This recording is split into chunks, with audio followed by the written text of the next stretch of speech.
Hi.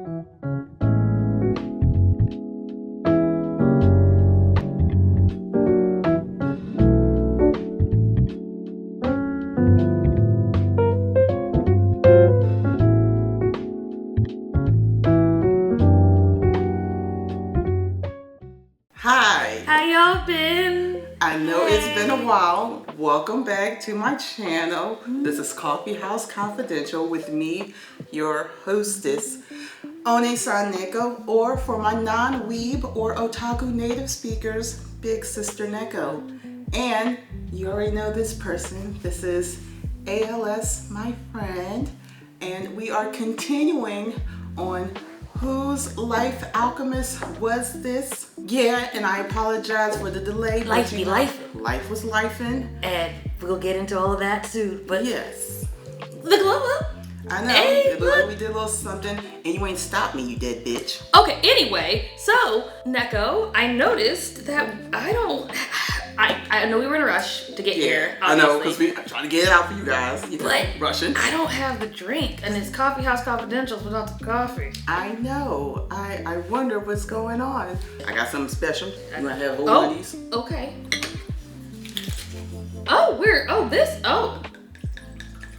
Please. Say when. Keep going. There's enough? There's enough? Okay, yeah, all right. Cheers. Here's to you. And you. Yeah.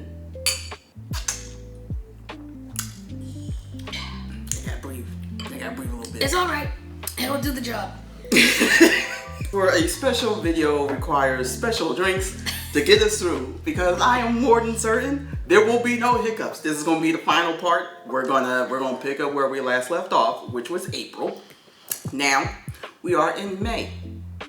Now, when I think of May, Yes. there's so many things that happen, like my birthday, Mother's Day, and springtime overall. Yes. And one thing that does happen in May, sometimes the chickens may come home to roost. For some.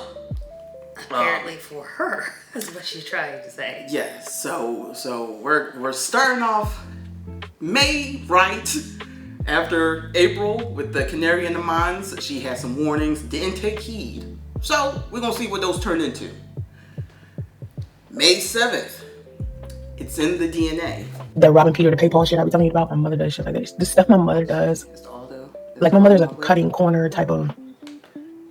I can't explain it. I can't say it. The stuff she does is just like, oh my god. Wow. And then other times it's like my mother is so kind and so nice and so funny. It's like she makes up for all of the negative things that she does in my eyes though. Like in other people's eyes that she may have pissed off. A lot of people still find that. There's a lot of people like my daughter still hate my mother. My daughter, I don't care. My daughter, I was just talking to my daughter yesterday about it. And I was trying to explain to her, because my daughter got in a really bad mood yesterday because it had something to do with my mother. They're asking me, have you and your grandmother gotten along, or did y'all stop getting along when you moved here? I would say we stopped getting along not right when I moved here. It was more over time when I started picking up on the fact that she was doing things like that wasn't. Do you think it's just that you noticed it as you got older? I noticed that. Okay. There are some things that adults do as children, like when you are a child, where you're like, what are you? And then you get older and you're like, oh, not only do I understand why you do it, but I understand that that's like not the vibe. And that's what I want. I think what they're trying to figure out is, do I have something to do with the fact that you and your grandmother are the way they No, are? as I got older, I realized that she was going to be one of those people that if I kept her around in my life, she was going to hold me back. So, wow. And then when I told her this and I tried to, at least I tried to make it work.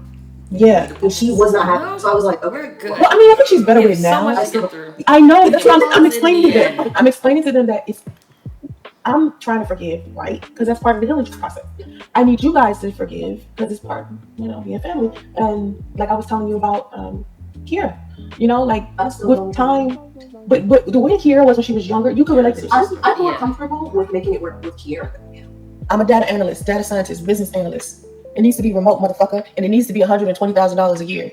Find me a job instead of telling me to go get one. Since the job kind of sewer. The flashback. Send it to me. How old is Kira? 30, right? 30, 31? 31. So she's 6 years older than Dawn. Yeah, that sounds right? Okay, that's all I want to know. I got you. Yeah, my sister is 31. My daughter will be 25. Anyway, we're about to go to the TJ Maxx. So that right there, as far as the chickens coming home to roost, you see the setup that this is how this family is. Not trying to take away from Soncerae, but when her daughter says she's the type of person I don't want to keep around because I can tell she can hold me back.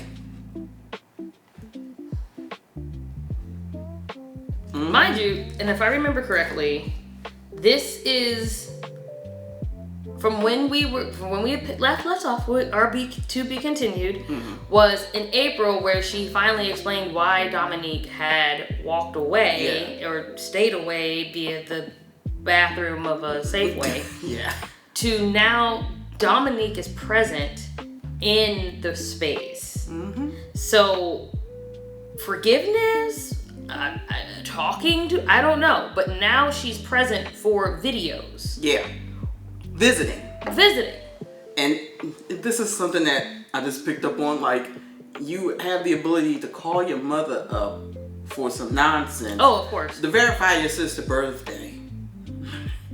It's a surprise you can't keep up with that. But you don't call your mom about anything else as far as help into getting out of a hotel. Well, remember, she wouldn't go answer the phone if it was anything aside from nonsense. Yeah. Because any real life situations is how we got her left here in LA or North Cal at the time. Yeah. Right? So talking shit about your mother is just in the DNA. It's like part of it. You learn as an adult. So moving on quickly, on May 9th, Soncerae said the quiet part out loud. Most men can sleep with a woman in less than a month, many times without protection. That's how unwanted children are born, and the men don't really care. How is that dramatic? Okay, yeah, because men are easy to get. Like, men try to make it seem like it's hard for a woman to get a man. It isn't hard for us to get a man. It isn't hard for us to even keep a man.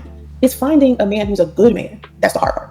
Because, listen, you see so many single women, because the kind of men that we want, it isn't that they don't want us, it's just they're rare. Because majority of men, especially within the Black community, have terrible characters. And so when you do have women who are good women, who are decent women, right? Because we're not talking about all women, because not all women are good, right? Put it like this. Remember when, you know the manosphere red pill shit where, like, after a woman gets a certain age, they're not desirable anymore. But they're only not as desirable anymore to a whole bunch of pervs who like to date barely legals, right? There are other set of men out there, the women over 35 can date and build something with. But if you haven't been building your life that whole time, and then you get to 35 or 40 and you don't have nothing to show for it, and I don't mean like material things, I mean like you didn't even build character. Oh, yeah. So not only did you not build character, you also didn't build character. finances, you didn't build a business, you didn't buy any land, you didn't do anything to show for your time on this planet. What kind of woman would be with you? That's the way a good woman thinks. That would be cool if I would go on dates when my son is in school, but then it's like, who's going to be home from work around this time? It's 9:34 a.m. Who's going to not be at work so they can go on a date with me? I might be able to go on a lunch date, but it would still have to be early enough for me to be able to come back here and get my son off the school bus. You know what I mean? So it would have to be like breakfast.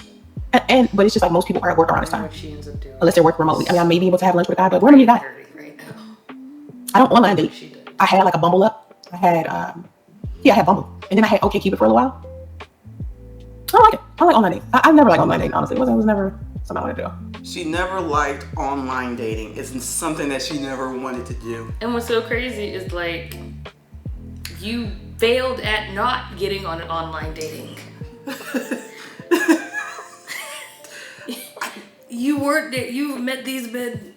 The man that you have been stalking by paperwork now has basically said... Stalking by paperwork. Yeah, as far as the paperwork is said, it's stalking. It's definitely some shit. And cease and desisting and all that. And court orders and all that. Alleged. You met him working. And he slid into your DMs. And then you were like, oh, let me give him a shot. You just gotta take whatever you can get. And it's like, that's at this stage in life, because she knows she couldn't get a man worth a damn, because, you know, by the time you're 40, you want to make sure you have something going for yourself. Not materials, though. No, of course not. Just the character. May 12th. That's the big day. Where Soncerae goes back to talking shit about her daughter. Who we saw at the top of the month, Yes. by the way. So this has not been that far. This has been 12 days from, no. This has been... The third, 3, 4, or 5? Yeah. Here we go. She broke up with him and moved. Which, I'm not gonna tell you her business, but he did something that was so fucked up that she was just like, oh, nigga, you got me fucked up. Just I'd be like, nigga, She left him weird. She left him, but he had her fucked up. And my thing is, it's like, he was doing an accumulation of things before that I kept telling her, you need to just leave this nigga.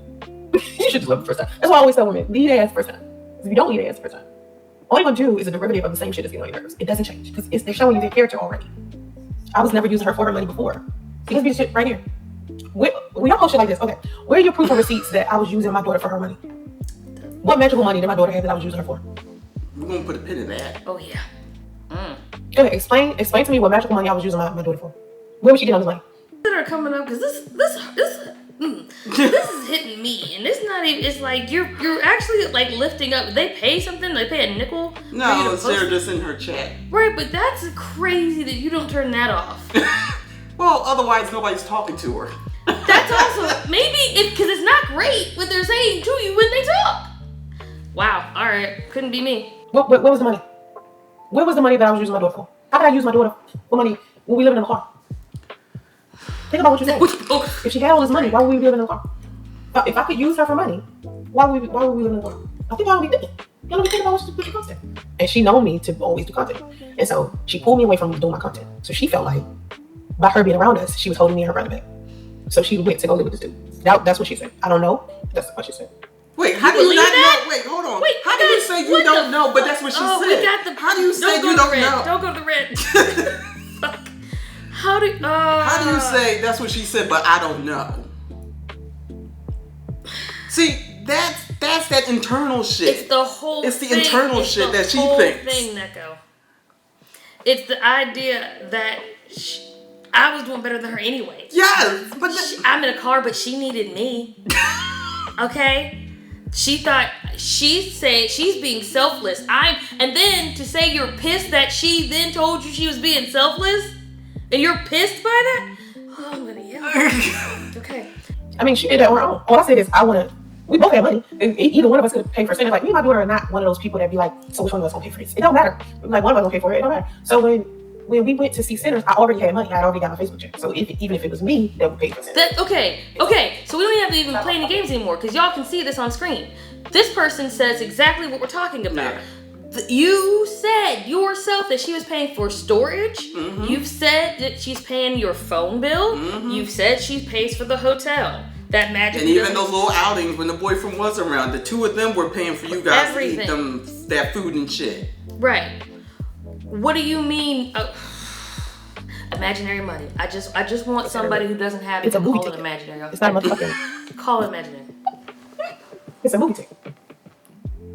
Yeah, she used to pay. That's what I'm saying. You say she paid for the hotel sometimes. She would pay for the storage unit, and she would pay for the phone bill. This was after we moved out of the car. After we moved out of the car and I was in the hotel, she would just keep paying the phone bill. Like we on the same phone plan, so that's why she kept paying the phone bill, because if she didn't, all of our phones would be called because we're all on the same plan. Then it's her responsibility. I would take you off, motherfucker. Because the storage unit was always in there. It's not hard to But remove. what this person is trying to do, It was never this person is being fucking creepy and weird, right? Trying to make it seem like I can use my daughter for money. I don't use my daughter for money. Because my friends would pay for my room, or my supporters would pay for my room. But if I needed help at the last minute and I didn't get enough donations from my friends or like from social media, I would just say to her, could you spot me. send me, I don't know, $50, $20, something like that. Can you spot me? We're getting hotels, but nights we can't get hotels. We're in the car. I'm mad because I'm like, I told you we weren't gonna make any money. You just let me make enough money. You just let me work. But she wanted to do the job, so she started working at the place. It was a shitty job. How can your mother? Y'all are seeing exactly what the people are asking. Agree is on fucking her neck. Okay. Yeah. How can your daughter hold you back when you are the mother? She should not be constantly paying for you. Yeah. But no, my daughter, she wanted to work at the pizza place, so I let her. I didn't want to stop her pizza dream at the expense of me, her, and my son. I didn't have enough balls to put my foot down. And remember, she left because she thought she was holding her mom and her son back. Just in case you forgot. We gotta get through this. We're almost done. Get your management experience so that you can get other jobs as a manager. Just do it. Just knock it out so we can move on. And people be like, you live with your mom? My mother doesn't have anything. Okay? Alright, so as far as a boyfriend coming to move into my house, coming to move to my apartment, it's his responsibility as a man to financially support whoever of the house. He won't pay his part in my house if he decides to leave. We keep going for the boss. Yeah, hit it. Did you know about that? I sure did. Because I've seen this. I forgot you did see it. You don't know.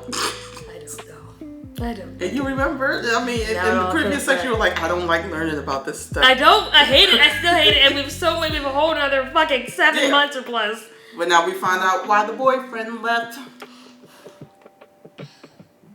It's his job as a man up in her house to pay the bills. That's when they were living in that apartment before they ended up. Isn't it crazy? It's not. Isn't it crazy how when he left, they ended up in a car? For someone who wasn't making a lot of money. You couldn't keep a place. It couldn't keep a place. Well, he said he wanted to leave because he lost his job. No, all he said was he lost his job. And I said, this is okay, you just find another about it. He would ask me, did I need anything? I was like, no, I'm good. Because his little portion of money wasn't helpful. It wasn't like he was giving me a lot of money. But yeah, it would be his job to financially support me if he lived in my motherfucking house. Yeah. The boyfriend His was whole expected job to pay. support So- the entire family on his meager dime that she called ain't shit anyway. Yeah, his money wasn't a lot with his girlfriend. He thought he was like doing a solid. I'm just helping out my girl. We trying to get ourselves together. Your mom needs a little footing. Okay, sure.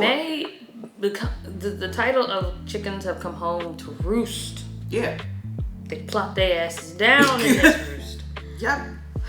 Still on the same day, because the 12th was a big day for her. So everybody was catching smoke. Her daughter, her daughter's ex-boyfriend, and now we about to see, because the 12th was very important because she had to go to court. Let's go and see what going to court was like for her. No one called on Thursday. No, I don't have a reason not to show. I mean, I do, because I honestly don't give a fuck about it, you know what I mean? Like, excuse me. I don't give a fuck enough about my son's father's existence to give a fuck about whether he has a protection order against me or not. I don't get it. Because That's to me, it's crazy. just like, That's I don't know crazy. what I they're don't doing. care And I had no enough to intention of being not around know. him to break a restraining order. So I don't like it. I don't care But, about him. I mean, I'm going to Make sure I don't go to jail. Why don't But yeah, I am. Why not? Actually, hit me up. Right? It's such an interesting conversation we were having. I'm going to read to you how this conversation went. Because it's fucking funny. All right. Scroll. Sunday, he goes, hey, how are you? Now, this is a conversation. All right? Show you conversation, but I'm not going to show you fucking talk. This is still on the same day, May 12th. She's having one of her moments of regaling old details. Okay. So he's like, hey, how are you? I'm like, I'm okay, how are you? He's like, I'm good, just wanted to say Happy Mother's Day. And I'm like, thanks, that's it. He's like, I wondered how you were. You still in Charlotte? And I'm like, well, I haven't been in Charlotte in over a decade. I live in California. He's like, neither have I. That's where I met him in Charlotte. He said, I'll be in Cali this weekend for a show. What part of it in? I said, I live in the Bay Area. What's wild is I don't think I've ever heard. Oh, he's a singer, by the way. He's a famous singer. I forgot to. He's a famous singer. It was so good. And it would be like I remember specifically one time, it was like during the day, and the way that the bedroom was set up, he had like a kind of like a patio, and the patio was open, and you could feel like the wind coming in from outside, and the blinds were like white. The room was like white. Oh, it was just beautiful. It was just like I don't know why. I've never seen somebody. We loved each other. Anyway, I said No, she screams, we loved each other, and all she's been talking about is how much they have sex. He said, but the sex was amazing from what I can remember. And I said, yeah, I don't remember ever having sex with someone how we would do all day. He was like, me either. He was like, it would literally be all day. And I'm like, right, like who does that? And he said, one time, we stayed a prostitute. He was like, we were a cocaine binge. That's who do it. It was, but we never did drugs. Me and him never did drugs. We weren't drunk when we had sex or anything. And I think I said this before about my past and how it used to be difficult for me to have sober sex. Because when I was molested as a kid, that was still bothering me. So in order for me to have sex, I used to have to be on drugs and alcohol. And with him, I never made me drunk. The guy he was before we had sex changed after we started having sex. And so we started having arguments all of the time. And I was like, this dude is getting on my nerves, right? And I hated it because I liked him so much before that. He said, I know I was an asshole, and for that I apologize. You were good to me. I said, I don't know how you and I was fine before the sex, and then after you kept making me mad. Because he said, because things change when you fuck. I said, well, it could have been me sometimes, because after a certain point, I'm hard to deal with. So after, the reason why I say that is because after. So she knows. So she knows. After I have sex with you. Stop that shit. That is a wild. Hey, I call this that for a reason. Yeah. Okay. You make me mad like the first couple times, I'm gonna get on your nerves from now on. And you don't want to play with me because I'm easy to deal with. Like I'm a very good person initially. And if you fuck me over or you make me mad a couple of times, then after that, every time you reach out to me, I'm gonna give you a hard time. All right, so that's the setup. She's letting everybody know that after we have sex the first time, I know I can be a bit much. I'm gonna wrap up my whole synopsis of this whole month at the end of it. Oh yeah, I know. So the 15th is the big day for the court hearing. Just got in. Actually, she didn't make up today. Jesus. Because she had to go to court. I know. She had to pray. crusty No, I went ass to lips film I keep for looking at for the last one. Look at that Honestly- stress eating. My daughter was there with me. My daughter's funny. My daughter was at family court today with me, and we laughed the whole time we were sitting on. I think for me, just to hear the other stories of other people who had real domestic violent experiences where, you know, there was getting bruises and beat and stalked and also just real violent shit actually happening to them. The more I sat in the courtroom, the more I was like, this is so trivial in comparison to everybody else who's genuinely here filing a restraining order for like DV.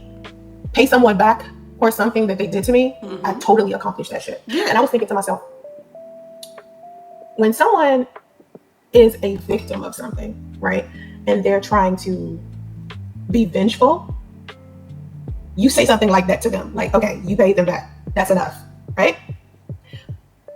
But who are you as a person to tell a victim of something whether or not their response to that shit is enough? Yep.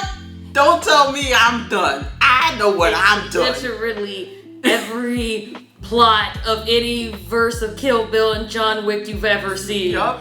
They say, hey, you got him. You did it. That's what they say. You can stop. It's not congratulatory. It's not a celebration. It's a, you are going too far. You might want to pull back and see what you've done. Because revenge is a really hard thing to come back from.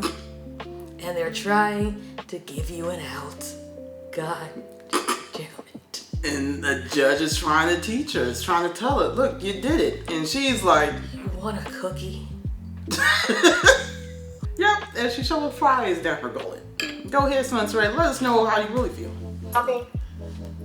When someone is a victim of something and they're like doing vengeful work, it ain't up to you to decide when enough is enough. I'm thinking, oh, so you know I'm a victim of some shit, right? And you think the behavior is that I'm committing is me trying to be vengeful to the person who made me a victim. That's interesting. And so for me, I was just like, kind of like, do what you feel is necessary. You know what I mean? Do what you do, boo boo. And so to me, at the end of the day, I think the best thing I could do for myself is to keep telling my story, like I've been doing. You know that I ain't gonna stop. Literally the line, right? This is them saying, hey, what was his name? Darth Vader. Hey, come back. Come back. You've done enough. You've avenged your kids. You avenged your wife. Padme is gone, but I mean, like, you don't go to the dark side. Someone said it. We can't say someone didn't. A whole judge. We are nothing but pawns and popcorn party, okay? We are not important. But somebody of a legal standing told her, don't go hard. She says, I haven't gone hard enough. But I ain't gonna stop. I ain't gonna stop. And she laughs like a You know, that's not villain. gonna stop. Because She of course, laughs I'm the like type of a person that villain, I'm always here to people. help people. I've always done that, and I'm no different. I'm still the same. I've always been. And at the end of the day, I don't feel like I owe anyone who has done me wrong. So, but what I don't allow other people to do is dictate how I respond to disrespect, or how long I should be responding to disrespect. Like, no one has say over that. No one can control that.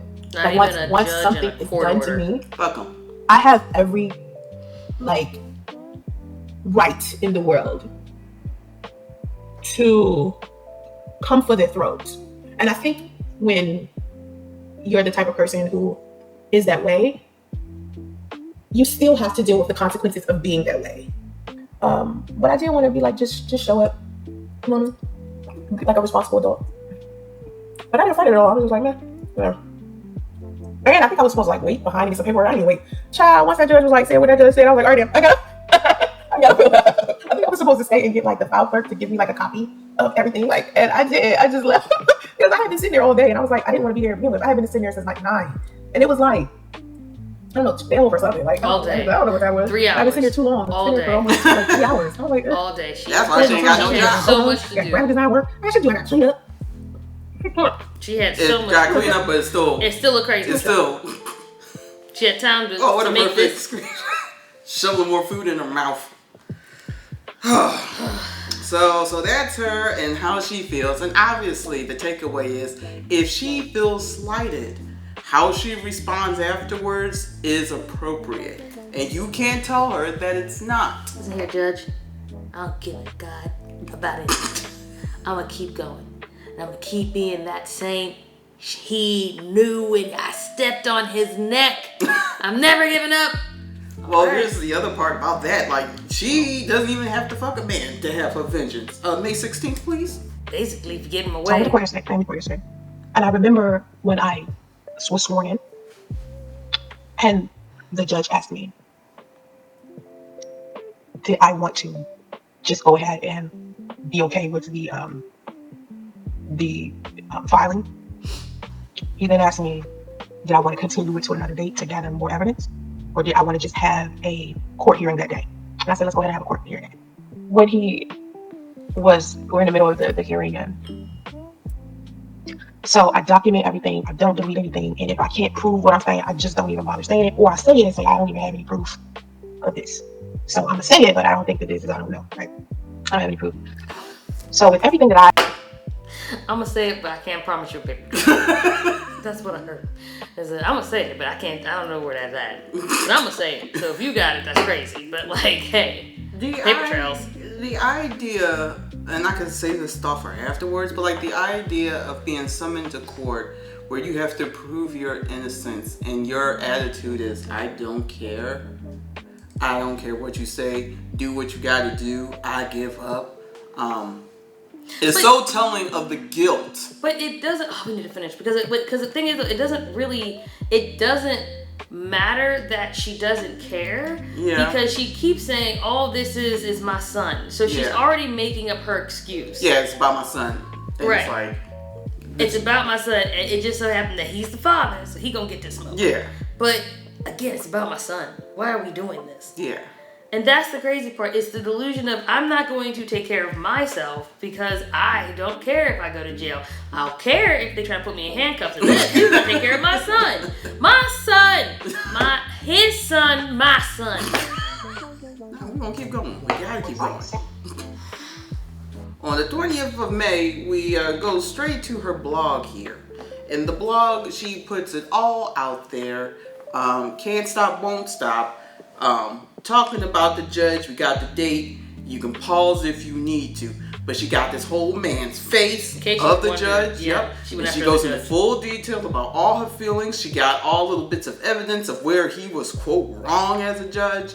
Adding more information about this man. Just bits and pieces. She got it all broken down. For y'all who don't know, just take it all in. This is all for your benefit and how shitty of a person he is. Just going. Mind you. Won't stop. Mind you, she doesn't have the balls to say any of this on her video. No, she can't. Basically doxed this individual via her blog. And talking more about things that he was alleged of.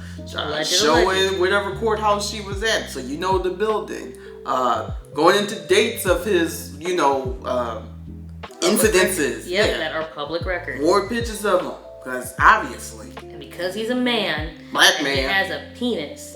This is all his fault. Yep, more little allegations about him, little news snippets, all that stuff she puts there right for you on her blog in case you need more information. But that's what I didn't know. That man's name was Judge Terry Wiley? I guess so, yeah. I didn't know that. I didn't even know who Judge Wiley's first name was. I do know that if I have to see him in court, I'll be respectful, unlike this individual who just doxed him. Yeah. Yeah, because sometimes judges get it wrong. On the 22nd, we're just going to have a slight tangent about talking about abortions and trauma. It's like, how many times I got to talk about my abortions, right? So we can go back on abortions if we want to discuss abortion, but I think I've done several live streams about abortion, right?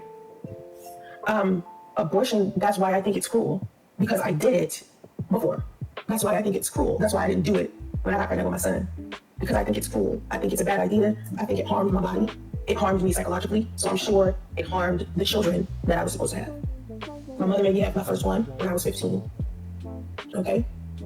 It was a very hurtful experience. It was very hard for me because I've always wanted to be mom. It was very hard to me to have an abortion when I was like 16, 15, something like that. My mother made me have one. Every time I had an abortion because somebody else asked me to have one. And when I look back at them, I wish that I would have just defended myself instead of letting people walk over me. So this time around when I was pregnant with my son, abortion wasn't really an option, and I was not asked to have an abortion. Okay, there was a suggestion that I put my son up for adoption. All right. Suggestion? For She me, said that. Okay. adoption and abortion are equally cruel.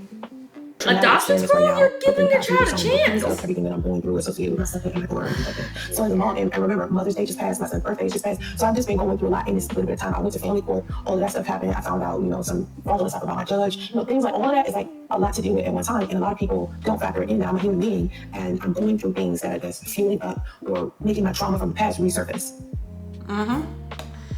The 26, don't think she stopped dealing with the judge because she decided to take her nonsense to a Vanguard group where she makes another blog. This is a blog for where people actually who have been done wrong by the justice system.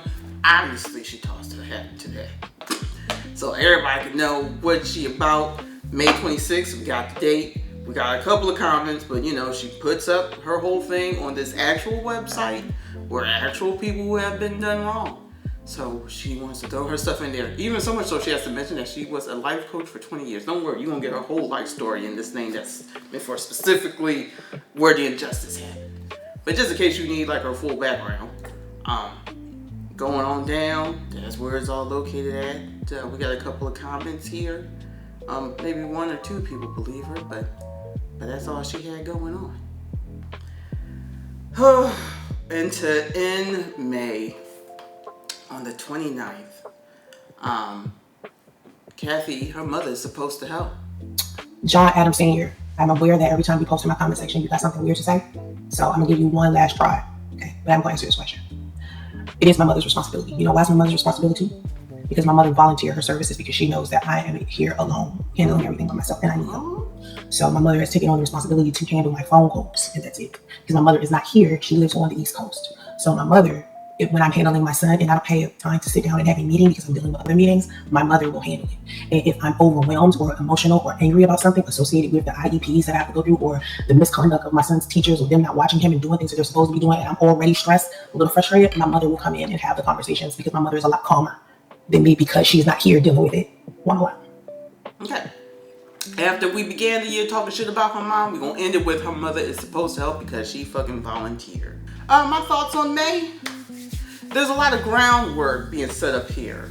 There's a lot to pick from how she interacts with men, how she interacts with her family, how she responds to people in general when she is slighted, when she feels wrong.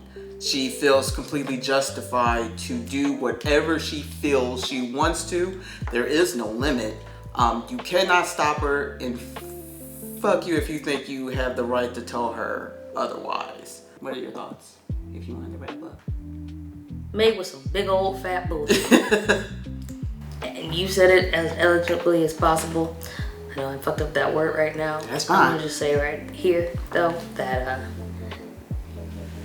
she gets what's coming to her. Mm-hmm. Because at the end of the day, you single-handedly re-accepted to talk about your own daughter, re-accepted to talk about your own mother, basically had nothing to do with your son and any type of progress he's made, and then going to be a bitter bitch about a man doing his job.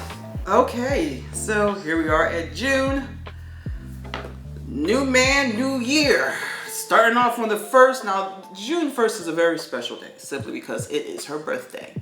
And so, what we see right now is she is still a bit of bitch. Here we go.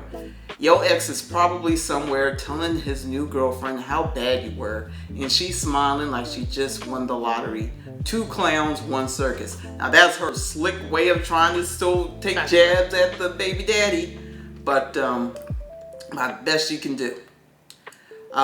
Still on her birthday, but something's up. A love language we rarely mention is when someone continues to show up with the same energy they did when you first met.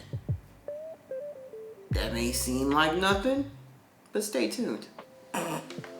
Yesterday was my 45th birthday. I was sick, so I laid in my bed mostly all day.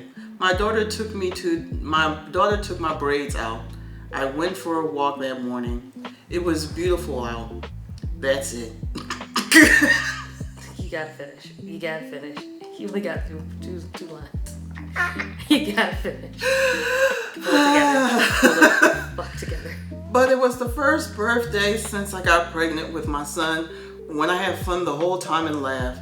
The past 8 birthdays were always ruined by some turn of events that disappointed me. The only gift I got was a 146-piece paint kit that I got from my mother, which I absolutely love and appreciated. I wanted to move out of this hotel room today, but I didn't. Now, here's the thing. I just want to point out real quick. This lady is still the same individual who every year before this year, which seems to be a sullen reminder of means and methods, used to have an annual birthday scam that we talked about. Yeah. Earlier last year we talked about the birthday scam in the Christmas special, and I know that we've discussed, and I know Neko has discussed it periodically throughout book timelines, that we've always gotten some type of scam that would usually start in January and February, that would trickle down to the disappointment of what would happen by the time we got to June. So this first time that she's ever been like, fuck it, I can't convince you motherfuckers to give me your money. Out. Yeah, I guess I have to take my grifting skills to the next place. Yeah. So this sullen one was as good as she could lie and make it sound. She was pissed. Here we are going forward, June 3rd. Is there a man somewhere? They fumbled you. Now watch God hand you someone who won't. Okay. Alright. Still, something's up again. Keep it private until God confirms it, and normalize asking him if it's okay before you share. Now keep a pin in that. Pin it. We ain't going to keep asking if it's okay to share. At some point, we just going to say We gonna say it. June 9th, a slight jab to the ex, even though she was told she wasn't supposed to. Dear someone's daughter, if a married man tells you how bad his marriage is, advise him to seek counseling. The solution to his problem is not you. No matter what his bitch ass says. Again, that's the empowering that she was talking about before, all right? Mm-hmm. Now, this is a little quote here about how she's not like other girls. Like, who cares, whatever. Next, here he is again, this mysterious man. Now, mind you, ain't she supposed to be a life coach, dating coach, and all that crap? All that stuff. Listen. Why are we asking this? Okay? How do I not fuck it up? Well, shouldn't you know? You know men. You're an expert. You're an expert. Foreshadowing of the new man. Ooh, who he is, we don't know. Karma is going to hit some of y'all hard for hurting people who had nothing but good intention for you. Now again, this is something else you could put a pin in, because this is going to come back up later on in the year. But go ahead though. On the 13th, here we go. Wise words. That I can actually cook. It just means that breakfast is the meal that I would like for him to buy for me. And people used to always say, don't you think you should get yourself together before you start dating? And when I saw this video on Instagram, on the on-site account, I saw that inside of the comment section. People was like, why don't you get your life together first before you start dating? Now, what I noticed about a lot of men who find out that I'm single and I'm living in a hotel, the first thing that they want to do is take care of me. Okay. Now, if that's true, why are you still in the hotel? If that was true, why are you still in the hotel? Right?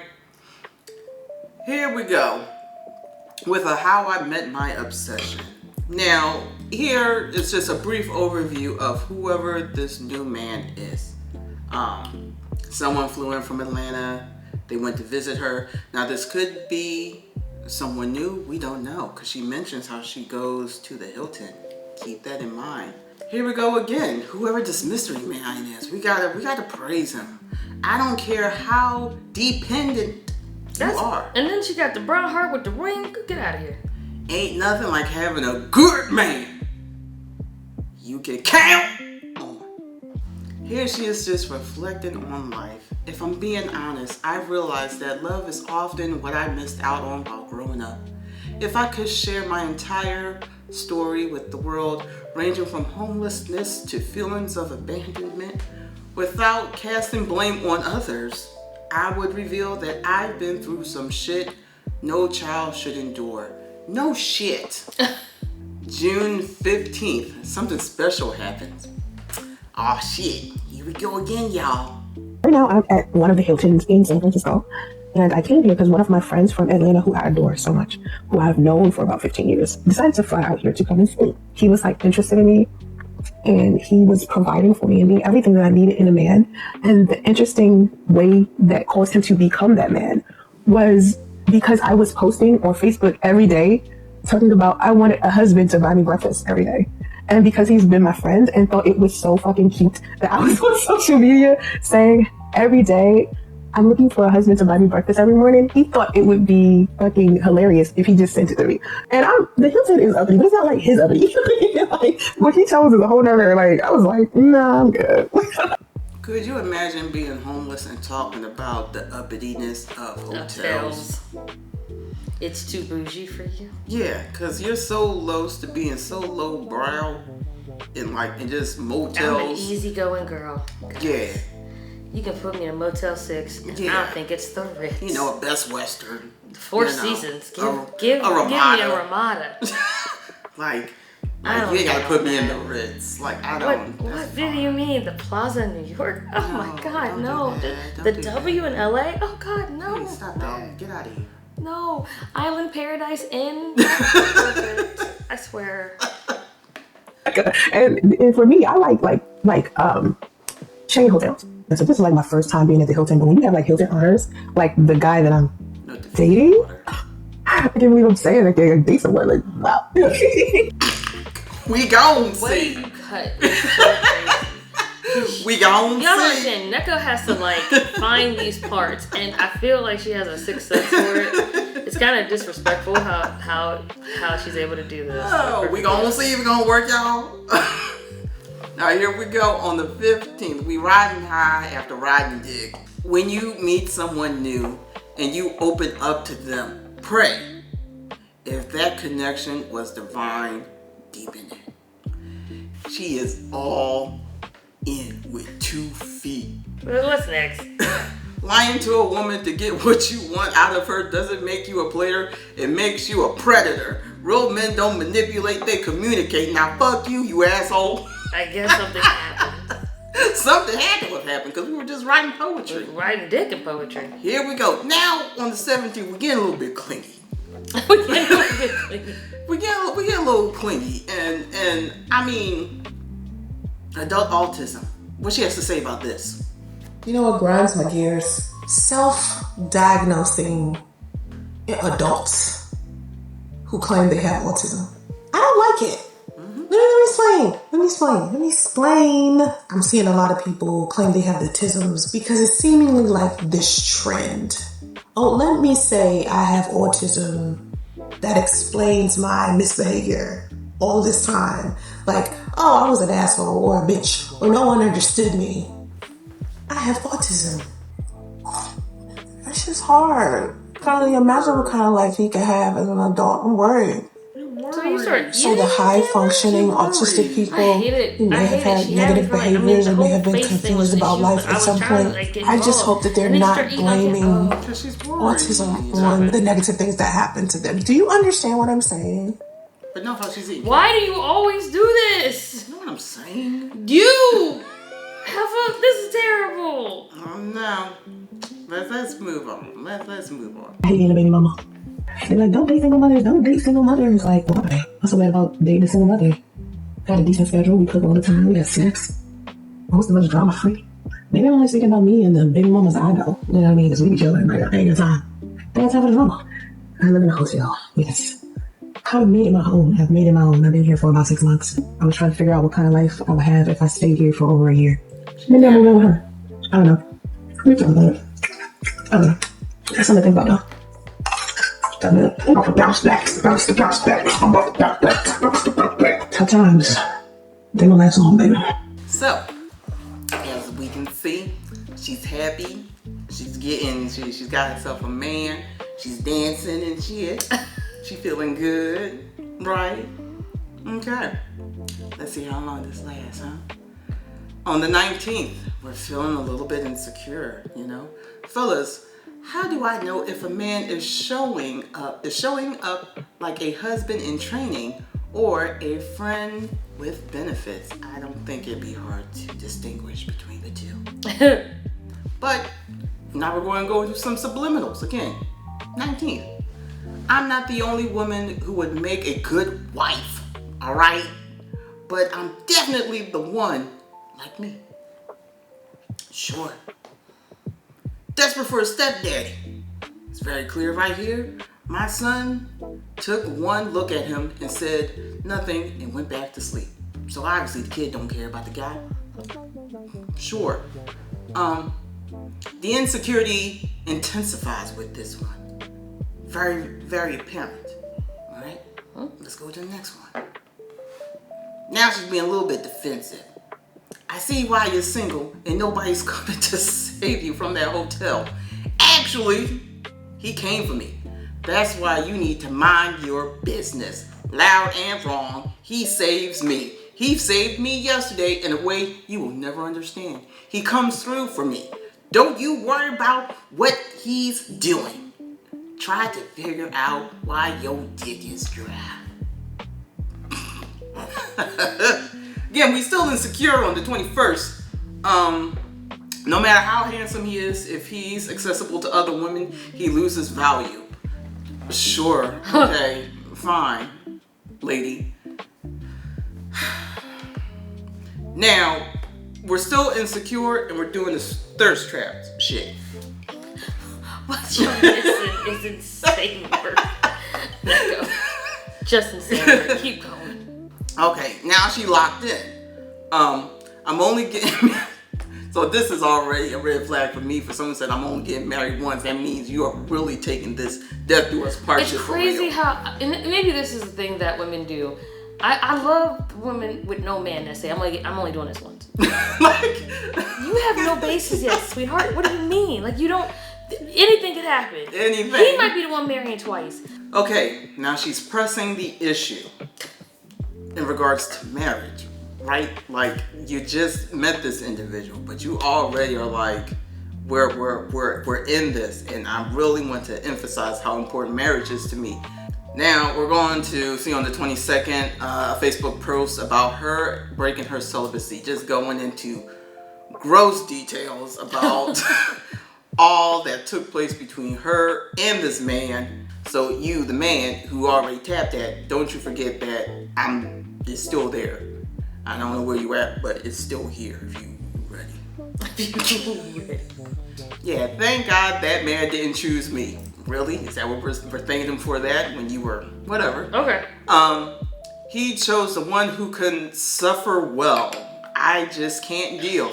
Send her your prayers. I'm sure that woman don't need nothing from you. As if you were the one that was missing out. Like she's better. This is the same person who sat there and was embarrassed because the car stopped and he was going talking to other people while she was in the car in the middle of the road. I think, bitch, you suffered. I think you wanted to suffer too. I'm just saying.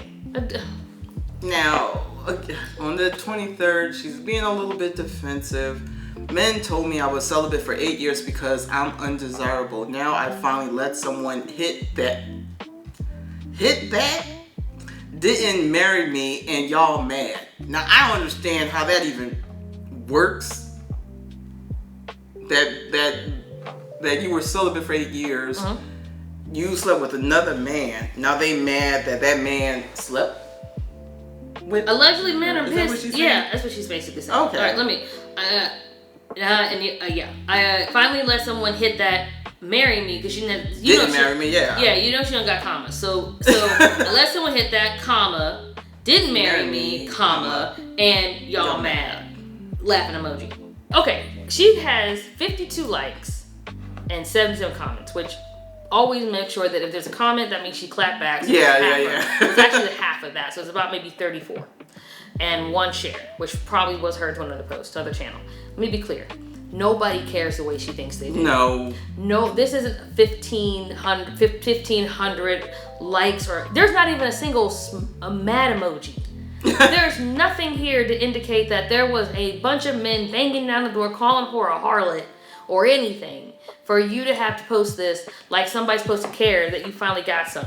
We know you've been lying about the celibacy because you don't understand how celibacy and abstinence works. You don't understand the concept. We broke that down. Watch the previous video. She does this as if there are people yelling against her happiness because she thinks they fucking care. Bleep my effing thing out. We've been cursing this whole time. I know, and we've been drinking, and we still got more to go. I'm just saying, this isn't the big deal she's making it. Okay, here we go with on the 23rd. We are still explaining her celibacy. I'll just say the first 3 sentences and then y'all read. Sure. I wasn't robbed of my purity. Crazy. Go ahead. I gave it to him. He earned it. That's all I'm reading. Earned? How? Wait, that's enough. Just how do you earn breaking the celibacy? He was a friend. He was a friend. Okay. Other one I want to point out real quick. Y'all feel free to read. I am only getting married once, and I'm never getting divorced. By any means. Okay. Well, that sounds crazy, but sure. All right. Okay. Yeah, so that's her clap back. Oh, somebody who's, obviously said something. Going against this. Next. Fucking and homeless. We'll go back to that. He didn't get her out. He didn't get her out quick enough. He didn't get her out quicker up. We're back. We're back to our regular scheduled program. Give us 600. Next. Let me see if I can explain this better to people who are curious, even though it's not your business. My friend, quote friend, is the kind of quote friend that has enough money to rent out an aquarium for the night so we can have dinner in it. Mm-hmm. Not the let me buy Soncerae a house in Cali kind of friend. Oh. He does not have the kind of money. He has more money than me now, but in the capital, because it's a very big emphasis on that. But in the past, I made more money than him. This is what I'm reading. Then you're not reading. A lot of you asked me why doesn't my friend help me with my living situation? ... He is doing the best he can. He does what he's able to do. He is not my husband. Capital. Bitch. And for some reason, again, you have to read what you say. I says husband, capital, period, and A&D. Until he is, we will never live under the same roof. He does not have enough resources to take care of me and my son the way that the public assumes he should. Plus, he lives in Georgia. January. Georgia. I live in California, and she makes it seem like we're the dum-dum. It's in capital, like we don't know where the different states are. But okay, cool. Find them wicked. For the peanut gallery, make them in big words or big letters. We have a dilemma. Okay, he can hop a flight and has, but that's it. Jesus, I know, right? It's right, but let's not put pressure on the man to save me. He insists. He assists. That's all he can do. Let's not put the man to pressure. No one's putting the pressure on the man. You should be put. I don't gotta apply pressure to anybody, baby, but myself. Okay, to do better. I got a quick story. So I recently got into a relationship with my man, and my mother finds out, and then my mother goes, "Oh, good. Somebody else will take care of your bills." I said, "What? What? Excuse me?" And she was like, "Oh, you asked me for money." I'm like, "I don't ask you all the time. Don't make it sound like that." She goes, "Yeah, but now I can tell you got somebody." And I was like, "Damn, you couldn't wait to get to offload me onto him." And she was like, "Yes, I couldn't wait." And so if I made the mistake of be like, "Hey, mom, I need like $20 for something," she goes, "You got a man. What do you mean you gotta ask me? Why are you asking us for money? You got a man." On the 24th, we got the life coach needs advice again. Like why? Ladies, what did your man do to show you he was in it for the long term? Where are some telltale signs that your man wanted you to be his forever and not just for now? Girl, if you asking this, you already know. Can someone save this bitch? Let's see. People put too much pressure on men to save women, save all women. As I'm going through the experience I'm going through, where I'm like living in a hotel with an autistic child.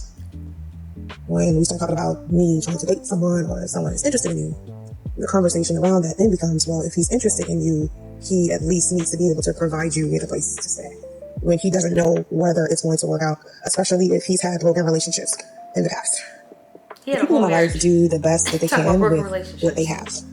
Okay, they have lives too. They have children. Did he not take care of homes, his and wife when he cars married? and jobs. Okay, They can't just give everything that they have to me because they see me like going through what I'm going through. A man is not a financial plan, ladies. I wanted to take a moment to No, say, he's a trying to support. date at 45, living in a He can't hotel, assist for raising an $400 autistic child. for 25. It's kind of difficult. Even though I'm in the process of doing it, I still don't have like this high expectation of men that I do date. Most men are not in millionaire status to be able to do something like that. But you... So if he can rent an aquarium to have dinner in it, then he definitely can at least fund a couple of months in a hotel. Anything besides whatever you just want. We gotta keep going. Yeah, we gotta keep going. She doesn't take advice. Whatever. Like, okay, next. Trying to leave. She's asking, where's the cheapest place? It's recommendations Where? Since June 27. Now it's too much to be in California after all these years. Yeah, now it's time for me to go. I've been on my YouTube channel since 2008.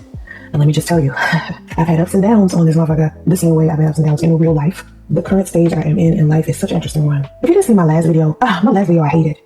I think it's because the lighting, I just wasn't feeling it. You know, you want the lighting to be a certain way. It's like, why should I give a fuck about lighting? I'm in a hotel. My friend came to visit me, my sugar bear. And my sugar bear lives in Georgia.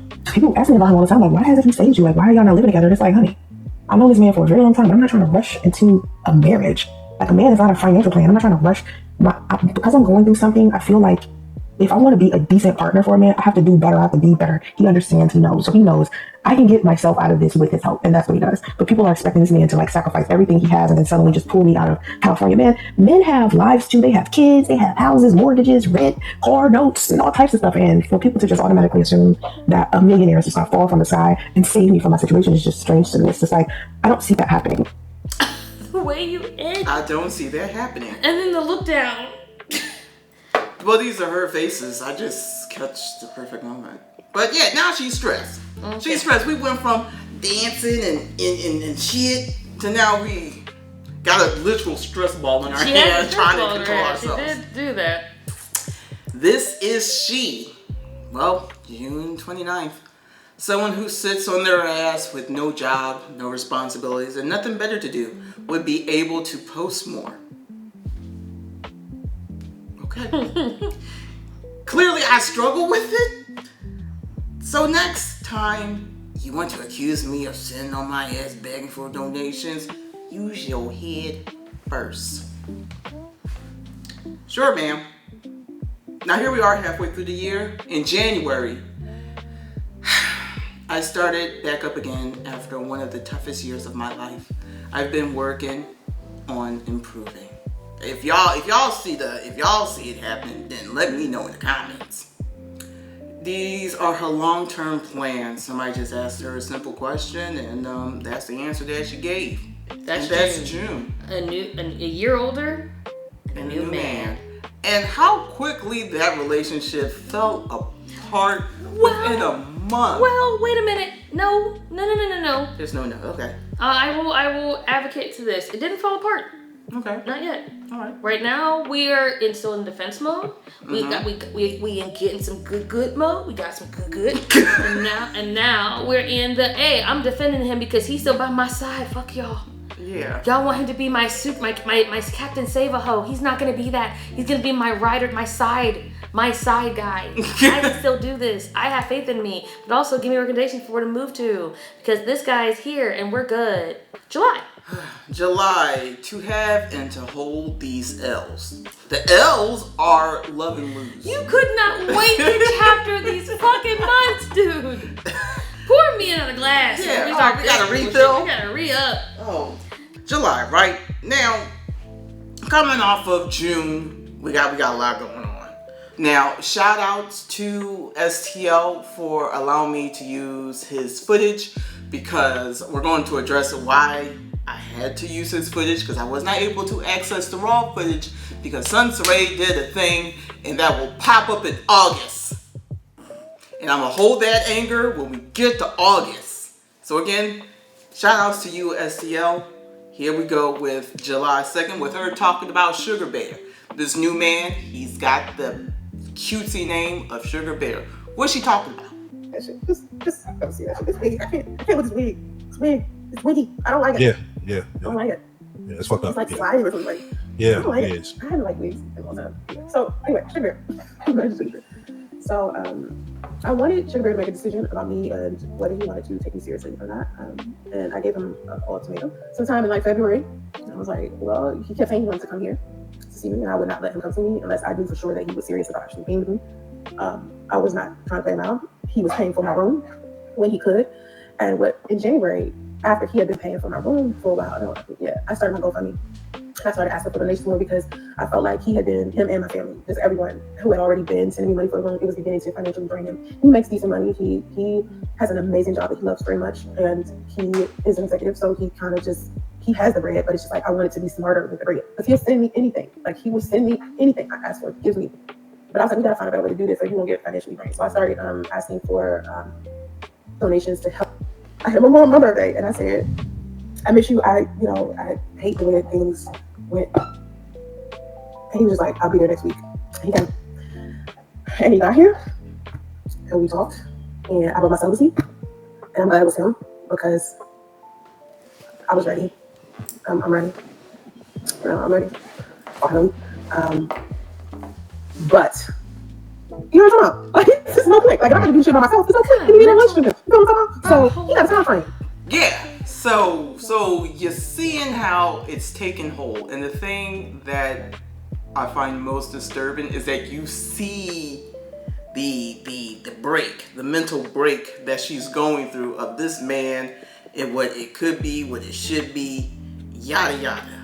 So she said, I love you, and then said, I'm single. That's what I heard. And if he doesn't help, I won't mess with him. I'm not messing with him, and I'm not moving. Okay, yeah. These are all things we should keep in mind. Gotcha. All right, so moving on to the July 8th, she drops a book. So what? On the 15th, we are going to listen to her talk about her proposal and that she made to this man and how it was rejected. The proposal was about her moving. And so she's going to break down to us how all that played out for her. You notice I haven't really been giving a lot of relationship advice, even though I'm actually like just starting to get in a healthy one. And let me just say something about this healthy ass relationship. The way this shit feels is amazing because I can now, we're in a stage right now where we're having the uncomfortable. You know how relationships happen in stages, right? And you guys know that I sent him a relocation, Sugar Bear, talking about Sugar Bear. I sent Sugar Bear a relocation proposal because he lives in Georgia, and I sent him a proposal asking for him to invest in me moving across the country. And for 2 weeks, he had been avoiding the conversation. $3,000? That was a proposal That's what budget? she was, that was her proposal budget. That's why Fuck me, man. Did she do a breakdown? I wish we can get a hold of that shit. I think she breaks it down a little bit. Okay, good. So I knew something was wrong, right? But I couldn't get it out of him. So then one day I finally was like, either we gonna do this and be intentional about it, or we can do the kind thing and let it go right now. Because what I ain't gonna do is sit here and have this like communication problem with somebody I've known for 15 years, and we've only started having a communication problem because the nature of our relationship has changed. Because before, when I was just his friend, it was easy to talk. You know what I mean? Now, since we've shifted a little bit, and it's only been a month since we made like this shift. And I think the feelings shifted long before that. Like earlier in the year, they started shifting in like February. And then now it's shifted into a whole nother like, okay, I think we want to be together, right? So I said to him, if we're going to be together, you cannot avoid like the tough conversations. If it's going to be uncomfortable, let's just do the uncomfortable shit and get it out the way. Responding, we're not talking about it. Let's talk about it. We finally talked about it. And what he says to me, it doesn't shock me, but at the same time, it's like, oh. You know what I mean? His thing is, he only wants to do it if he has additional money. He doesn't want to do it with the base money he has, right? Soncerae, that shit don't even fucking make no goddamn sense. Yeah, $3,000 is gonna break the bank. It's gonna break everything down. So we're still on the 15th, same live. Now after her moving proposal got rejected, now she goes, there ain't paying. What do you say? What do you say, girl? Knock everything but off. And so I was like, I understand. Like, okay. Why was that so hard to tell me? And I think because as a man, he wanted to be able to help me relocate. But it would just knock him off financially. And I told you guys, that's the reason why I started asking for donations to begin with anyway. Because I felt like the people around me were being like financially drained so much to where it was knocking off their lives.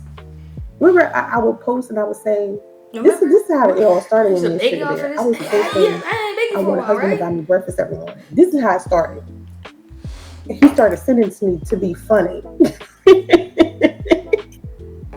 I'm so glad she found a man who sees the humor in her homelessness. Thank you. Like, I mean, I knew we did, but I wasn't sure if he did too. okay, same stream. She's not comfortable with begging. Fuck me. I don't feel comfortable asking the internet for money. There's never a level of comfort. We can't tell. You come every time. You can't get your rent paid. This is where you come.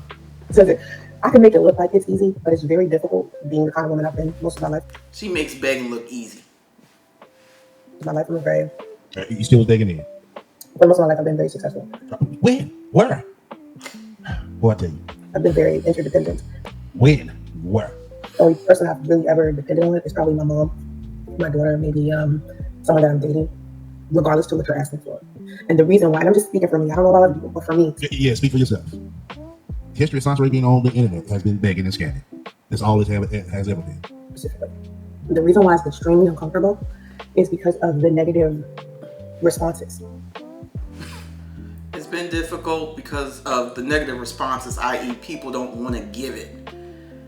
Keep on going, Soncerae. Says, what are your plans after you move? If you raise the money to move, how will you keep your new place with no job? You end up in the same situation. Here's the problem. I have a job. Oh, okay. So since you got a job, Soncerae, why don't you save your money that you work for so you can move your own ass? Crazy work. Crazy idea. That sounds more logical. I've been contracted for 6 years. Oh, you contracted for 6 years. Right? And the goal, just so people can know, I'll probably keep my contract because I guess I want to do that work. The flexibility with that work is sometimes like easy to maneuver around. So that contract I can keep and do other jobs. Right? So that's the good thing about this contract that I've been on for 6 years. So basically with the contract job, is what she's saying. Waiting on $35 contract? that she charges that lady. Probably less now. Nika, what the fuck is that? The secure contract job that she's talking about is her fucking Photoshop shit for the ballet company where she's doing her UI UX. I thought that was. I just wanted to make sure I was in the right path. The UI UX. Okay, so it's the designer, the graphic designing. The shit. UI UX. Got it. Oh, that's not the UI. Stop it. God damn it. What, Go continue. Let's go. We still got 4 months ahead. Plus. Okay. 4+ months. Let's go. So the goal is to move to the new city, right? And look for a job that's not there. What's causing a roadblock right now when I'm looking at other cities for jobs, they want to schedule an interview. And if we start with an interview, I'm supposed to start immediately. But the biggest problem, how am I going to get there to get to an interview? Okay, let's say they do the interview virtually. Okay, let's say I get the job. Let's say I do the interview Thursday, right? I do the job interview, the virtual interview, I get the job. I got here by Monday. So you need something I got between Thursday and then Saturday and Sunday to figure out how to move to an entirely different state. Yep. Yeah. Why not? You say you're trying to get out of If you want the fucking job, yeah. You see how it's like You already lied. It's owning the lie this time, babe. It's all that it is. Then when I get there, then start looking for more jobs again. You know? Yeah, start looking for more jobs again. Then come online and tell everybody how nobody's hiring you and start begging again. Start begging. Watch, that's what's gonna happen. Watch. I mean, getting me to work is not the hard part. I've overworked myself for years at a time. That's not the difficult part of this. The difficult part is almost like logistics. You know what I mean? Well, yeah, logistics. Hold on, break it down. I'll work. The difficult part is the logistics. Shitting me. I'll work anywhere. Shitting me. Okay. Here we go on the 23rd. So we're just blasting right through because a lot of that was just begging shit, right? Oh my God. So here we go. Dating is helping me find my son a stepfather, which is something he needs. So if you think my priorities aren't in order because I am looking for a husband, you are sadly mistaken. Girl, so many issues. They're all right here. I seriously cannot stress how important it is to find a partner who believes in you so wholeheartedly that on days you feel like you can't, they remind you that you can. Sure, girl. Here we go. Talking about plans of moving to Georgia.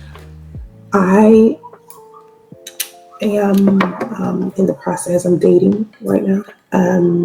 The goal is to be married very soon, within the next year. The person that I'm dating, we're taking it a lot slower because we don't want to harm each other. The first step now is to get closer to. And just for the record, this is on the 24th. Note how she's more somber a little bit in this one. Everything else seems a little bit more manic. Something has happened. We're going to find out later. Let's go. Him, which is he's in Georgia, so me coming to Georgia is not just beneficial for me, but for the person that I'm dating and for my son. And my son needs a stepfather, so the reason I'm choosing Georgia is because of my son, and I need a husband. And No, you don't need no husband. You don't deserve a husband, bitch. You're trifling. the closest person to being that lives there. And a lot of my connections is there. People want me to come back to Georgia. It's not really, Now, y'all heard that shit?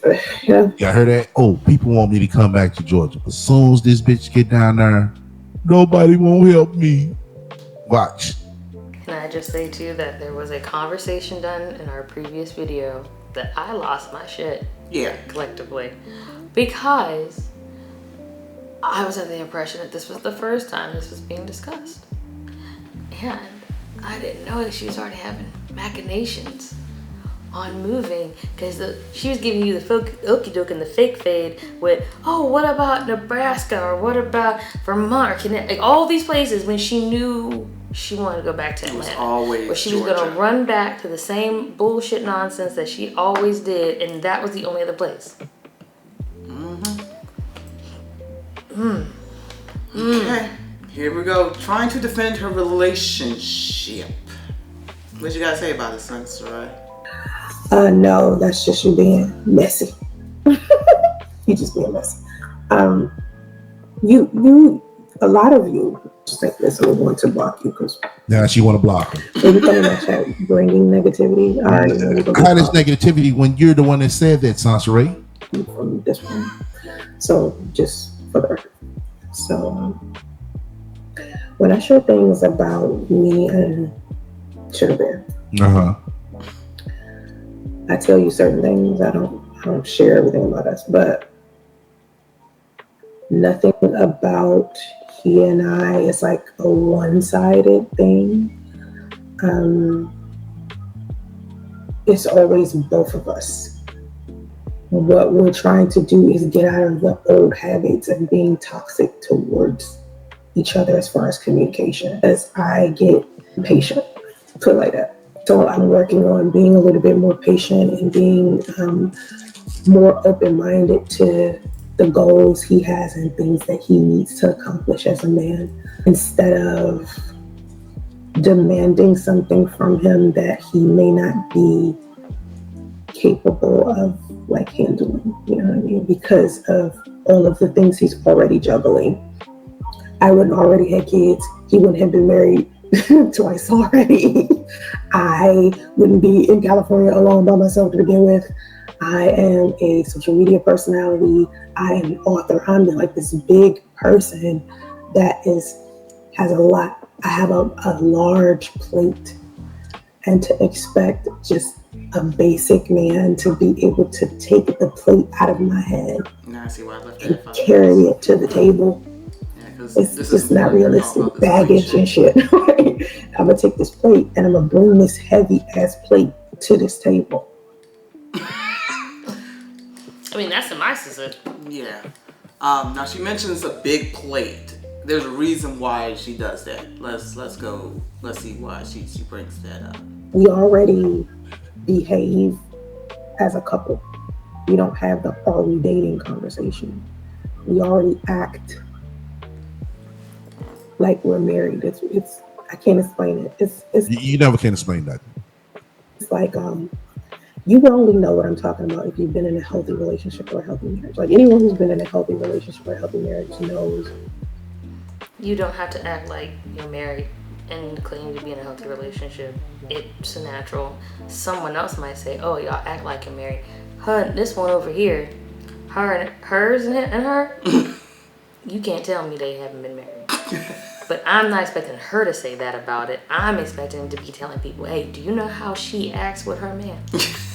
That's different than you claiming it. But that shows the immaturity, though. It's like, I have the aesthetics of being in a relationship, and this is how people in a relationship act like we're already acting like we're in a relationship, so why aren't we just in one? Because It's like, well, because there's more to it than just the feel. Right.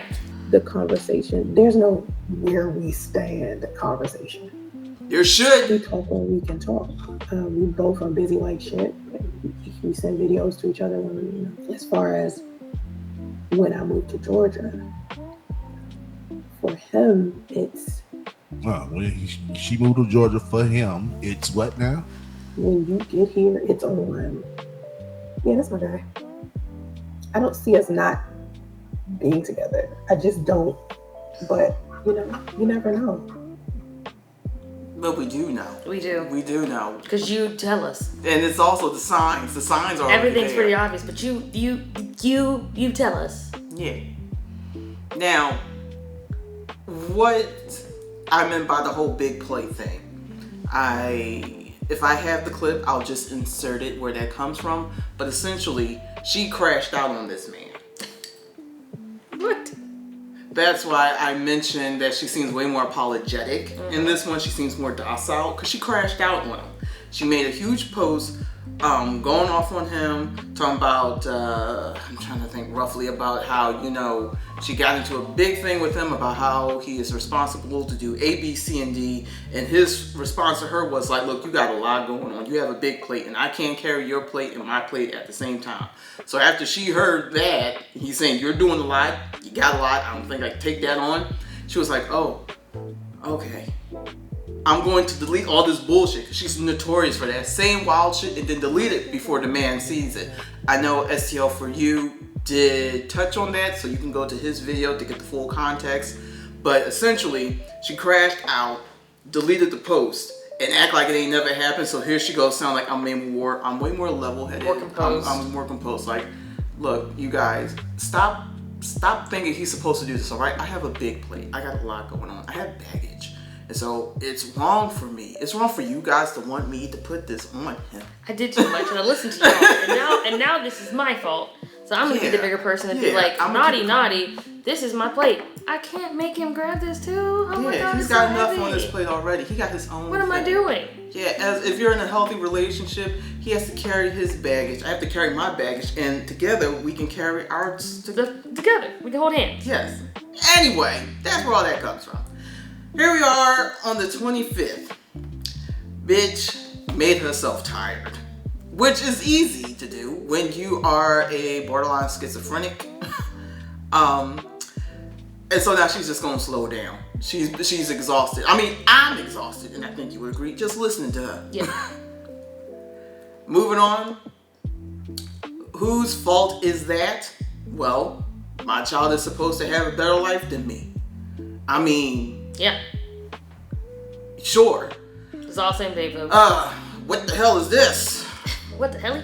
Men suddenly just start acting weird out of nowhere. It's never out of nowhere. He never liked you, and it's getting harder for him to hide it. Because you're crazy, it's getting harder for him not to see it. She still does it. Ladies, the man I broke my celibacy with a month ago refuses to pay for my flight from CA. So went from I'm not putting that on to he's not paying for shit. Yeah, and you also say that he claims he cares about me, has even said he loves me. I don't believe him.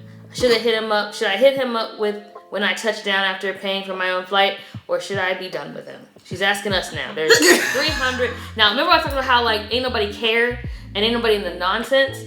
This is the one where it's like, bitch, why did you bring this to our doorstep today? Again. Because there's 316 comments, and I'm telling you, cut that shit in half because she's arguing with somebody. Yes. There's probably roughly around 200 and maybe 45. People are telling her not. What the fuck are you doing? Not. She starts talking to ChatGPT, which again is going to be more prominent as we get later on in the year. Well, ChatGPT is doing a lot of life choices for people unnecessarily. It's pulling its weight for no reason. And it's real dangerous because she totally makes ChatGPT her life coach, because apparently listening to human beings is on some bullshit. Right, we're out. I want the thing to tell me that I've been manipulated and feeding information to tell me what I want to hear. Exactly. It's not going to give you anything constructive, but let's see why it doesn't. Ooh. Here we go. So this is part of the in a relationship, you're the woman who, and it gives her all these little notes. Now, so number one, I would just say that one is just basically clingy. Okay. And then number two, that also, how I read that as you ain't used to anything. Okay. Number three, I would change that to DTF, down to fuck.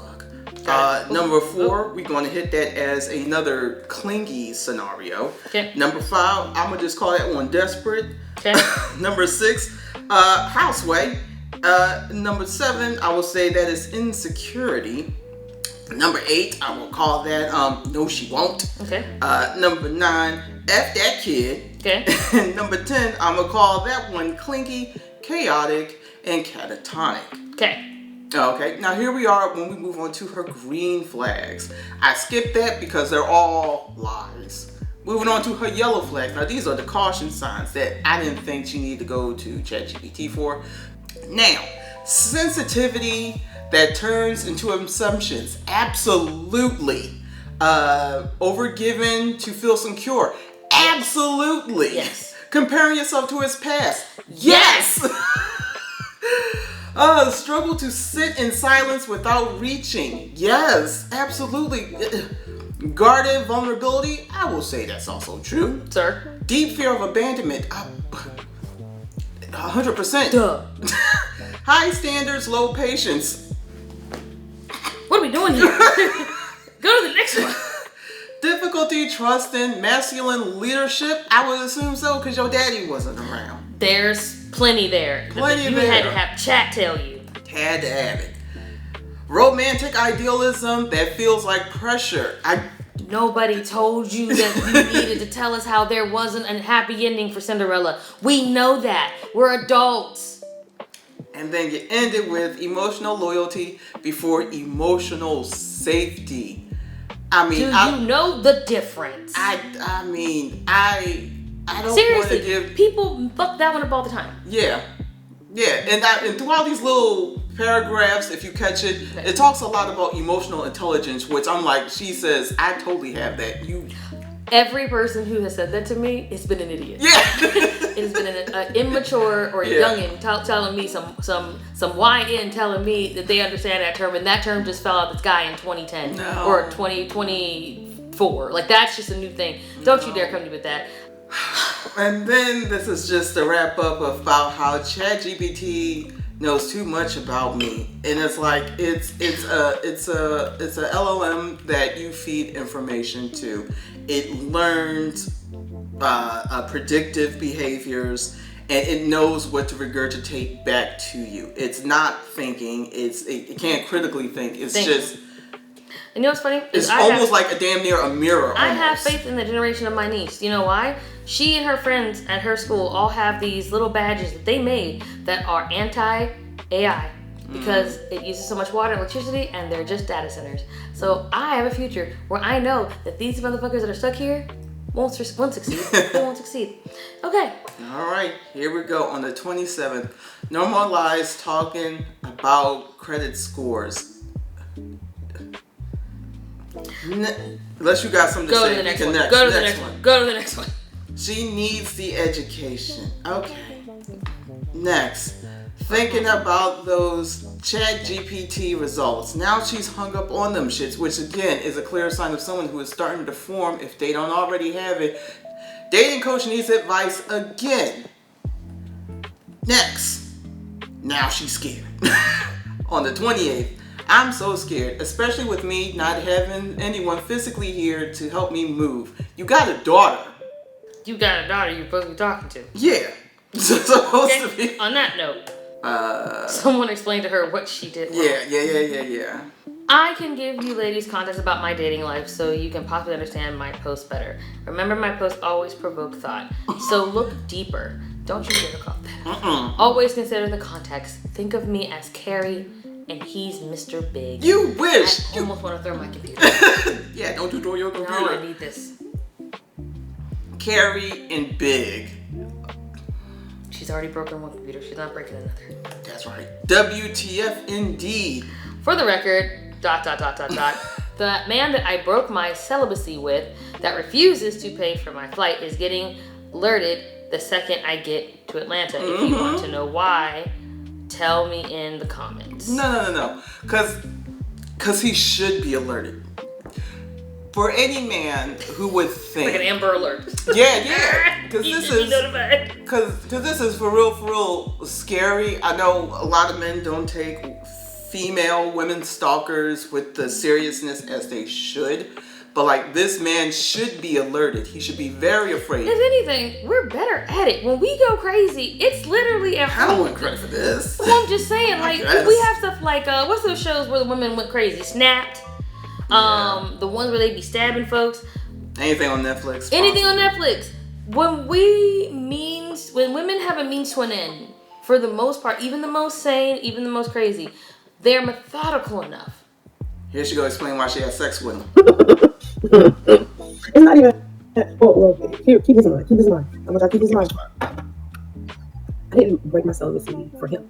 I did it because I was ready. It was for me. I needed it. I wanted it. I prayed about it beforehand. I asked God to send me the right person. I said I was ready. I said I need to feel something because my nervous system was on. I could tell I needed. You know how you need human interaction. Everything I got from him, I needed it. I got it. I asked for it. You know what I mean? I asked God if I could have sex. Again, you were supposed to be celibate. That means there is no sex. There is none. The way it just randomly happened and it didn't fit. I hadn't talked to him in months. I blocked him in January because he started acting strange. Like that second week of January when he realized he had feelings for me. Okay? By the end of January, he had started communicating weird. Like he wasn't communicating typically like he used to, so I knew something was wrong. He went 3 days without talking to me. I blocked him. Because I've never gone 3 days without talking to him in this capacity. Like as a friend, before when we were like, be talking in passing, he could go 3 days without talking to me. But once we realized we had feelings for each other and we had been talking every day for like 3 months, for him to suddenly not be talking, it seemed off. That's not a coincidence. There's no such thing as coincidence. Things happen for a reason. Think about it. I had already prayed about it. I already said it's what I wanted. I already told God. I already asked God, could I? I asked for permission. I didn't just break my celibacy. I asked for permission. She didn't just break it. She asked God if she could have sex. And the fact that this guy showed up, then it meant that He's the one. Here we go, 30th. Come together and help pay this shit. Okay, I'm gonna read this one because we need to get to this point where it is explained now that after all of the back and forth, the rigmarole, the who's gonna pay for it, who's gonna do it, he's not buying this, I'm not buying that, all that, right? July 30th. I still can't believe I lived in my car for a year. We've been living in a hotel for the past 6 months.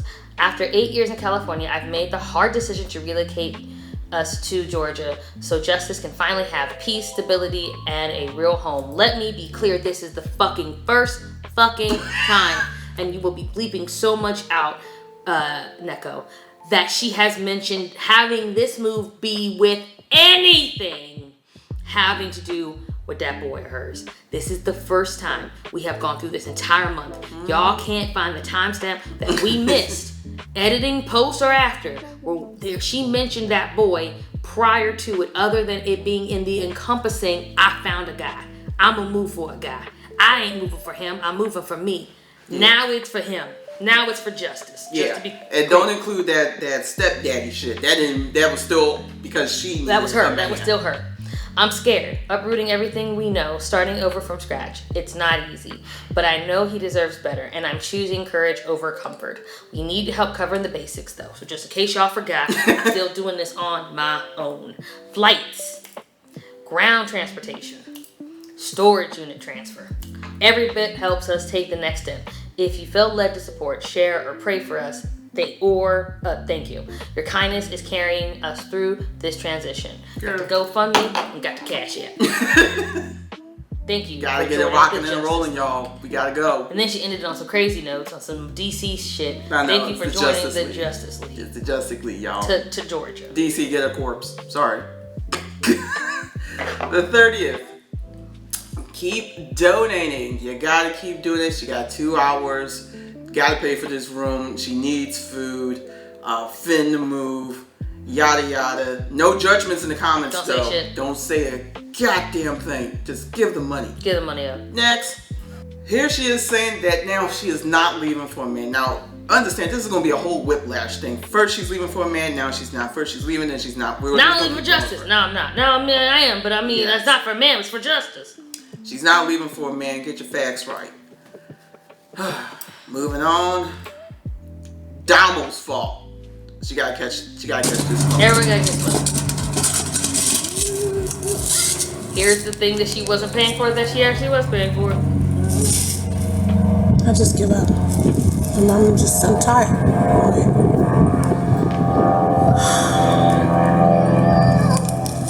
Second is the next one. It breaks my heart that I handled all this by myself. 2 years ago, my daughter and her boyfriend packed up everything and tossed it into our storage unit with no order at all. For a year, I would come back and forth here to grab my things when I lived in my car. Everything is a mess. Every time I come back here, I'm just reminded of the pain I've experienced. My mother's things, my daughter's things, they're piled on top of the furniture, photography gear, clothes, my books, and even my son's toys. It's just layers and layers of memories, chaos, and stuff I once worked so hard to build. I don't even have the physical or emotional energy to dig through all of it and figure out what I could sell before making this move to California, back to Georgia. It feels overwhelming and heavy, like I'm carrying the weight of everyone else's choices while I'm trying to restart my life. What I really need in this moment was support, help, or at least someone to stand with me as I try to sort through this chapter. But instead, it's just me, tired, stretched thin, and doing my best to survive. I wanted to go through everything, but right now, I simply don't have the strength. So what does that mean, Neko? What does that mean? Well, we'll find out in August, I'm assuming. We will, but I do want to point something out. The thing that aggravates me in this comment that she has, that was her storage unit that she's finna move. That's all their shit, right? The thing that stands out to me the most is how she talks about everybody's, like her mother's things, her daughter's things, piled on top of my furniture, my photography gear, my clothes, my books, and my son's stuff. So it's the epitome of how she views everyone in her life. Like she's always at the bottom, and everybody's always crushing her photography gear, her dream, and everybody's just leaving their stuff on her, which is why she is always so righteous in her rage and just out in everybody's just business and being so angry. Let me be clear. I'm gonna say something right now. I don't give a fuck who's stuff in there. If I'm the one paying it, guess who shit gonna pay it for sure. If you have some nerve, knowing you ain't put a solitary dime to this, and hasn't since, and then was mad at the daughter, Adamo, for not doing it the way she wanted to, but she was paying the bill. It's mine. Whose name is on it? So my stuff can be wherever I feel like putting it because, it's my shit. And that wraps up July. Now, this is August, and she is supposed to have been in Georgia at this time. She is not. So here we are on August 5th, and she's just here explaining why she's homeless again. This should be real quick, as if we don't already know the story. I'm trying to relocate, of course, because I can no longer afford living in California alone. I live in the Bay Area. Instead of me asking for donations, I asked for everyone to go to my bookstore. And I used to teach financial wellness before all of this happened. And I know it's going to take me some time before my audience and the people around me can trust me. And my advice as far as financial wellness goes, oftentimes when you're working so much and you're not paying attention to the people around you and what you're doing and the decisions that you're making, when you are allowing them to have access to your finances or them to have access to your life in general, you can fuck your shit up. Yeah. No kidding. Thank you.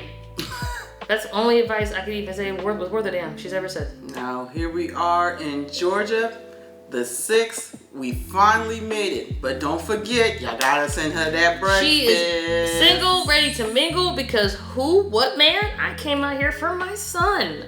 Mm-hmm. Let's keep the party going, though.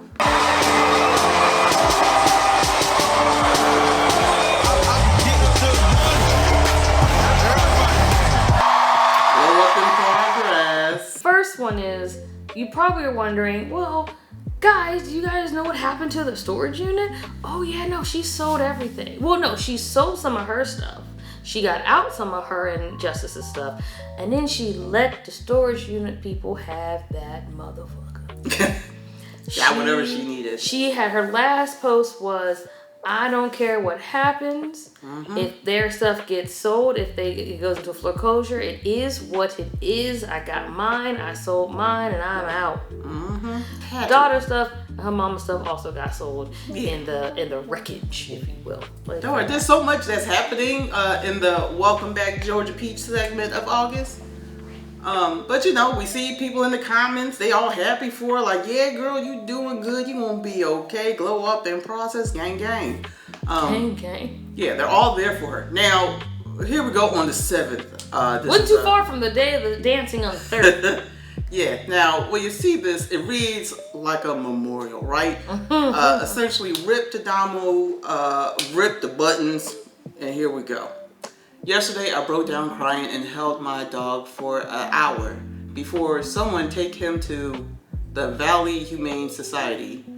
I thought it was the best option, but they contacted animal control, and when I found out, I was heartbroken. I left both my daughter and my dog behind in California, and it's been weighing heavy on me. I feel terrible, just awful. But the truth is, I had to let go. Not out of carelessness, but out of necessity. My daughter is an adult now, and my dog was well into his senior years.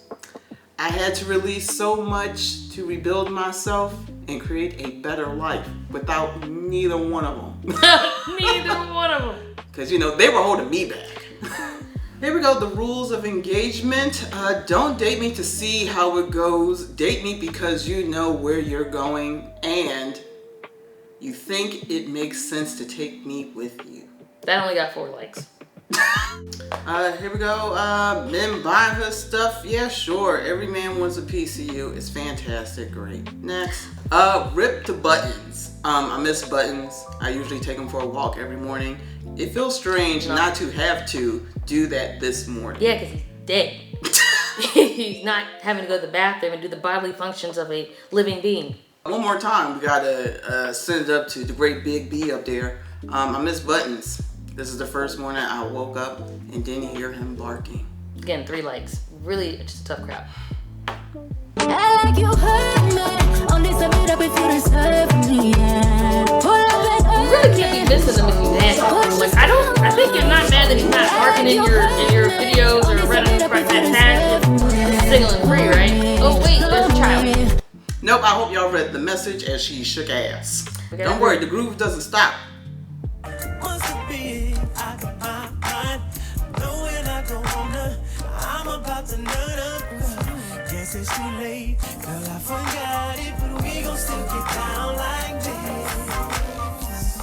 Alright, that's her. Still got the groove.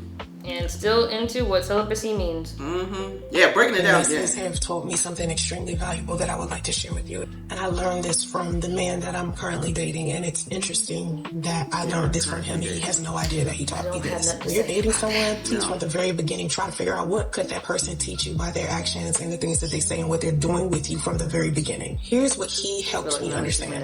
2 people could be going through the same thing, but because they believe 2 very different things about it, they'll have 2 completely different experiences. So the circumstances are neutral. What you have to do is make sure that you 2 are on the same page about what you are experiencing. It's not the event in itself that causes you to feel what you feel. It's the meaning that you assign it through your beliefs. Emotions are just the feedback. So if you want to control your emotions, you have to control what you believe. So what do you believe is truly happening between the two of you? Okay. That's a lot, but don't worry. She still got more dancing, more showing off her body. This is hard to say. I The wanna dating make sure pool I go truths. about this in the right way. Cause lately I've been busy a lot, and I know you don't feel appreciated and whatnot. I'm gonna love you better. Yeah, dating pool truths. She's having a good time. We got the social media On the popping. threads, and I saw this guy talking about Yeah, how but she's a whole new person in Atlanta. Again, gotta get them followers back. and how she went on a trip to Miami and broke her celibacy with a random stranger that she met at the bar. And he realized that her telling him that she was celibate had nothing to do with her truly being celibate. It had something to do with her not really wanting to sleep with him. The confirmation bias that you see every day of people complaining about their experiences with the opposite sex, that bias isn't proof of reality. It's proof of a belief that you were already practicing. If you don't want to experience anything else negative with the opposite sex, then practice that. Kill the belief in your mind that something is wrong with the opposite sex. And I promise you, once you've been persistent in that thought, it will bring you better people to be engaged with. What's happening? What's going on? Speak on it. It's crazy how someone will say that with such confidence and have no real belief in that actual statement. No. You have no bearing of that. You gave a universal thought life that we all understand, and that therapy is the best way to break that down for any individual, so that way they understand what that is. We know how the internet works. We understand you have propagated and profited off of that same fucking platform. I don't know about the profit. Well, she gotten somebody been paying for them Yeah, for that hotel room at one point. So all I'm just saying is that for someone to have such a staunch belief system, how did your paradigm? That man ain't called you for days. Challenges of being the older. Challenges of being the oldest daughter is something I cannot explain in a 1-minute video. Let's hear her talk about family dynamics. But I will try. The relationship that my mother has with my little sister is extremely different from the relationship that me and my mother had, because I was born in a different stage of my mother's life. My mother had me when she was 19. Her older siblings tried to tell her then having a child might not be a good idea. My mother was not the best mother in the world. I barely got a chance to be around my mom. My mom was gone all of the time. She was already missing. And then when she shows up, she's like she's destroying everything. Just a fucking Godzilla against this bitch. Mind you, she was the only person you had. And let's be clear, we mentioned in the book, she ain't got no love for that woman. She just destroyed everything that I had to beg her to help me with, because I had to go back to her because I did not know how to do this on my own, and she was the only one willing to put up with me. Crazy, right? Essentially. But keep talking about the challenges of being an older daughter, though. My daughter. I finally got the courage recently to cut off my mother and my sister, because the way that my mom and sister team up on me, instead of me being able to get support from either of them, is easy. My younger sister is just now reaching like 30, and here I am, 45. So that significant age difference between the two of us has put strain on our relationship, and it wasn't until she got a little older that we could have like a better sisterhood. So I've always felt like an outsider. I never felt like I was part of a family, because I'm like the trial and error mistake that my mother made when she was young. You feel what I'm saying? The thing that I wish we all could have ever really found out is if there was truly sexual assault that happened when she was younger, because I would have loved it. Not even loved. I would hope, even behind closed doors, she had ever approached her mom about the subject, because she says it publicly all the time.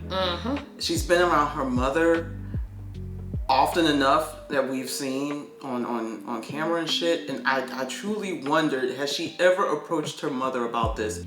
Can I also say something? Sure. This is coming from somebody who just got into August and told everybody in July, fuck y'all, I'm leaving California. And I promise you, I promise you, the reason why we're hearing this the way we're hearing this is because the people that she said that the closest that were helping her, all in January, all in February, all in March, all said to her, don't do this. Yeah. The only reason we're getting a kind of this highly polished, filtered look of, oh, I know my shit, I'm neo soul Soncerae, is coming from a place of people telling her, you do not need to be struggling in Atlanta, and especially if you had any inkling of talking out loud that there was a man involved. Here we go, 13. We be praying. Listen, prayer, right? I need prayer. This is not a drill. This is not a drill. I can't stop praying. Okay. Why? What's happening? Well, everybody asking you shall receive. Yeah. Prayer emojis. Everybody got you. Don't worry. Praise be. Now here we go. Okay. Here we go. Now on the 15th, this is a long diary entry, right? But here's the gist of it. If you wanna read this your own self, help yourself. But the key notes are the following. She went on a date. No names were mentioned, but we can assume that it is Sugar Bear, right?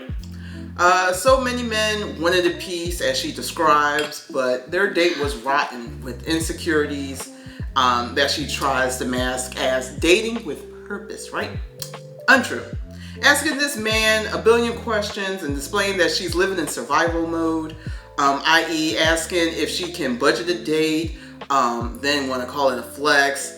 The restaurant she picked, saying how the meals were between $90 to $115 per meal.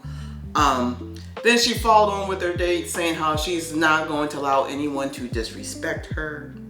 Again, this is your first time in. She says she's a mystery date with a man, right? Mm-hmm. Going on to, she's questioning if he is financially stable. However, that conversation went between them. She follows up with, well, how come you were able to donate $25 instead of $250, which is crazy work at a table where you breaking bread with a man who you expecting to pay for this bill as well. Keep going. But and also, why did you do that knowing that I'm homeless as shit? His response, he doesn't give out large amounts of women who he doesn't really know. Her response is, you think $250 is a lot of money?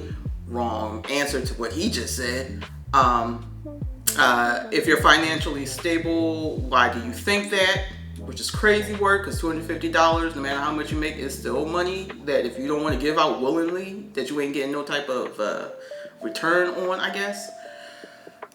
Then she follows with how she doesn't feel entitled to anybody's money, but she then follows up with, then don't present yourself as if you're someone who is financially stable if you can't do that. Then bragging about throughout the day she became more antagonistic as he came off as more controlling because of her bad attitude. Then she follows up with he is still hurt by women of his past. Then she told him somehow she mentioned that somebody else donated $1,000 to her, which annoyed him, which he and caused him to say, that's why I didn't give you the $250, which is crazy because you shouldn't try to brag on another man giving you money when you're trying to argue with the other man why he didn't give the amount that he should have gave you. Pretty much. Her excuse was it was for her mother's medicine. That's why the person gave her $1,000. Yeah, sure. She becomes more demanding and asking why he won't send back the voice notes that she's been sending him. And he mentioned that he would rather text, which really messed up their situation, and it's breaking her heart. She cries more about some BS, and don't forget to donate and support her via her Cash Apps. That's what you say at the end. And don't forget, we're gonna hit you with the booty pictures so you know what she's working with as she's telling you about her really bad date. Now, throughout Georgia, she's been doing like these little diary entries, right? And just letting everybody know how her journey is going. And we know it's just a burning trash fire. So on the 16th, this is day 10, because she arrived on the 6th. This journal entry is basically her saying ATL was a mistake. Lived in the hotels down there is like, about $60 less in compared to California. Her son is regressing because he's not in school. and applying for jobs, making business deals, and doing photo shoots. That's what her day basically consists of while she's out in Georgia, in case you were curious. Moving on to the next diary entry, or not. Let's see. Majority of the time when y'all come into my comment section talking to me about something somebody else said or posted or whatever about me, I don't even know what the fuck y'all talking about. That's how much I be out here minding my business. You know what? I'm not about that life of entertaining dumb shit. I think a lot of people enjoy just like other people being miserable and shit. I don't subscribe to that. Like, I think that's a waste of my damn energy. A lot of stuff ain't even worth the reaction other people give it. So just know, if your comment is not germane to the topic that's in the video and you're addressing me, but you're talking to me about something somebody else told you or what you heard, bitch, delete. And you're blocked. The audacity. So that's basically her addressing people talking about her on the internet because there's some trouble in the water. Stuff is starting to get back to a certain individual that she doesn't want anybody to know about. So she puts it out there to tell everybody, hey, like, you don't know the full story, yada yada. Now this is where it gets a little bit scary on the 18th when she really starts playing with the AI. Let's see what she does with it.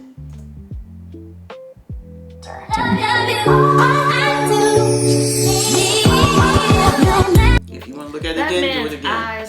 Arms are incredible. They're so not real. Hold on. The fuck? Oh wow. That's not even a real arm. But we know the photo of her sitting is real. Obviously, the man in there is not. Look, his arm's not real. His tattoo barely wraps his tricep. Yeah. Let alone his butt. Okay. Yeah. So people say he looks vaguely close to her ex, which I don't doubt. But you know, we're gonna see how this keeps going because she's having fun now. Now she's having fun. They're just having fun. Now here we go with diary 12 entry of her talking about whatever. So. Again, Cliff Notes, Chief, aka Sugar Bear, because now she's adding a name to this individual, took her out on her date and she admits that she can't live without him. She mentions that they dated 12 years ago, which means she was 33, and then 10 fragment sentence later, she later noted that they dated 10 years ago, which doesn't make sense because that would make her 35 years old. Which I've been thinking. She said she's known him for 15. Yeah. What are the numbers, bitch? Anyway. I've been really thinking that she's been losing like a grasp on reality and that's time. That's fine. She just made up an AI boyfriend. Keep going. Keep going, bro. And admits she doesn't remember why they broke up. We already know this. They had no drama. They had no issues. They had no arguments. They didn't even have sex for a while they were dating. They had an argument. This is now currently. They had an argument in front of her son. That they went out on some little outing or whatever. According to her, he called her out for not having the right to be upset because they aren't in a relationship, which is correct on his end. And as per what she said in July, because she said they were also not in a relationship, it ended with her being tired, having a headache, can't figure out why he won't take care of them after they banged. God, make him be with me, and also you guys don't forget to donate and send her some prayers. Now, on the 18th is where she's finally having things coming to a close. Like everything that she's been saying, all that build up, all that dancing and shit is now really starting to weigh on her because we're like now it's the 18th and she's finally at her breaking point. So she really got to air out what she truly feels. What you guys talk about, Soncerae? What's going on, girl? By my bank. All the glitz and glam are gone. The eyelashes, Just contouring. like I woke up this morning, I didn't even want to get out of bed. I just was like, I can't even understand like how I'm supposed to get through so much I have today. with all of the stuff that I have to deal with. And I'm just so tired. And there's so much I have to do. I'm so fucking exhausted. And it's like, when I get to these days where... For emojis, hashtag the devil is a lie. Go on about your business, girl. You got this. Go on about your business. like they're all there giving her support, you know, words of encouragement, but this is what she signed up for. Like, you left California to do this. And there is no one to call. There is no mom. There is no member. You blocked them. You boundaried them off because they don't know how to accept you for who you are, and you feel like an outsider. Remember? That's how it went for her. Still on the 18th, she's still mad at him. Like, he's not her favorite person right now. Sure, we get that. Now, because he's gone, she needs a cubby bed for her son. It costs a grip. It costs a grip. And y'all gotta go ahead and do it. Now, obviously, people ain't take too kindly with this because people in the comments are like, well, why you gotta get this bed in particular? On the 19th, there's a bit of a call out, and someone had to just read her through the filth. And, you know, but she doesn't have insurance, so what y'all trying to talk to her about? Like, didn't have it to begin with. But even though she was arguing about the insurance shit back in the early part of February, but whatever. Moving on. And again, she's still mad. She gotta repost the call out because that's how she does people before she blocks them. Okay, this is her rhetoric. Apparently she's reposting a woman by the name of Pretty Eyes. That man is rejecting you. That man isn't rejecting you. He's rejecting the man he'd have to become to be with you. Men want strong, independent women with standards and values. They run to easy women with no boundaries, no self-respect, nothing to offer. They don't want real. They want roaches. Wow, you found that prolific? No, it's crazy how she thought someone else finally said it. Like, it was her rhetoric at one point. So the fact that they're throwing it back at her is pretty crazy, in my opinion. Continue. Here we are on the 20th. This is diary entry 14. Again, it's a long one, but these are the cliff notes. Found out that Chief was seeing another woman despite her admitting in July that they were not in a relationship. Somehow she still gets blindsided by this. She talks about them having another heated argument in their car. In his car, the AMG, I believe, is what he was rocking. She continues to lose track of how long they've been friends. It falls between 10 to 15 years. Gotcha. Whatever. She's playing mind games with him. He pops up on her in the middle of the night and they make out in her car. I think she might have did more in their car because obviously she talks about them having little fun family dates with her son, going to bookstores and shit. Then she follows up with her demands for wanting a townhouse, wanting him to lease her a Benz. And she says that if he doesn't do that, then he's not on some alpha male shit. Then it ends with her, I can't believe I wrote this. Then it ends with her getting wet for a man, Chief having unprotected sex, talking about Atlanta has high rates of HIV. Says it right here. And then don't forget to donate. But also, booty picture. Don't forget, we gotta, every time we trying to air out our grievances, we gotta end it with an ass shot of some sort. Because that's the only way, to get the I men, guess you'll read get Atlanta, it. get Atlanta Men, yeah. I guess, yeah.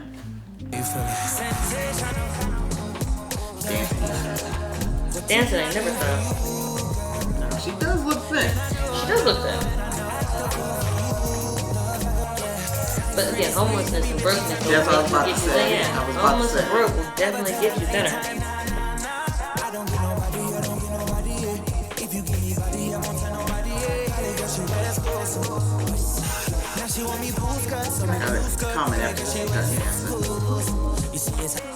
So here's the deal. Despite her looking thinner due to homelessness and not eating, whenever she met that man, which is why I think more happened in that car, she starts dancing and she's happy again because it's like she just been recharged again. She was feeling down and out. This is what happens after post-nut clarity.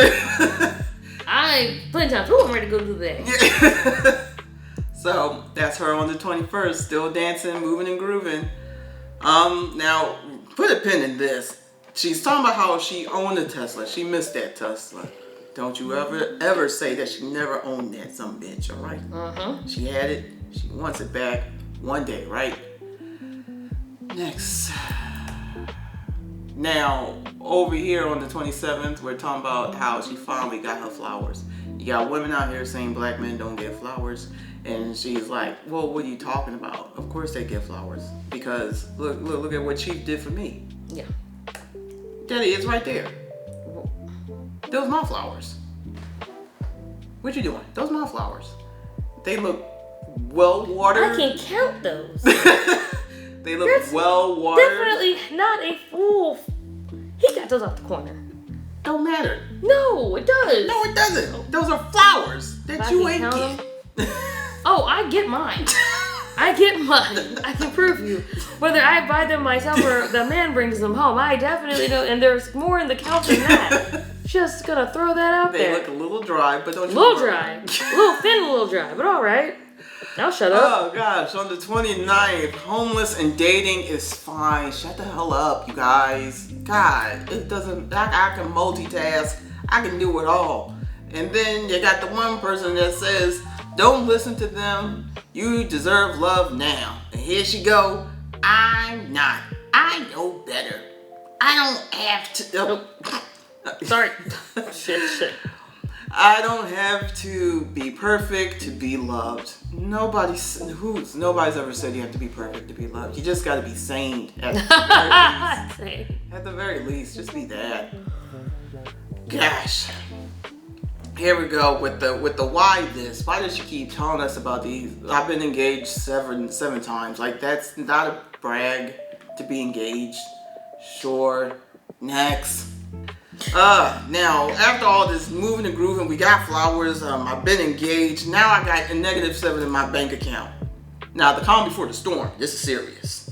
Yesterday, you ever been like dating somebody and you're dating and y'all masks fall off at the same time? Now note how she was eating carrot sticks before, now we Yeah. back on the bacon. That was bacon. That was bacon? That was bacon. We back on bacon. We ain't eating healthy no more. Fuck them carrots. Like that person knows You're not in everything. LA no more. You're not in California no more. You don't need them. Yesterday that happened to me. And I deleted, let me show you that again.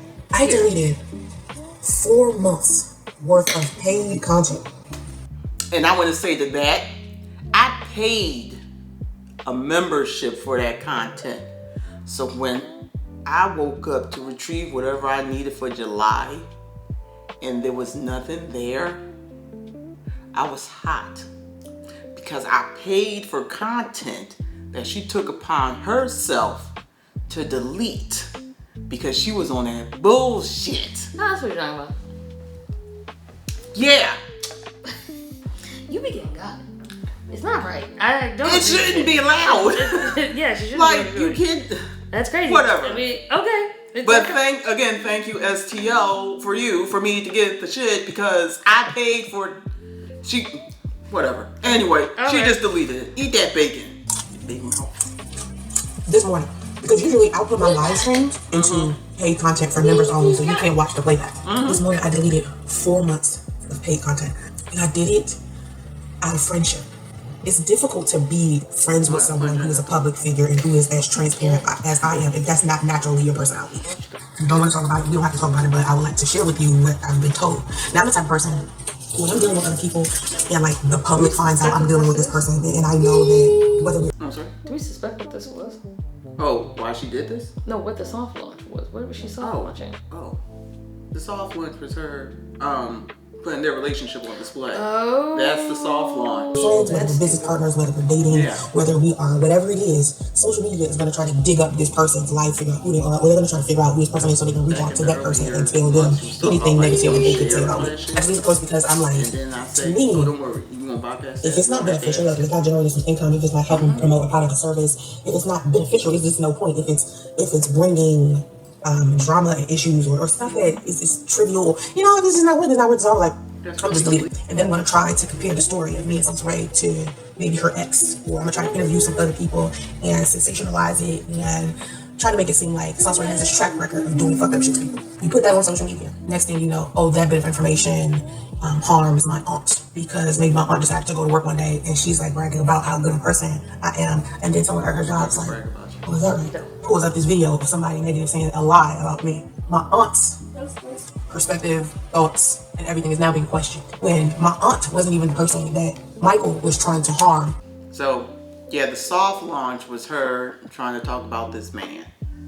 And as we just saw in months past, that she didn't want to do anything like that. She wanted to wait. You don't put your business out there, yada yada. But clearly something motivated her to suddenly want to go public with this man, unbeknownst to him. Facebook's a blow up. Like, if you're gonna put it on Facebook at any point in time, especially in the generation that they're discussing this in, everybody gonna find out. Everybody gonna know. Everybody gonna find out. We're going into September. That is August. Now we're going into Psychosis September. Now we already had a little bit of how the AI is going for her and the fantasy, because that last little snippet we saw from her was the calm before the storm, which is finna happen. So on September 1st, she's sick of being a jump off. She's pissed. She wants everybody to know it. She definitely wants this chief character to know this. Stay celibate until you find your person. Everybody confused and full of demons out here. Again, because you were never celibate to begin with. None of you who want to have sex or get married, you're not celibate. You are abstaining from sex. And there's nothing wrong with abstaining from sex. Now we're going to see if these dances got the same oomph like they did last month. Now that she's been shake, rattled, and rolled. Oh yeah, so it's been announced about the relationship, and now the relationship has been pulled. Yeah, so now we about to see what I'm too old for this bullshit looks like. Hit it, Soncerae.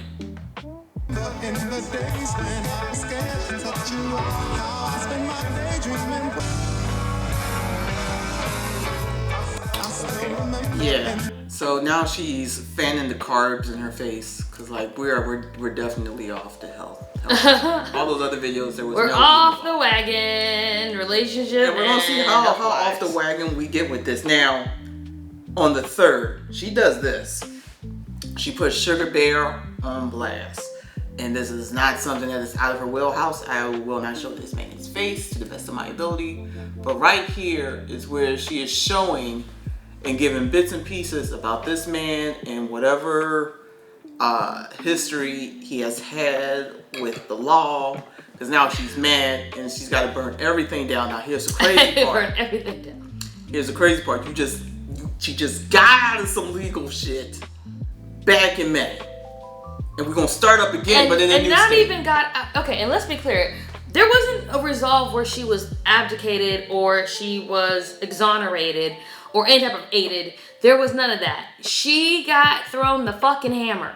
They told her, stop talking about that man. In case anyone's wondering, legal, just like that man's information is public, so is the filings and the verdict. The verdict is she had to uphold the cease and desist and the restraining order, regardless of her location, which, since she's moved, now she's closer than she was supposed to be required.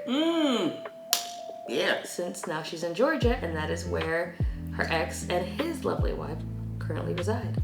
But I digress. Yeah. Now, I went back to said blog because word got back to him. So what she does is she re-edits it. I remember what the original looks like. It's a lot of his face, a lot of other shots, and he found out.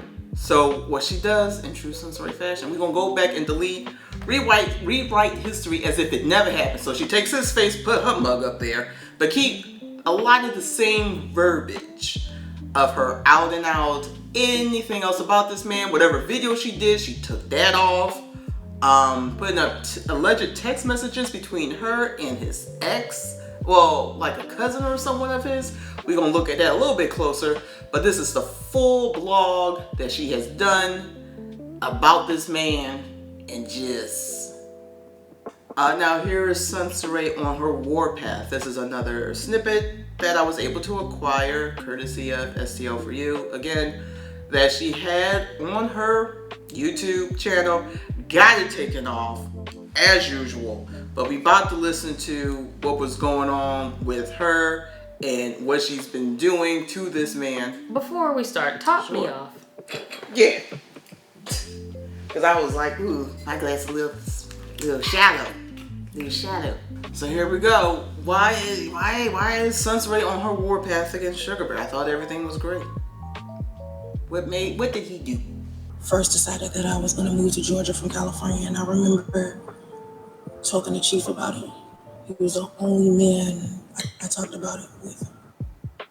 I sent him everything. I just wanted him to find me a townhome, put down the deposit, pay for the first month's rent, or whatever, and then from then on, I would take care of the rest. He didn't want to pay for me to come to Georgia. It wasn't that he didn't have the money, he just said he wasn't willing. I didn't... Is that always the biggest problem when you got shit going on and people just don't want to do it? Cry more about, why, because it's when it's difficult. So as I'm sitting here and I'm going over what's happened over the weekend, where I had to, publish the When the Mask Falls Off blog about. Now you can see what it looked like originally when she did it, before she cleared it all up. Oh, Chief, I had to step ahead of the narrative that was being painted. Before any of this happened, I explained to him, I said, listen, what trolls are going to do is they're going to come to you, they're going to tell you shit, they're going to come to me, they're going to tell me shit. And they're going to try to get us to hate each other. That's the goal. Now see right there, that's a post that she put on her Facebook of this man. And she took that down immediately, because that's what people saw of her claiming this man to be hers, and word got back to him. It's chaos, it's going to be lies, it's going to be rumors, it's going to be all types of stuff. That's what they do. Make up lies, make up rumors, make up chaos. Tell people I'm a scammer, tell people I'm this big and bad person, but they're going to be talking to you from anonymous profiles. They're not going to... Well, I didn't talk to him from anonymous profile, Soncerae. He was always aware. Instead of defending me and standing up for me, he couldn't do that.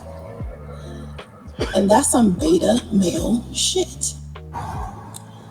If he wanted things to be private and he wanted, things to run smooth and do what he wants with me and have the freedom to do whatever the fuck, what she did was just pay for the relocation and hid me and protected me. That's all the fuck he needed to do. If you Hide me and protect. If you want your shit to be private with me, you better hide me like a body. Pay for that townhome and pay for that car, and also take care of the deposit in the first month. I'm your secret. Keep me. That's all you gotta do. It's not that hard. God, stupid dog. I'm your secret. Hide me. All right, here it is again. This is September 3rd. All right, day 27. Another diary note. All this nonsense basically says the following: he's playing games, she's a good woman he took advantage of, and now she's on a warpath. That's all this stuff is. And again, she keeps putting up this man's photo. And also, if you want to read the full thing, she puts the even link down there, When the Mask Falls Off. Now, here are some snippets that I thought were very interesting when it came to When the Mask Falls Off. In that blog, a very particular snippet that I think requires highlighting. She writes, I'm finding out that he's giving multiple women all over the world herpes. Not being honest, not strapping up. And the only reason I know he's doing it is because when I first met him over a decade ago, he told me his ex-wife cheated on him and gave it to him. So now I'm trying to scan my mind, thinking about every STD known to man and how he may have contracted something. I'm worried about my own health at this point. So here she goes saying that this man has herpes and worried about if she has it. And here's a fun fact about herpes. If your partner has it, then more than likely you have if y'all have not been using condoms. Even after I was devastated by the sexual abuse allegations associated with his daughters, I stayed loyal. Oh, she's a real Nicki Minaj over here. Okay. Look, I got more thoughts about that, but what caused a problem is when I then met with the lies he began to spread about me. That what was more important, not whatever's going on, not the abuse, but what he was saying about me in particular, making me out to be the crazy delusional woman, because you are. When all I've ever done is to be honest with him and everyone. I've been extremely kind and patient with him. That's when I draw the line. After I protected you by keeping your secrets that I'm spilling all over the place, by the way, you should then go and tell other people I'm the problem? Really, bitch? Here's some more parts of this blog that deserves highlighting. Then he told me something heavier, that his first wife had once spread false allegations of sexual abuse just to win custody of their children. But he's a liar. How the fuck am I supposed to believe that? I told him so many times to stop lying. How am I supposed to trust anything he says? I tried to carry that with compassion to understand the weight he was holding. So I went back and deleted nearly everything I had shared about him, no matter how vague it was. And if you scroll down a little bit further, she then writes, he's seen firsthand how I literally walk the fuck off and not speak to his ass. I know how to get the hell on. Pin that. Throwing abuses ain't that difficult. What's been difficult is when I feel guilty and circle. Now here we go with 2026 promises already.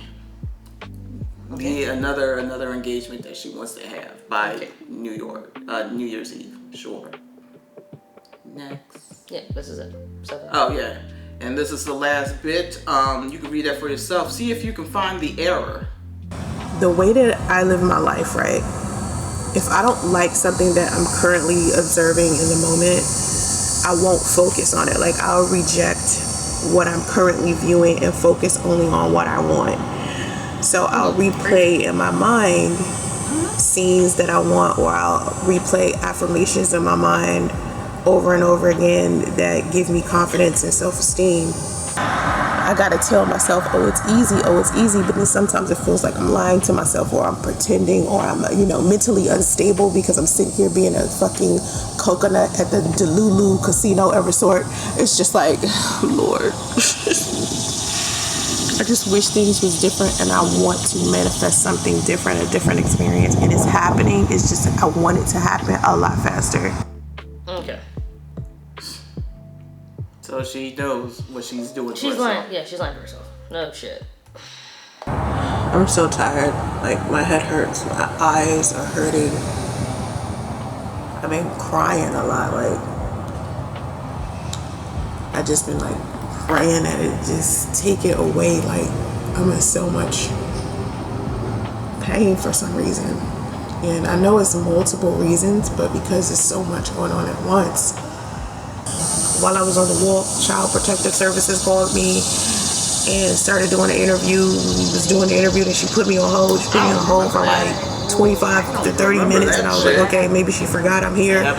So I hung up, and I'm like, maybe she'll call me back in a minute, and I'm just like, I'm not even in the mood to do the rest of the interview. It's so much, like I'm just dealing with way too much at one time, and I'm just overwhelmed. This is, okay. This is September this is 12th. September 12th. The walls were closing in. She mentions Child Protective Services, which we had failed to remember in our own notes. Excuse us. Wow, this is... Yeah. That explains a lot more. Yeah. And note how she's not saying this is social media people doing this. Mm-hmm. She ain't say that. No, she didn't. Okay. This is a whole nother state. Ain't nobody been able to really... Which would make sense because you fled California where they would know. Yeah. When we talked about this, I know. We didn't know how long it was going to take. Yeah, before they caught wind. Right. Literally 30 days. Because that child has special needs. Yeah. And he's not in school. And they got a report that a kid is missing. Literally 30 days. Roughly. Here we go. We're missing some shit. What we missing? Back again, the dog, Damo, and California. Yeah, the beach in particular. Yeah, those are things that she's California missing. vibing, Yes. living. Look, whatever, girl. I don't have family support. It's just me and my son. That's why I held on to Chief so tightly. That's why I felt like I needed him, no matter what he did. That hurt. I didn't want to let the friendship go. You disowned your family for this. And ignore alleged sexual abuse cases against Alleged. Let's see. She did a little bit of a tour. Need 2.75 times the rent. Money from YouTube and Amazon. That's what she presented to them. They used some place called Credit Nova that didn't have her bank as an option to run like a credit score. I guess I never even heard of Credit Nova. But moving on forward, they asked for pay stubs, but I am an independent contractor, and sometimes I get paid by a project. That's fine, but you can still present like tax returns. If you got money in the bank, if you truly have money in the bank, and if you show a bank account with money in the bank, I know this. And just for anyone that is thinking of moving to California, because Soncerae, that's a really good thing. Recently, our Los Angeles housing action firm has sent out to help renters. You no longer have to need pay stubs. You don't need to have your bank account checked. You only can, apartments out here can only take you based on your credit score. They cannot discriminate against you over your income anymore. That is something you can file against them if a landlord or a leasing office does that. She tried to explain that, and I was going to try to provide my taxes from last year, but it's just too much to deal with because you never fucking filed. I'm dealing with so much already. Because of that, my income can't be verified. Wait, hold on. You didn't reread it. Now you read it for the first time again, huh? It's been a little minute. What is you dealing with so much, meaning your income can't be verified? I am unable to move in.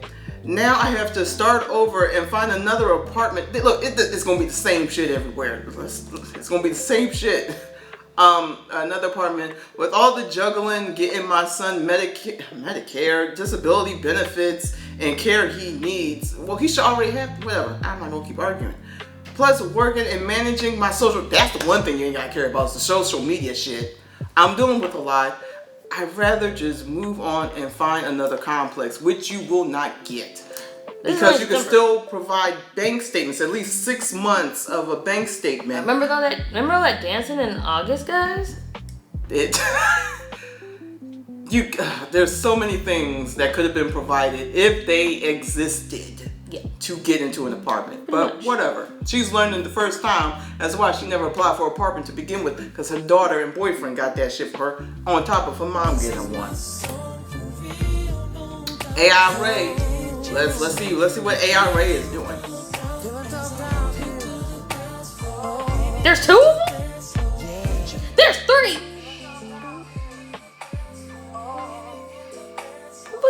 What's Ray doing back there? All this looks like a goddamn orgy. She's building up an AI orgy. And didn't she say that she didn't like being part of trans, but she was part of trans? Look. Okay, I'm gonna keep going. She about to get banged out by some triplets. Clearly, let's go. Next one. Making declarations. Mind you, yesterday she was talking about threesomes, and now she's gonna be married. I just want to know what the scale of the pendulum swinging at this point. Yeah. What is the pendulum scales going at? So she kind of did a little bit of the work for me, talking about what she said on January 1st of 2025. I know. And letting us know where we at on the 21st of September. Mm-hmm. Yeah, sure, girl. Can I keep going? Yeah, keep going. Someone said good luck. Now we got Ray Eye again. This is Ray. Mm-hmm. Manifesting love. She couldn't wait to find out she could kiss in fake life. Look, she's even so happy looking into the camera. AI Ray is having a blast. Now, on the 24th, after we were going on about Sugar Bear and how all that's been blowing up in her face, on the 24th, she decided that she's about to go on a date. Brand new man. What could go wrong with him? Well, possibly his cancer. She had a wonderful day with a new man. The only problem is it's stage 3. Now, HIPAA, anybody? HIPAA. He tells, obviously the man with cancer tells us that he's not really looking for a relationship because he's fighting it with a 17% chance of survival, according to Soncerae. Now, with all that being said, he said, I don't want to be a burden. You know, I got a lot, he for real got a lot going on. But she ain't worried about that because you know what she tells him? Nah, you good. I also have baggage. Maybe not cancer related, but I still got some. So, I can handle your cancer because, you know, I was kind of prepped with my mom when she had her titty cancer. So I can handle your cancer too. And that doesn't mean that you shouldn't be loved. She's arguing with a man who's like, look, I'm trying to fight this. And she's like, but let my love kind of get in on it. And it's like, my love beat your cancer is what she's basically saying. Essentially. And it's not like this is long-term love for like years. This is like we just met and I'm all in. Here's two parts to this. Sure. One, there's a world where this man could be lying. Could be. And she's like, I don't care. I am crazy enough to believe your bullshit lie so that way you love me because I will beat your cancer for you. I am that type of woman who said I stood by my man when he had cancer, though I've only known him for conservatively 72 hours. Despite all that arguing, he was like, I'm good. So he chucked her the deuces and kept going. After she was basically telling him, you being selfish by not letting me love you. On top of the fact that she's mad at him. He's like, I'm going to prioritize my health. She said, fuck you. And he's like, don't you know love heals all? Idiot. And this is just a photo of them together. This should have been like a handshake. No wonder she was dreaming of forever with a man that's dying. No, he won't die. Why would you do this, sir? Oh, now she's attacking her audience. She said some bullshit and the woman said, well, can you not get a job? Bitch, pay attention. I already have a job. Shut the fuck up or donate. Like, okay. Here we are on the 25th. Help her get this car because she gotta have a car. So we went, okay, so apartment, failure, fine, cool. Yeah. We're gonna get a car. That makes sense. We'll work on the apartment, but we need the car. Her last time begging for money. We've all heard this before, how she ain't finna do it. They've been begging since January. This is her last week. She don't need to do it no more. All she gotta do is get this card. I'll stop begging and we straight, y'all. I swear we will be. Now here she is recapping her life, you know, for the past 2 years. It's just, I don't know. Okay. It is what it is. Now here we are, looking at some cards that she ain't got no business looking at. Yep. Next. It's that first couple of breakfasts, but I had like two guys who did it for about, 2 or 3 months. There was this one guy.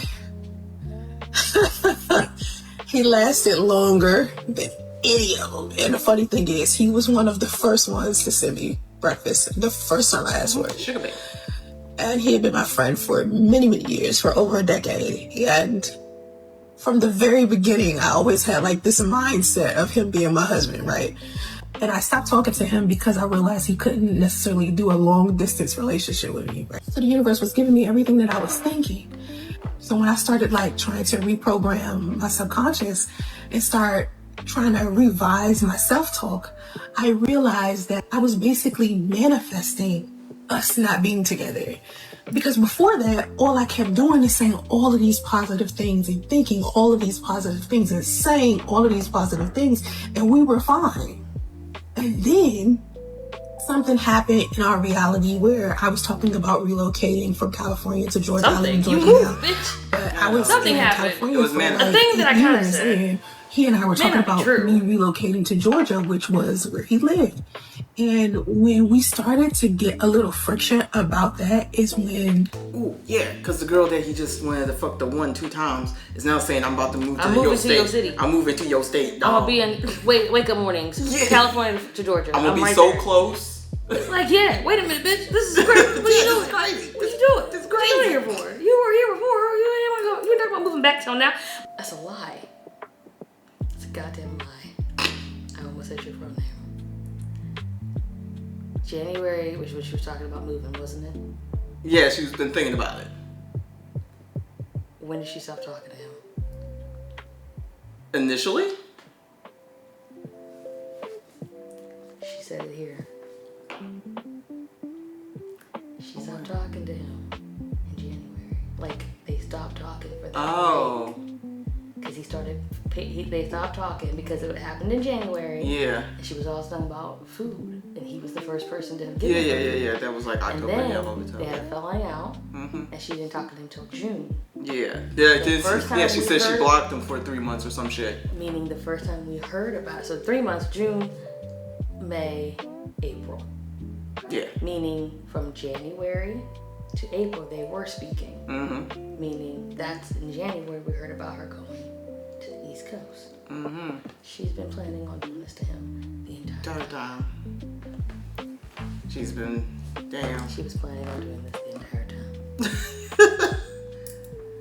I want to get up and through the table. The negative thoughts started to come into my mind. And it was just like, oh, he must not like me. I must not be good enough. I must be all of these negative things. And next thing you know, I'm destroying this relationship, right? And the universe is just giving me all of this evidence to prove to me that he's like this fucked up guy. And as a creator, as a manifester. She manifested and caused her own damn breakup with a man that she's been plotting on since the top of the year. Yeah. On the 27th, we're doing no more celibacy rings. It's done and over with. The next time you see a ring on my finger, it will be because I'm married. And let me be clear, she was selling that shit, so you just basically announced your 1 year. She was before she took away her website, her boutique. She's so stupid. Okay. Oh, the 28th. Do I have any notes? I do have a little bit of notes. Okay, so here we go with her hiding something sinister about Sugar Bear. She doesn't say anything, but you can feel the intent in it. And the key notes to get from this are the following. She hints at him being sexual with his own children. Again, the post is very vague. She's not saying anything. It's just filled with implications. So that's all it is. But this is a man she is still pining for. A supposed incestuous rapist. Alleged. We don't know. Yeah, this is all according to her. But this is who she's pining for. Right. Nuts. Now this is where it gets real scary. So this is a post of her about the family that will never be. She talks about what she imagines her husband to be, yada yada, and you see the little photo down at the bottom, right? So in this next photo, that's the original. It was just her and her son somewhere in the parking lot, probably that of the motel, right? So then what she does is she has AI kind of help her out. And then the AI adds a daddy there because she's not able to do it herself. Oh my God, that's nuts. Oh. Yeah. Isn't AI crazy? So she generated a daddy holding her son's hand because she can. Okay. Gotta keep going. Okay. Here we go. The AI content is taking over. People, her audience, are looking at it and they are like trying to figure out what the hell is going on here. And she's letting everybody know, mind your goddamn business. If you was husband material or someone I was actually interested in, you wouldn't be asking me dumbass questions. But like, they're just saying, we're looking at the profile. The profile looks fake. And she's like, basically, shut up, stupid. Now she's out here wilding for real. I have no business being single at 45. Like, whose fault is that? I was on a date and basically cut dude off mid-sentence and said, yeah, what the fuck do I have to do to get you to commit so we can have sex? I don't believe she had ever said that to someone, but if she did, that's crazy work. If he was like impressed by it, I guess I don't think they slept together. I think he walked off because I think by him being the new obsession. Okay. Then here we go with her new thing to shut the fuck up and donate. Like, stop complaining. Just go and just do one of those. Okay. Here we go. Tacos over men. Talk about it. I'ma hold you by your coochie lips when I say this is. Fuck them niggas. Eat 3 tacos. Chipotle forever.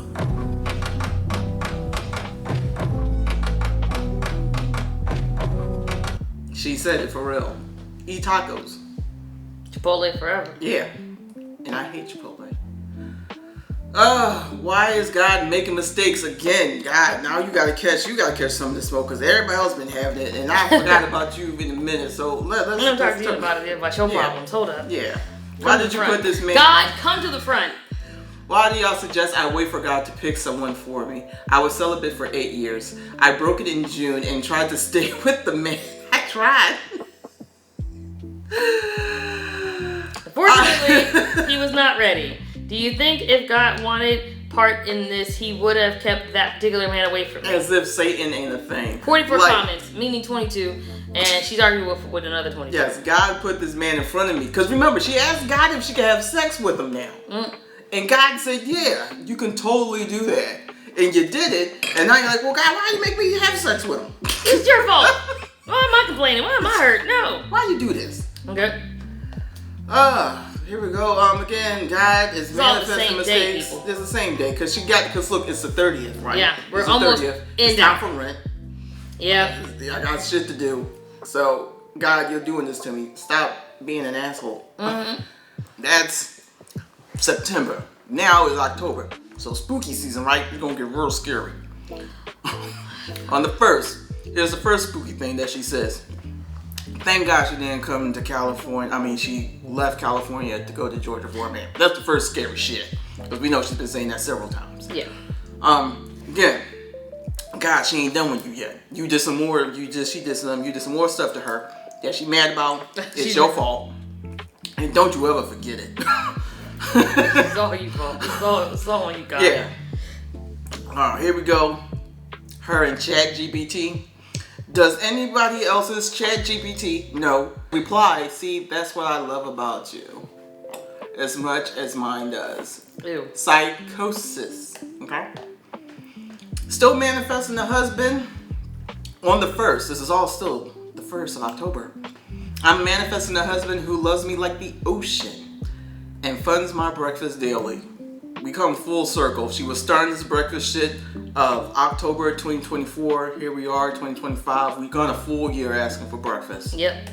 It's rehearsing the future until your nervous system accepts it as now. Meaning you gonna start doing fraud? Whose identity are you taking?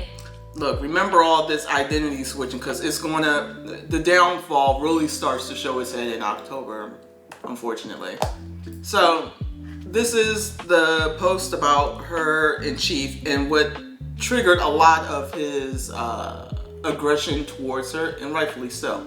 Now, if you note at the bottom, it says content isn't available right now because she put up a photo, another photo, that she had to take down. Okay. Because word got back to him. And she was upset. The next image. That's the photo that she put up. It is AI generated. No! Of her and that man. That's what she put. She used his likeness. He can sue her for this. That's why she had to take it She ain't down. afraid of jail though. Here's a little note that when it comes to AI, that's what's supposed to be there when you use AI generated shit. So that you know that it's not real. So what she did was she posted the same thing again, but then she added her original post that she did back on like somewhere in late August. That's what she puts underneath her original post, where she mentions 3 days ago that she was cleaning out her phone. She found an image that she made of AI, her and this man back when she was living in California. That's how she moves. So obviously she took it down. Okay. You know. Now this was just for you. We're back to the AI. I mean the UI UX designer. And that's her contract work for the UI UX. Out here.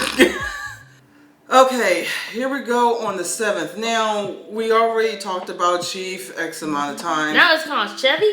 This is Chevy. An ex who hit her up mysteriously. It's a lot of bullshit, but these are the gist. It's another ex hitting her up. But it's low-key reads like her writing of this reads like a ChatGPT at some moments. So I think it's some of her, a little bit of ChatGPT to make it more coherent. Okay. Again, they dated years ago. They dated a year before they had sex. She makes every man wait before she fucks him, right? Anyway. They had an argument. They can't nobody remember why they break up with the bitch, but they always break up. Can't remember why. And they post about Posts about them breaking up, photos of him and their baby mama. That's why they broke up, because they were going back and forth. He was trying to choose between the two women. Yada yada. He chose the baby mama. Let's see. She's asking a bunch of stupid questions for him. She highlights that he was hitting up his ex. He was starting shit with them. Talking about how much she was such a good woman to all of her exes, and all her exes want her back because, you know, they missed out on having a good woman in their life. And but they're trying to see if they can sleep with her now. It's an endless cycle. It's the same thing all over again. They always talk about sex. Yada yada. Next. It's always been a dream. It's been a dream of mine for almost 20 years to teach quantum mechanics. This is our first taste of her talking about this bullshit. She ain't never talked about it before. Never, ever. Here we go. Quantum mechanics and metaphysics on social media. It took all this time for me to find the courage, like somebody was stopping her, to do it. Another thing to cross off my bucket list. You should have other things to cross off. Like a car and a job. Oh, right. And stability for your son. Talking about karma. Karma has no menu. You get served what you deserve. Absolutely. A message for Chief, in case he didn't see it. Chief, if you truly moved on, stop allowing people to come to you about what I do, regardless to what I post. Stop opening up to them while claiming to shut me out when all they talk to you about is me. Sure. Another message to Chief, very long as usual. And for clarity, and I'm hoping Neko can put this up there, his response was a baby blue heart emoji. I don't even know what do blue hearts mean. Don't know, but he sent that. Yeah. And that was it. So he's moved. So the move on thing. I was reading this as his response was the ellipses, not the blue heart. I might have. Oh. That's how I read it. Maybe. As. I thought it was this and then the ellipses, but I don't know. Yeah, because she said, I told him softly and femininely, I know I'm on his mind. But it doesn't seem like it's connected to that. That's the thing. Why wouldn't she just say his response, a new line? Or just use quotes. That always helps, but I thought his response was maybe it was ... Yeah. And this was his response. I really thought I think it's a blue heart though. It could be. It could be. That's just like the silence of like it nothing else. Yeah, it could be. Either way, she didn't get what she wanted. Nope. Eat 3 tacos, Chipotle forever. Yeah. Keep going? Yeah. Now, this is the blog post of When the Mask Falls Off. That video that we saw previously of her sitting on the steps. That was her talking about it. This is her making that blog post about that man, which again was later revised. That was the one where she put up his mugshot and all that crap. The wife she's hoping to be. Sure, she was hoping to be his wife number 3. Didn't happen, nor should it. Oh, this is how she envisioned herself as the wife. Looked like a straight up K-drama. Looking like a snatched, half Korean, half black. Don't she? From Jeju. Yeah. Yeah. That's this is how she envisioned herself as a wife. I'm like, big dreams. No, there ain't no kid around though. Big dreams. No waist. Big titties. Big necklace. No kid. Ruffled dress. Mm-hmm. That's how she envisioned herself. She's a lame. She's a lame. Yeah. What is this on October 12th? TMI for real. This is another one of those when she's talking to a dude, getting the man's response, and she puts up the text message. Like, you can't keep saying that. You just had sex in June. You can't keep using that. You can't. But she also kept 8 years, bro. 8 years. She's been keeping up.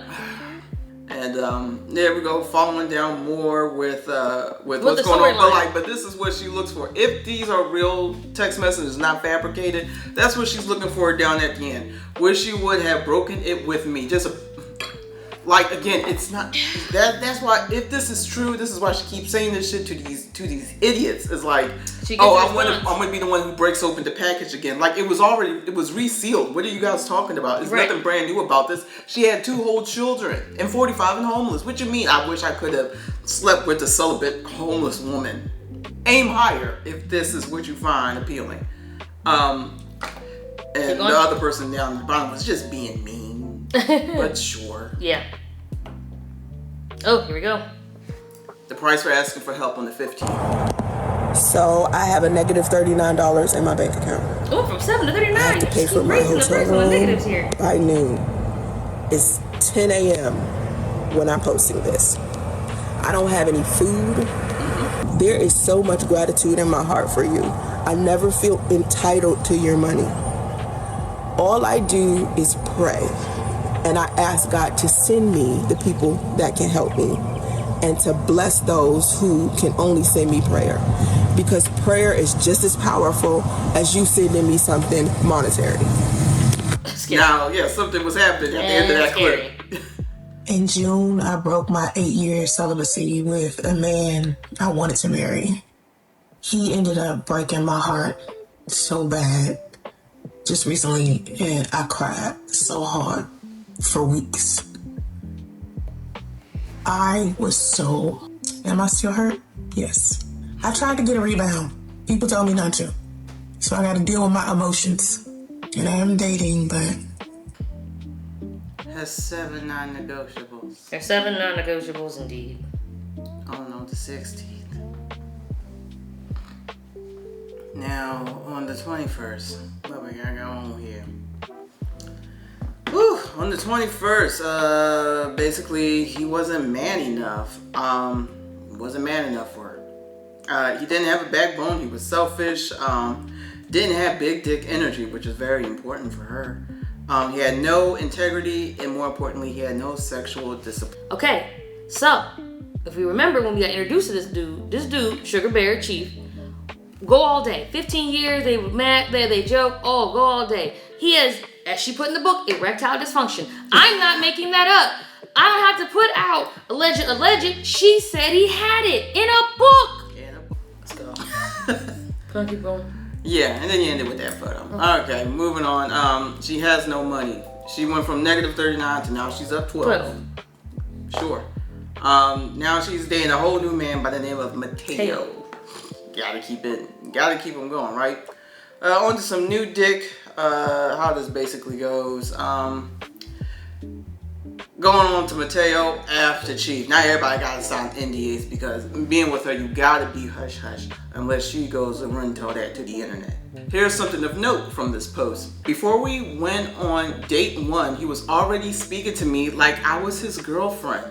He basically says he'll do anything for a good woman so that he can have me. He wants to do everything he can to make sure I get whatever I want.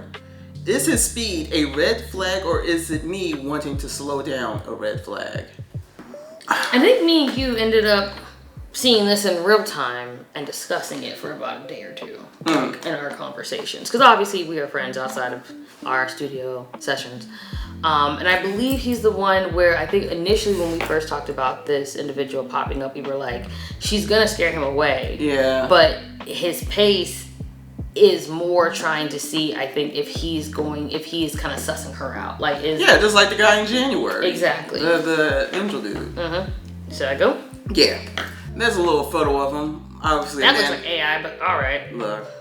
Now, again, just like the guy in January, she gotta start posting up all their business. Always, because the diary and the friendships are all social media. But the crazy thing is, this is all happening on the same day. As much as she was already gushing over him, she's already saying that the shit's over.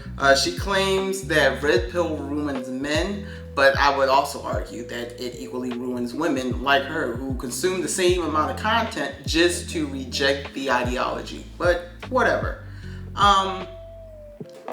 Okay, so this is basically what they're discussing. The passport bro comment I made was a pun. So clearly if the guy was making a joke, she just didn't get it. Yeah. But you gotta be careful. In other countries, the difference elsewhere is that women treat their men differently because they are culturally assimilated to be more feminine. Okay, this isn't my opinion, it's a fact. This is not a fact, it's a perspective. Femininity doesn't belong to one country or culture. There is deeply feminine women here in the US. What often is mistaken for a feminine problem is really a relationship dynamic problem. If a man leads with peace, promise, and provisions, most women,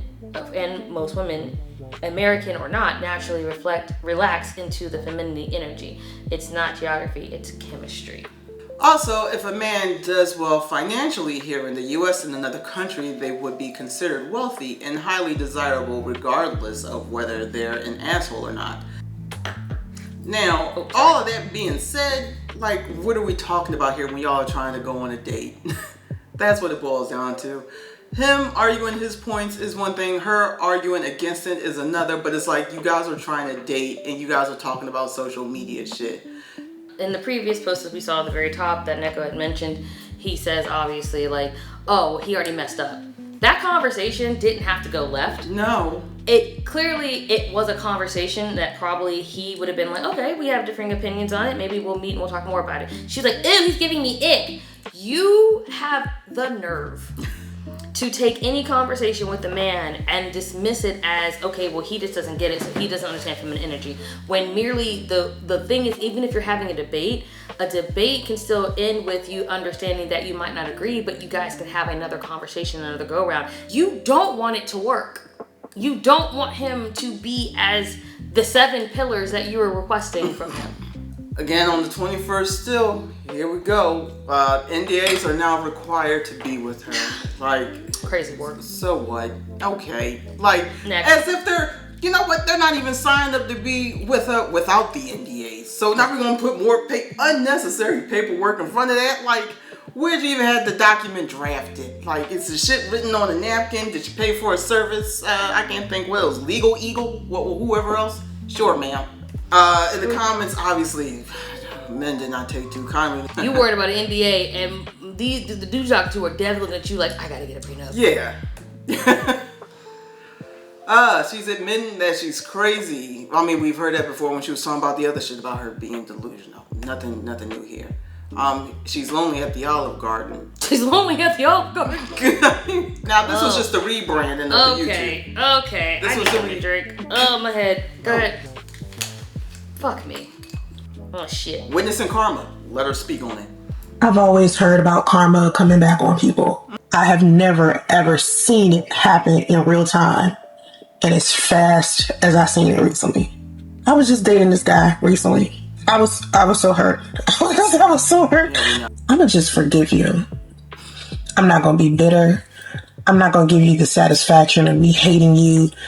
I think that's the reason why I got a chance to see his karma up close. And it happened so fast. Okay? You could be my enemy if you want to. But I'm trying to tell you, God got something for you. Alright? You are not going to like the way that God handle you. Because God don't play about Soncerae. Alright? He's the ultimate girl dad. I promise you. The ultimate girl dad. I really can't stand certain women. No. You can't do it. Can't do what? Go ahead, finish and we'll tell you why I can't. Go ahead. Who like to use God as their personal pit bull that they can sick on and like, you know what I'm saying? That's what I was gonna say. Me and you had our daddies. Let's go. Okay. We can't say nothing. We can't say nothing. We come from two different households and co-parenting. We can't say shit. On the 29th, not her talking about her rings. Which ones? Well, pick one. So here there's a little snippet of her from her Quantum Life channel. I think that used to be her, I know I said Big Macho, but I think it was that other one, the financial one, I think. Rebrand, whatever. But here she's giving a little bit of a lesson so that we all know what to expect for her Quantum Life Mechanics Mumbo Jumbo. Gotcha. How the brain and neuroscience and syncrecy can give you what you want. Whatever I'm thinking about in my mind that's in relation to my own life, somehow it applies to something that has to do with their life. How life is too short. And when I see people like breaking up or being in separation, like people have like kingdom spouses, and sometimes God will like separate them to prepare them for each other. And I kept thinking about, fallouts that I had with friends and She mentioned a kingdom spouse, which is what she just asked me. Sorry, and if y'all heard me, I was like, wait, what? Have I not heard this? It's the updated phrase to a spiritual husband. People that I care about, that I don't want there to be distance between us because I feel like life is too short. It's a sad story. But in my mind, I had been thinking something this sad. Because I kept saying, you know, I miss my friend and I don't want to leave here without talking to him first. So, what my takeaway from that is a little bit eerie about her mentioning trying to clear the air with people. You never know how long they're going to be in the physical world with you. Neko. Sure. What you about to say? Somebody foreshadowing something.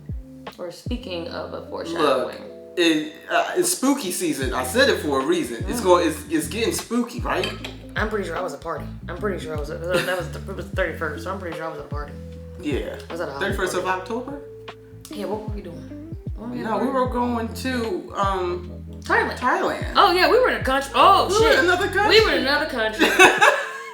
Wow. Yeah, this is last year, girl. What? Yeah, you're right. We were in a whole other country. Mm-hmm. Well, shit. Well, that's October.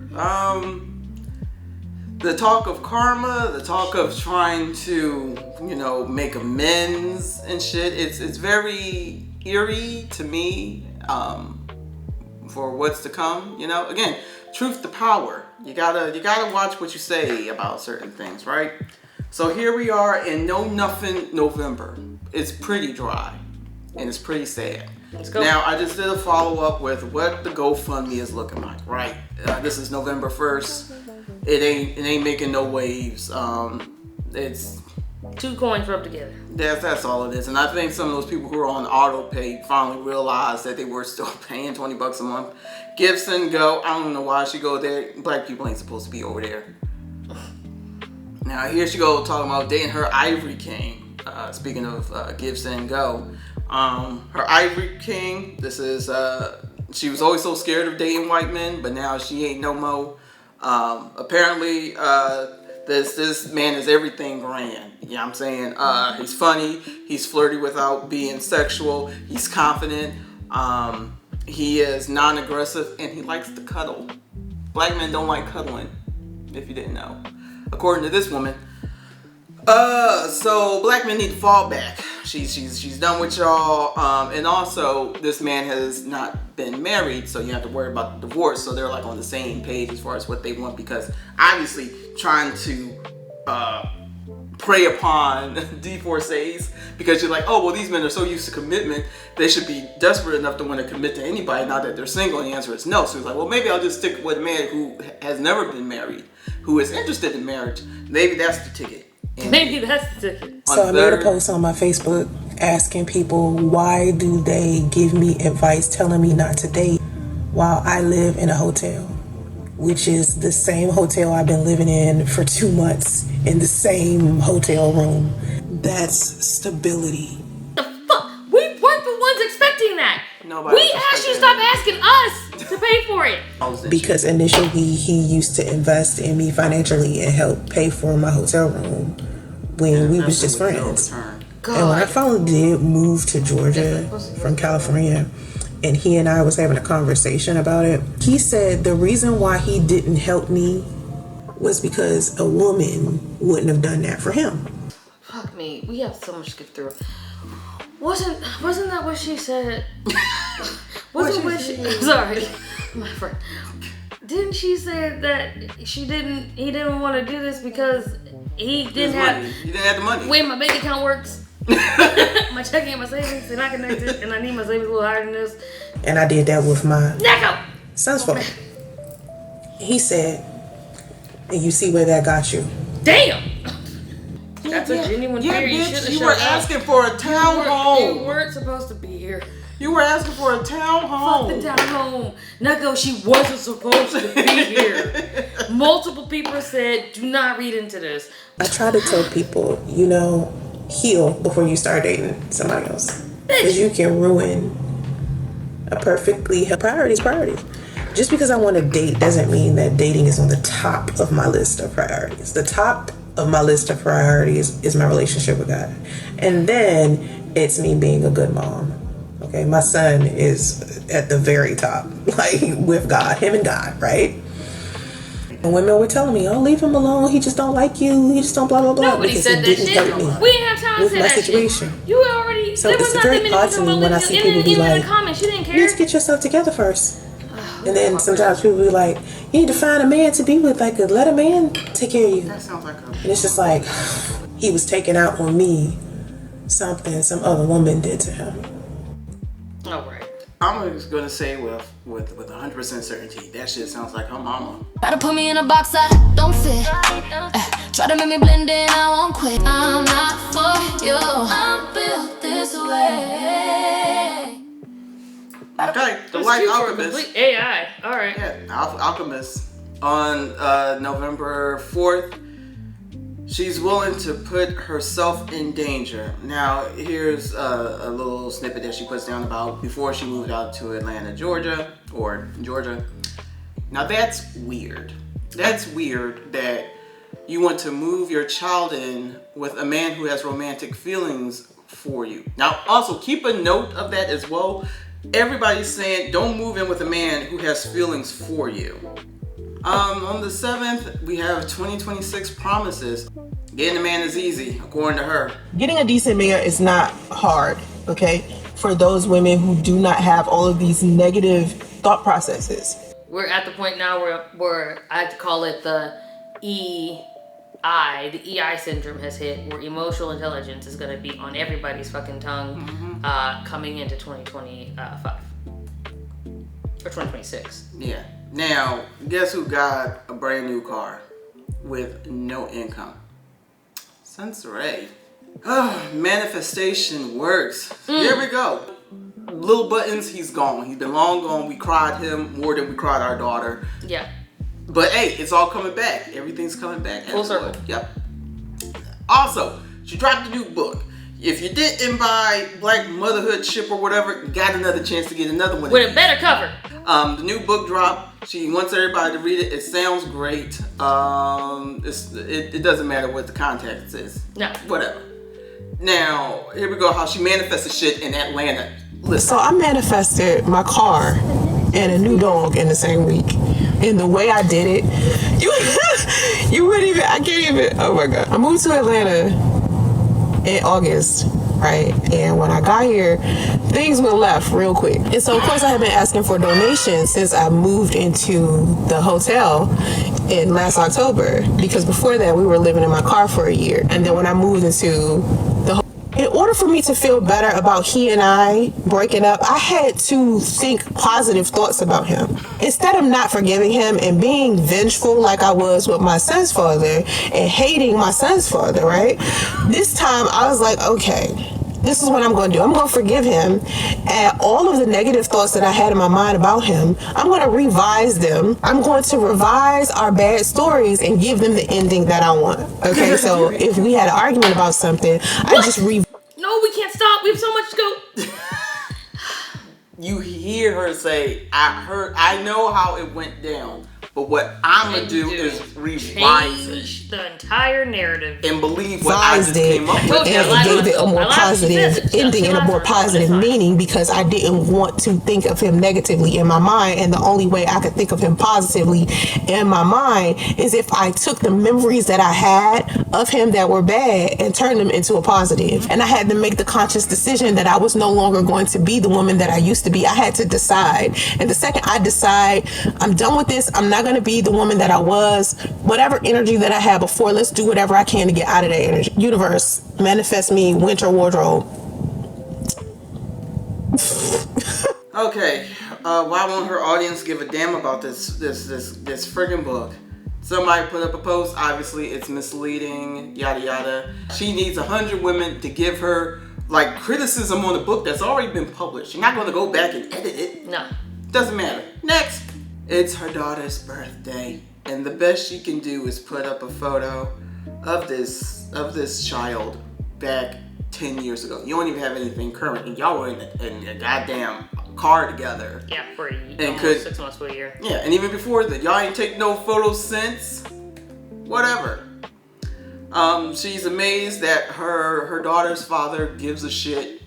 We know you don't know nothing about that. It's fine. Here's her in new buttons. So I wrote this book called You Think You All That, right? And I only released it like 2 days ago, and someone left a terrible Amazon review on it, and I could tell they didn't even read the book at all. They just made the terrible Amazon review just to be ugly. Now, this is a whole other segment. This is supposed to be her raunchy book about Pink dress with no panties. Pink dress with no panties. It's a whole thing where she's getting really explicit, talking about whatever the hell. Do I got any notes on this shit? Hopefully not.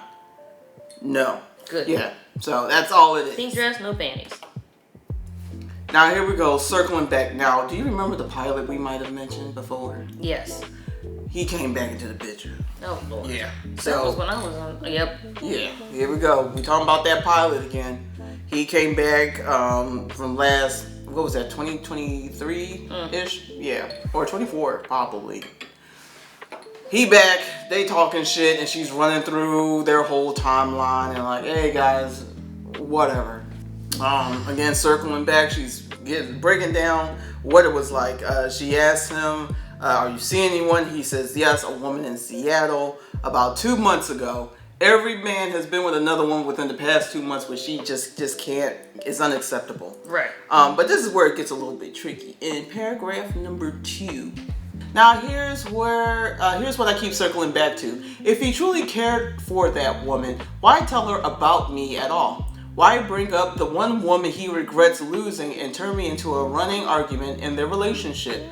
Wouldn't the smarter move be to leave my name out of it? So what was he really trying to signal by keeping my story alive in a place where it didn't belong? I don't believe that man did any shit like that, because that doesn't make sense to me. Like, if you're seeing a new woman, why would you bring up some old... That's random. I don't want to say female shit, but that's something that sounds like something a woman would do. But that's where she... That's her crowning moment of right, like but every also, man. Mother too. We're in the metaphysics, the self-identification, high physics, quantum mechanic motion. So that was her higher being. Yeah. Popping off. Yeah. And this is just a text message that's going on between the two of them, and it's all stupid. It's all stupid. Now this is where the depression is setting in on the 13th, as it should be at this point. She's always circling back. What is this, on the 13th? I got any notes on the 13th? Yeah, here we go. This is her circling back to the pilot in full detail. But now he regrets not picking SOOOO, obviously, so you gotta come back to the trash where you laid it. So she also mentioned that the other woman, the woman that he chose chose over Soncerae, she allowed him to watch her have sex with other men in front of him. Let's see. And this is at the time where SOOOO claims that she wasn't poly. She didn't like doing stuff like that, like participating in threesomes or like having men sleep with her while her other guy, stood in the corner and just kind of watched. Well, here's the comment that the conversation between them two is all about, better body sex. It's just, I'm reading at the bottom, had a very pretty vagina. I know that sounds weird. Help, Jesus. We're going towards Thanksgiving, which I know we don't claim anymore in this country, but come on. And it just goes on. It's forever. It goes on. All of them. Nobody, not a single person gives her the green light. Like, this sounds like a good idea. You should hear him out. Okay, now we gotta talk about Justice real quick, because we kind of forgot about him. Yep. But don't worry, he is still a priority. Never forget that. She lost the card. Now, the initial post, while we were in Thailand, the initial post of her losing it, I was not able to capture because I was living my life in Thailand. Still no buyers. It took me a minute to hear that one. Good job. Okay. Yeah. Still no buyers for the damn book. Now, here's where it gets real serious on the 17th. So for anybody who's just tuned into the live stream, I got a Monday notice to payment or vacate premises. I got it today. The date is actually wrong. I talked to the manager. He had put the date on here wrong. But I have until 11 a.m. to come up with $356.72. I am down to $270 because I got 2 donations. Someone sent me $60 and someone sent me $20. If you can cash at me or Venmo, Chime, Zelle, PayPal, whichever one, please do, because I am very much in.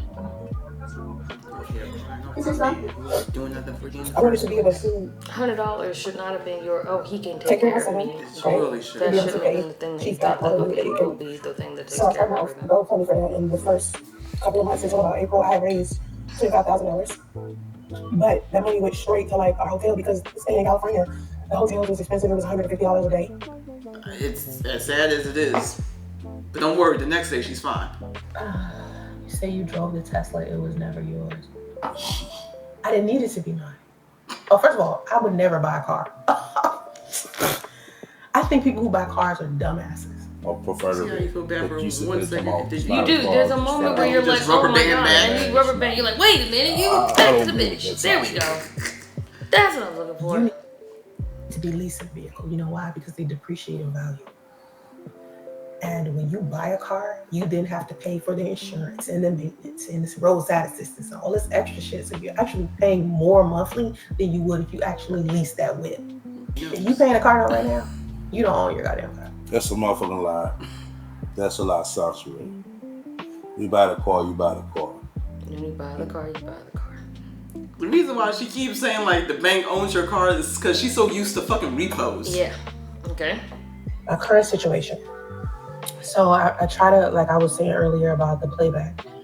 Your current situation isn't your identity, okay? Your current circumstances aren't you. And a lot of people think what you're going through is you. That's why it's That's not her true. down. She had to leave and left You the can be stream in need going. without Jesus. embodying left it lack. running until she came back. And when you end up embodying lack, that's how you end up staying in need for a long time. And that's what I was saying about how I lived in my car for a year and then I lived in a hotel for a year. I was embodying lack. And people don't know how to differentiate the two. They think you're going to be like that forever or you're going to, you know, be in the situation that you're in forever. The room I'm in today is not the house I'll end up in when, you know, I manifest what it is that I want to manifest. And as long as I remember that, I'll end up manifesting what I want. And that's how life has always been. But when I don't think like that, I end up staying in a fucked up situation. The balance that I see today in my bank account is not the wealth that I'm destined for. Mm-hmm. I'm the only one who's giving her what she needs. Now, we remember, she had a problem with people claiming they autistic and without being properly diagnosed. Here we is. She is autistic, you guys. She's autistic, you guys. She's finally did it. The thing she said she didn't like people doing is what she is. Next. She is the prudish whore. She's got a problem with women who are sexually ambiguous or do whatever they want sexually. And she's envious of women who can be like that. She wish she can do that. But she's also the woman who was a madam, who was participating in sex parties, who was calling herself the Atlanta unicorn. That book she ain't never produced. What are we talking about? She's enjoying them sangrias from Olive Garden. Now remember, we were just crying about being evicted, but I know Back this to is Olive Garden with the sangrias. This is footage that she already took that she's reposting. Which again, you shouldn't do that if you're just crying about being evicted from a motel. Okay. You don't, whatever. Here we go, Thanksgiving begging. Look, you guys, Justin and I, we need a little help to get through the holidays. It's always the same thing. Every time, that time of the year, runs around. Just give her prayers and donations, much appreciated. The loneliest post on Thanksgiving. I'm sorry I've been so quiet. The holidays are hard for me. Where's your fucking family? This is the 24th, where we are all working on getting our families together. I was going through it, everyone's going through it, and that's why there's only 3 fucking likes. Because people... We're busy. She should be with her family. Right. Shit. Now, this was really quick. I was not able to grab the details because much like her birthday shit, she had a little healed woman gift set for the holidays. She is still mad at who? I guess, everybody. She's still mad at, did I write any notes on this? Let's take a quick gander. Yeah. Neko has to check her notes. I always gotta check my notes. Okay, I got some notes here. Let's see. She's still mad she's more upset that her sex game. Oh, this is about Chief. She's more upset that her sex game was not able to keep that man, which is a pretty low bar for herself, I would say. Yeah. She keeps talking about different versions of herself and to help her move the fuck on. So we're gonna really see the ramping up of the AIs coming into play. Still big man. Yep, she's still big man. Ain't nothing changed. Oh, we're done. Oh, and that's it for No Nothing November. It is a big one now. December in the dead of winter. Okay. Now in December, it's a little bit quiet. It's how do I want to explain it? For me, it's less jokey. More serious shit comes up that she should have been addressing. Which honestly, too, we all know, as we did our recap about a year or 2 years ago, of her and the holidays being the thrusted part of her having the most difficult time. I will say that this has to be by far the most difficult. Whew, December 3rd. Now it's going to be a little bit more justice focused because here we are. She's saying that justice is sick. Which usually is when she's trying to start her new scamming. Which is not great because there's a lot of what we'll learn at the end of all of this. There's a lot of the boy who cried wolf. Yeah. And it's not whatever. But okay. Here we go. That's, again, in retrospect. Another lesson from the teacher of quantum. I went through what I went through with the last guy I was dating about 3 months ago. I cried over that about 50 to 60 times. And the only way I could stop crying about it now, and I cried about it this morning, that's what I need to do with Thread about it. The way I stopped myself from crying about it, because it still hurts. It's not even that I'm not gonna say I haven't let it go. I think the healing process now. I can't even understand what he says. That I listened to that several times. Over and over and over again. It's like subtitles. And with the boy, just him saying that. And if I'm feeling sad and I play it, I can cry after that. And it's a combination of the frequency that I use. I think it was 632 hertz, and I put his voice over it. Of him saying that he missed me. Quantum physics is real, manifestation is real. But mixing the two without understanding either one is how people end up sounding like they tried to take a physics class through TikTok. And I think that's the reason why my ass didn't want to talk about manifestation for so long and quantum mechanics for so long, because I knew it, but I didn't want to steer people wrong, number one. I didn't want to misrepresent it, number two. And I didn't want people to look at me or scientists, people who are really, really smarter than me when it comes to quantum mechanics, to look at me and be like, bitch, what are you talking? People consider metaphysics a philosophy. So I was like, shit, I go to college for philosophy. You know what I'm saying? Because I want people to take me serious when I'm talking. So in order for people to take you seriously when you're talking, I know what the fuck you're talking about, right? 2 or 3 weeks and I'm like, oh my God, I have no idea what I'm going to do, but I know I don't need to be in California. So I just started thinking about, what I wanted to do in Georgia, where I wanted to live at, and I started imagining myself thinking about it. I was dating, I love thinking about him because he lived in Georgia. And so I was like, let me think about him. Let me think about being with him. Let me think about, what it would be like if I moved into a house and he would come see me after work and things like that. I just started thinking about it as much as I could and feeling it. And I used AI to take pictures of he and I together, and I took them on the wall so I could just keep thinking about it, right? Now imagine, I used AI before to lose weight. I couldn't see myself slimmer. And I started using AI and seeing myself slimmer. Seeing what was up, talking to her again and shit like that. So then Christmas came around, January came this year, February came this year, March came, April came, June came. And she came to California to see me, and we was talking about dating, and I was like, what I want to do, and I hadn't seen my daughter. My daughter, for some reason, comes out of nowhere. The second I start feeling a little happy, right? Now, imagine, I've been miserable all this time, and then suddenly, I'm a little happy. Here comes my daughter. Her and her boyfriend got into it, she got pressed in the face. Okay? So she comes to the hotel with me, and all the money that people was donating to me, and what to say to me out of the hotel, I had to give to her to get her business. Okay, because she didn't want to stay in the hotel. I ain't doing nothing but playing on. So I gave her the money to help her move somewhere else, and she ended up getting money to move back with this. She can't let her anger go if she's mad at you, no matter who you are. No matter who you are. And not leaving to back to her. I was so mad, right? Her mom just said, "You gotta let go, right? You gotta let go." And so I was like, "All right." So I just started imagining my life with me moving on, but her staying with this guy that I didn't like, but how I would want it to go if we got along, and if I got over it. So I imagine myself over it, and them two coming to my house for the holidays or something like that. I'm gonna see, because I am teaching how to manifest love on my Quantum Life channel, but because I'm so good at manifesting everything, I just never thought to manifest a husband, or, you know what I'm saying? I was saying I wanted to manifest a husband, like, post that shit on Facebook trying to be funny. So I just tried to manifest a chief, I ended up manifest a chief, but I never really tried to manifest him. You know, because he was always easy to manifest as a friend. So, matter of fact, you know what I'm gonna do? We're gonna see if I can. This is gonna be funny. This is gonna be funny. I'm gonna see if I can manifest. Then she get it back together and him be my husband. Let's see if I can do it. You got something to say before I keep going? That was crazy. You need a moment to collect your thoughts because we kind of did a little bit of a baby marathon. I needed to get through that. I don't know how many more we have that are lined up for it. No, December is a small one. That's it. Okay, cool. Then, I'm good. I don't believe in none of her bumbo jumbo, Dana. I don't believe in quantum physics. I believe in manifestation, but not in the way that she talks about it. No. I don't need to manifest. It's just, we've already seen that she's kind of just a spiteful person. Just to manifest your daughter to break up with someone because you don't like him because he wasn't a sucker like her last boyfriend. It was like, no, your mama ain't moving in with us like this. You're the reason I left. Yeah, and then to follow up with how much you were overachieved, you ain't gonna mess with him. The alleged abuse allegation. Alleged. But don't worry, we're still gonna manifest y'all two getting back together after to think you deserve a person after all the nonsense you've done to them. It's extreme. Afterwards, it's astounding. Yeah, it's incredible. Now, what you see here is something really wild. On the 7th, family beef. I don't know where this started. I don't know any of the shit behind it.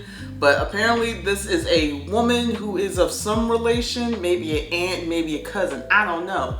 But something went down and it's a family beef, and Soncerae just wasn't having it. Now, we've already had hints, because I thought the defects and all that started really popping in December, but we saw it was not. So here we are with the defects, they're closing in on her. She believes in this post that it was the people on social media. But after admitting to the social worker, both her and her son are on the spectrum. Obviously, that's what she got to tell them. The social worker sees that they are still living in a hotel. Now, that is September. To come back 3 months later and there's no improvement. There's no change. Okay? What would you do if you was me? What's the question? What would you do if you was me? A lot of people can give me suggestions, but at the end of the day, you couldn't really understand how to maneuver something like this. I don't want to think, the worst about it. I don't want to feel like I'm never going to get out of this. I always try to think positively, but it's just hard. When I get back into needing help at this rate, who's going to keep a person who keeps having to call out of work? Because they're asking me to pick him up for various reasons. It isn't even, does he have a temperature? It's, oh, he said his arm hurt. Oh, he's having a meltdown. Oh, he pooed his pants. Oh, he's saying he wants to go. Oh, it'd be the most trivial shit. And I told them the situation that we're in, and I said, y'all know the situation. I live in a hotel. I'm doing everything I can to pay for this hotel. I'm on social media asking for donations because I tell y'all that's what I'm doing. Right? You know this is what I'm doing. Oh, he won't eat much. Oh, he won't such and such. And I just be like, all right. The way things have been going for me has been strange. I just didn't expect my life to be the way it is right now. I'm just trying to stay focused and positive. I wish someone was actually helping me with my son. I do wish that. But I don't know, by myself. You got a fucking mother, for goodness sakes. Honestly, she don't want to do it. So, The defects. Defects came to investigate me now. Anybody knows that ever since Justice was born, defects has come, like Child Protective Services has come over and over and over and over and over. It doesn't matter what state I'm in, it doesn't matter what city I'm in, because people on social media call them. So yesterday, I was in the middle of doing laundry, and someone knocks on the door, and it's someone from, the Department of Family and Child Services. If you don't give him what he wants, he'll be like, okay, I just want to eat, you know what I mean? And give me some juice, some water. And so me and the school have been trying to work together to introduce him to new foods, to get him to eat other things. And so anyway, I'm explaining to her, it's not that he's malnourished, it's that he won't eat certain things at school. Like he's not eating at school because there's nothing to do. He likes home cooked stuff. So my son eat like noodles, or he'll eat, something home cooked. He doesn't like lunch food. He doesn't like microwavable food. You know what I mean? He's just not that type of kid. Just setting up her own goddamn downfall. It went from I'm blaming social media to nope, I think it's now the school. Okay, this is her final cries out to Chief, and it goes unheard without saying as Christmas is approaching. One more time, she admits she never moved to Georgia For a man, she's been working and healing, but the cope is kicking in real heavy. She says that she's hurt that he didn't care about her the way that she needed him to, and calls everything that man has ever done a performance. And as you can see, she is in her best holiday outfit, just so that you The AI. Yeah. Again, still no son. No holiday photos with her and her son. Nope, just her. Don't need them. 8. Okay. Prayers for Christmas. I need prayer. Just get me through Christmas. The promise she didn't know she would keep. No drama in 2026. Shut the fuck up, Neko. I'm just saying. Let's keep going. This is her AI psychosis is worsening right about here on the 20th. Now in here it's just her having a hard time with the holidays, but she still finds time to defend herself in the comments when it comes to her AI, her quantum mechanics. If there's anything to note of this post, is this right here. Another reason is privacy. I'm in the middle of a major transition. From hotel living to stable housing, from survival mode to rebuilding. I have been a public figure for most of my life right now, and I need a level of privacy I have never allowed myself before. Not because I am hiding, because I am healing. I am very hurt about some things. I am sad. I'm just trying to make it. And then the last paragraph is also something of note. I'm doing the best I can, and yes, I deserve prayer. Today I am behind on my room and I need $200, so I ask for donations. I pray God sends me angels. I don't get paid until Monday, and I'm trying to make it through the weekend. My son is sick, and I just got over a very bad illness that had me down for almost 3 weeks. Send positivity because I need it, if you can. And donate if you truly care and want to support me and my son. If you are new here, look through my content and get to know me. Thanks for being here. It's very regulated. Yeah. Now, this is the first time Soncerae has ever made a prayer to, I'm assuming a Christian God. All of her stuff has always been Buddhism. But something about this prayer really seems haunting. The AI psychosis, wait, is this old? No.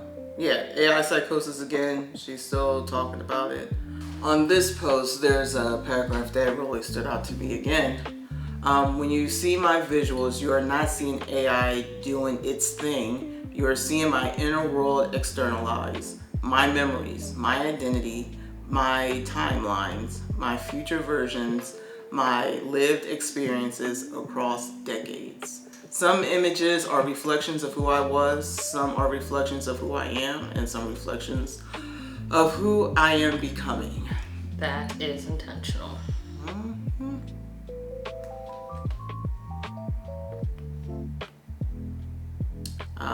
Here's AI SOOOO getting engaged on the 22nd. Shining, the flowers still are blooming, the leaves will turn again, but time will be frozen. Okay. Yep.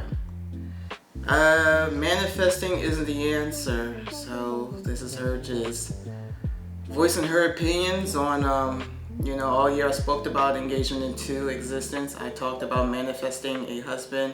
I said New Year's Eve will certainly, with certainty, not with wishful thinking. And here we are, December 22nd, and it's not going to happen. Something about that seems really, really sad. Sad, just sad. Yeah. And I think we can also kind of see, even in Neko a little bit, just the spirit dwindling. Yeah, it's fading. Her fight. For real. There's not a fight happening, guys. There's not a fight. Donations again. They need $148. And again, it's the 27th, one life. Right after Christmas. People are... Week after Christmas. They're not there. Now everyone is seriously ill. And this is pretty alarming, frankly. Mind you, too, we know this is the apartment. There has been no developments of moving into a studio.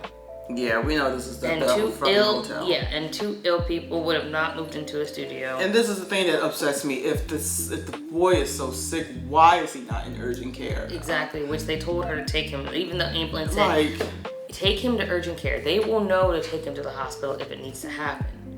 But why he's not in urgent care is incredible. And I got another strong opinion about this, but I'm gonna wait till we get to the end. This I made recently in ChatGPT. This picture on the left, I made that the other day. Now, as you can see, this picture right here in the middle of me and this picture right of me in the circle, this comes from 3 different software. But as you can see, they kind of all look similar, but they all look different in one little tiny ass way.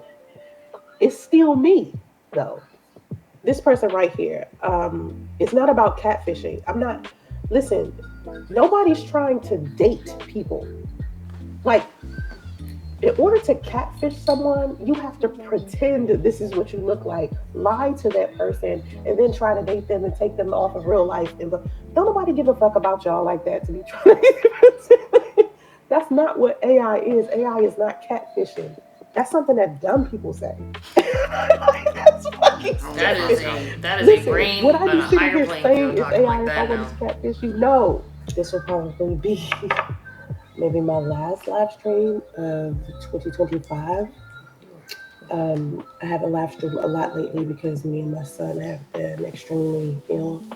My son he's a little better, but he still has like this nasty cough. Like his cough is, in order for me to just be relieved for a little while, I'll take some Advil. Earlier today, I got in the shower and let some steam hit my face, hit some hot water hit my face, and that took off some of the pressure. But oh my God, like for the past 3 or 4 days, my head, woo, I'm telling you, the pain, oh my goodness. So anyway, I hope I just never get this sick ever again, and I hope he never gets this sick ever again. It's just it's really hard. It's been hard to take care of him for myself. So that's December the 30th. You can hear the decline of health, especially for that boy. She says he's on antibiotics. I mean, do what we really know?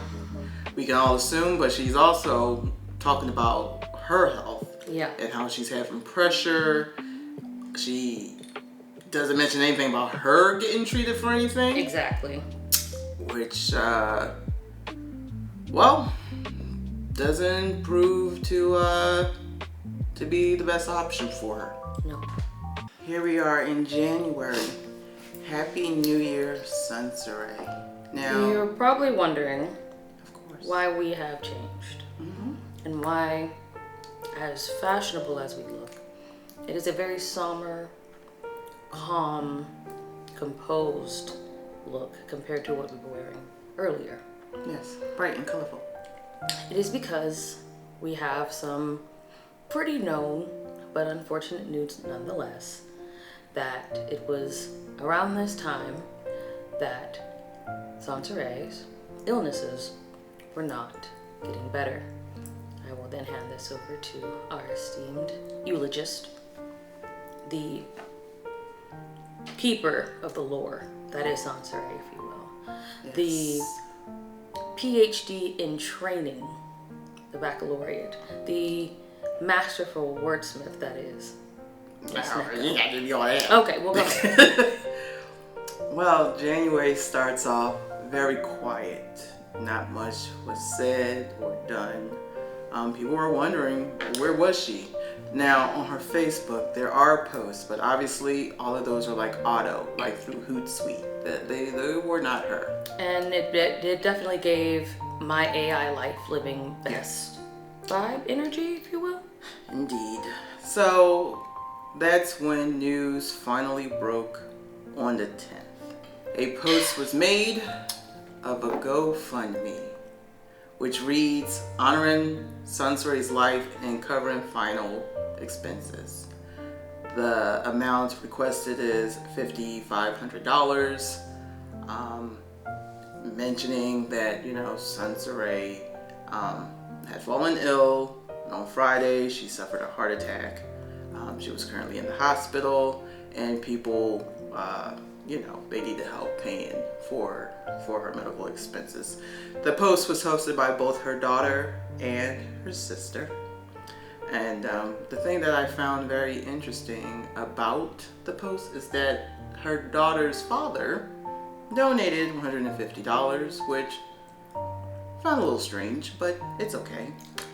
I will say too that it is still kind of a very, and this is early stages of knowing that it is a very weird, uncertain of what happened news. There wasn't really a lot of information given in the GoFundMe, and of course people could not find a lot of information online that wouldn't suggest that she was back to her old tricks. And we will see that as we continue to move on. Looking at the GoFundMe a little bit further, we see what we got here. We see when it was posted on the 10th. We see the goal. So far, $740 have cleared. Moving to the next. We see Soncerae's family faces mounting hospital bills and funeral expenses after her passing. Which again, also, like any known Soncerae fashion, timelines are telling different stories. So at this time, we are told that, I guess we are all to assume that she has passed, yet we have no information of what the cause of her death was, where her status is, and of course, subtly, where is her son? Yes. Next, still examining the GoFundMe. This is what they would like for you to donate. Suggested $500. Again, it's interesting. From what I pick up, the verbiage in particular. Going back to the other post, something that stood out to me is the mounting hospital bills, which for me sounds like she's been there for a while. But the post says she just got there Friday. Here we are Saturday. Indeed. How are they mounting that fast? Don't worry about it. I mean, there are things where if you do not have health insurance, I do know that I was told during my father's extended stay that if we did not take him off of the hospital's hands at the time due, we would be spending $25,000 a night to keep him in the comfortable bedding in the hospital that he wanted. And I said, get him out immediately. We will not be doing that. I will find him a place to stay. Now, this is where the questioning of the funeral home is coming into play for a lot of people, and rightfully so. There's one woman by the name of Brandy is asking some questions, which is fair. Everybody is suspect of this. Which is a terrible thing, but... And then leading up from being sick to being dead is a big scam, people. Big public scam that you're placing on your followers and your awares alike, the audience alike. Okay, and now we're going to see what the thirst trap page is looking like, because obviously that's the second page. What's going on over here? Throwaway page. Yeah, so the post was made, but not too many shits were given. Now here is the official post of the GoFundMe. This was done on the 11th, which is a Sunday. I'm saying these days for a reason. This past Friday, Soncerae was found unresponsive and rushed to the hospital. She suffered a heart attack and was without oxygen for about 12 hours. As of now, we still don't know how or why this happened. Right now, our family is living in the most uncertain moment of our lives. We're taking things one day at a time while hoping for the best and preparing for every possible outcome. If you are able to donate or even just share this fundraiser, it would truly mean the world to us. Your support, prayers, and kind words have already helped more than you know, and we are so grateful for every bit of love we received. Dom. Yes. Her daughter. Now, just based off of that alone, if you just got basic anatomy info, that doesn't sound right. 12 hours without oxygen. Certain parts, unresponsive, people have passed for quicker. obviously. Rest of the hospital. Well, as we all know, to our knowledge, Soncerae is alone, and she's alone as to still be in that hotel. So the next question is, who found her? How'd they find her? Next question is, if she was auctioned for 12 hours, she technically should not have a breathing apparatus. She should be legally dead, which does become a thing later on. But just the idea of being able to resuscitate her in any way is a unrealistic idea given the timeline of about 12 hours. Organ shutting down, oxygen to vital parts not happening.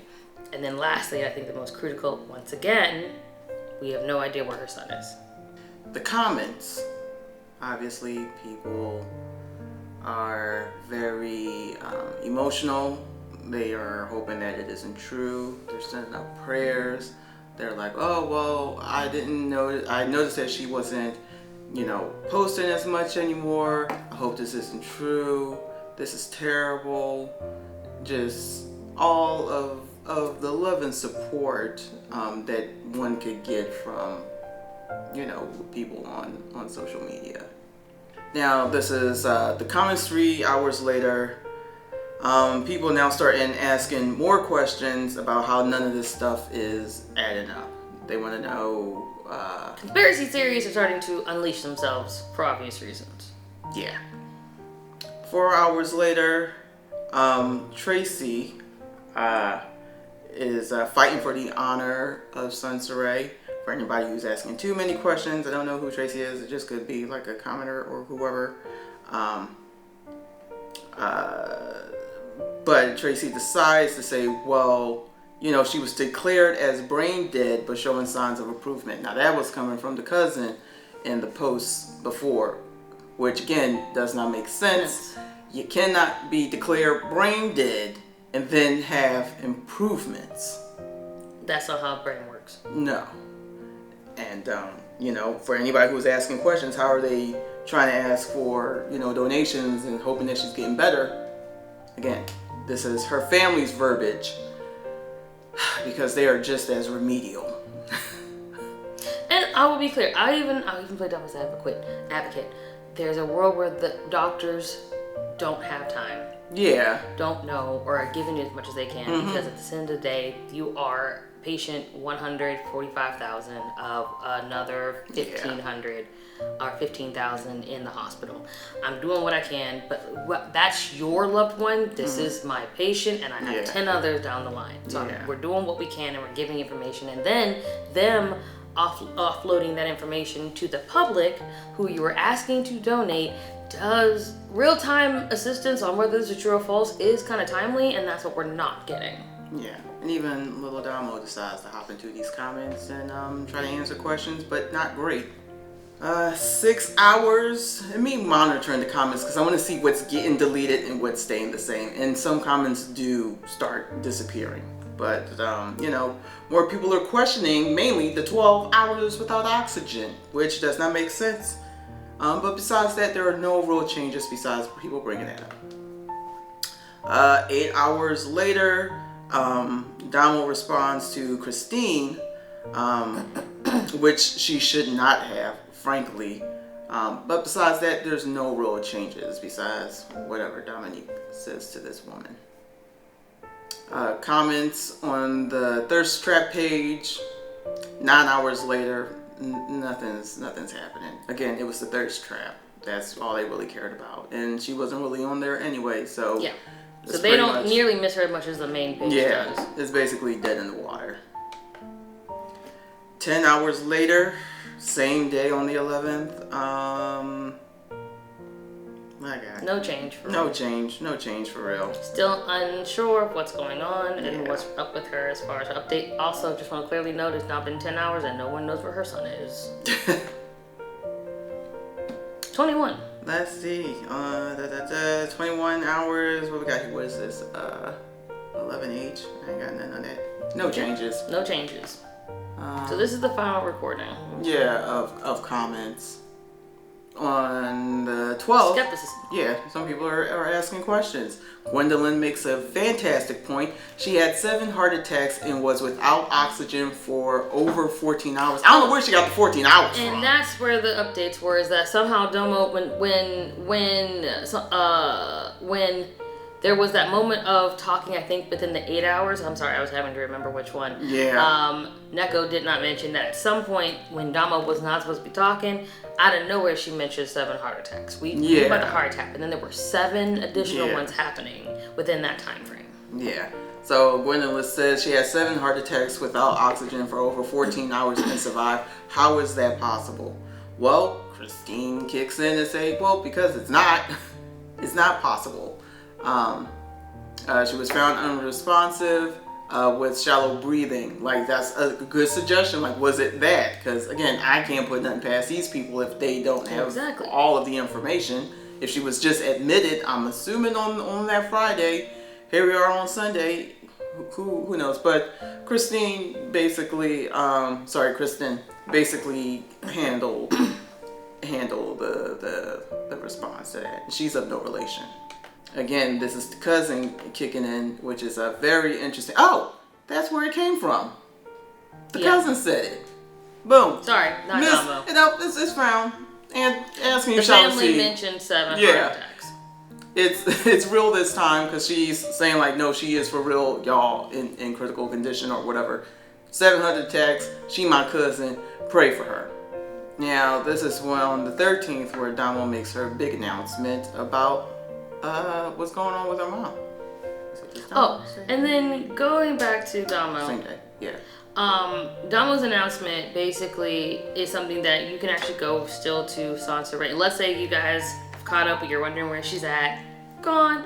But if you've gone to Soncerae's GoFundMe, or if you've even gone to Soncerae's page, and YouTube, Dominique has put this information, like this video of her explaining what happened and what transpires. I think we'll just do a quick summary of that at some point. But she explains in young adult detail what happened, giving her relationship with her mother and the best possible way for her to kind of handle this. We'll talk about our feelings about it, but that's when that starts. So you can always look for that information later.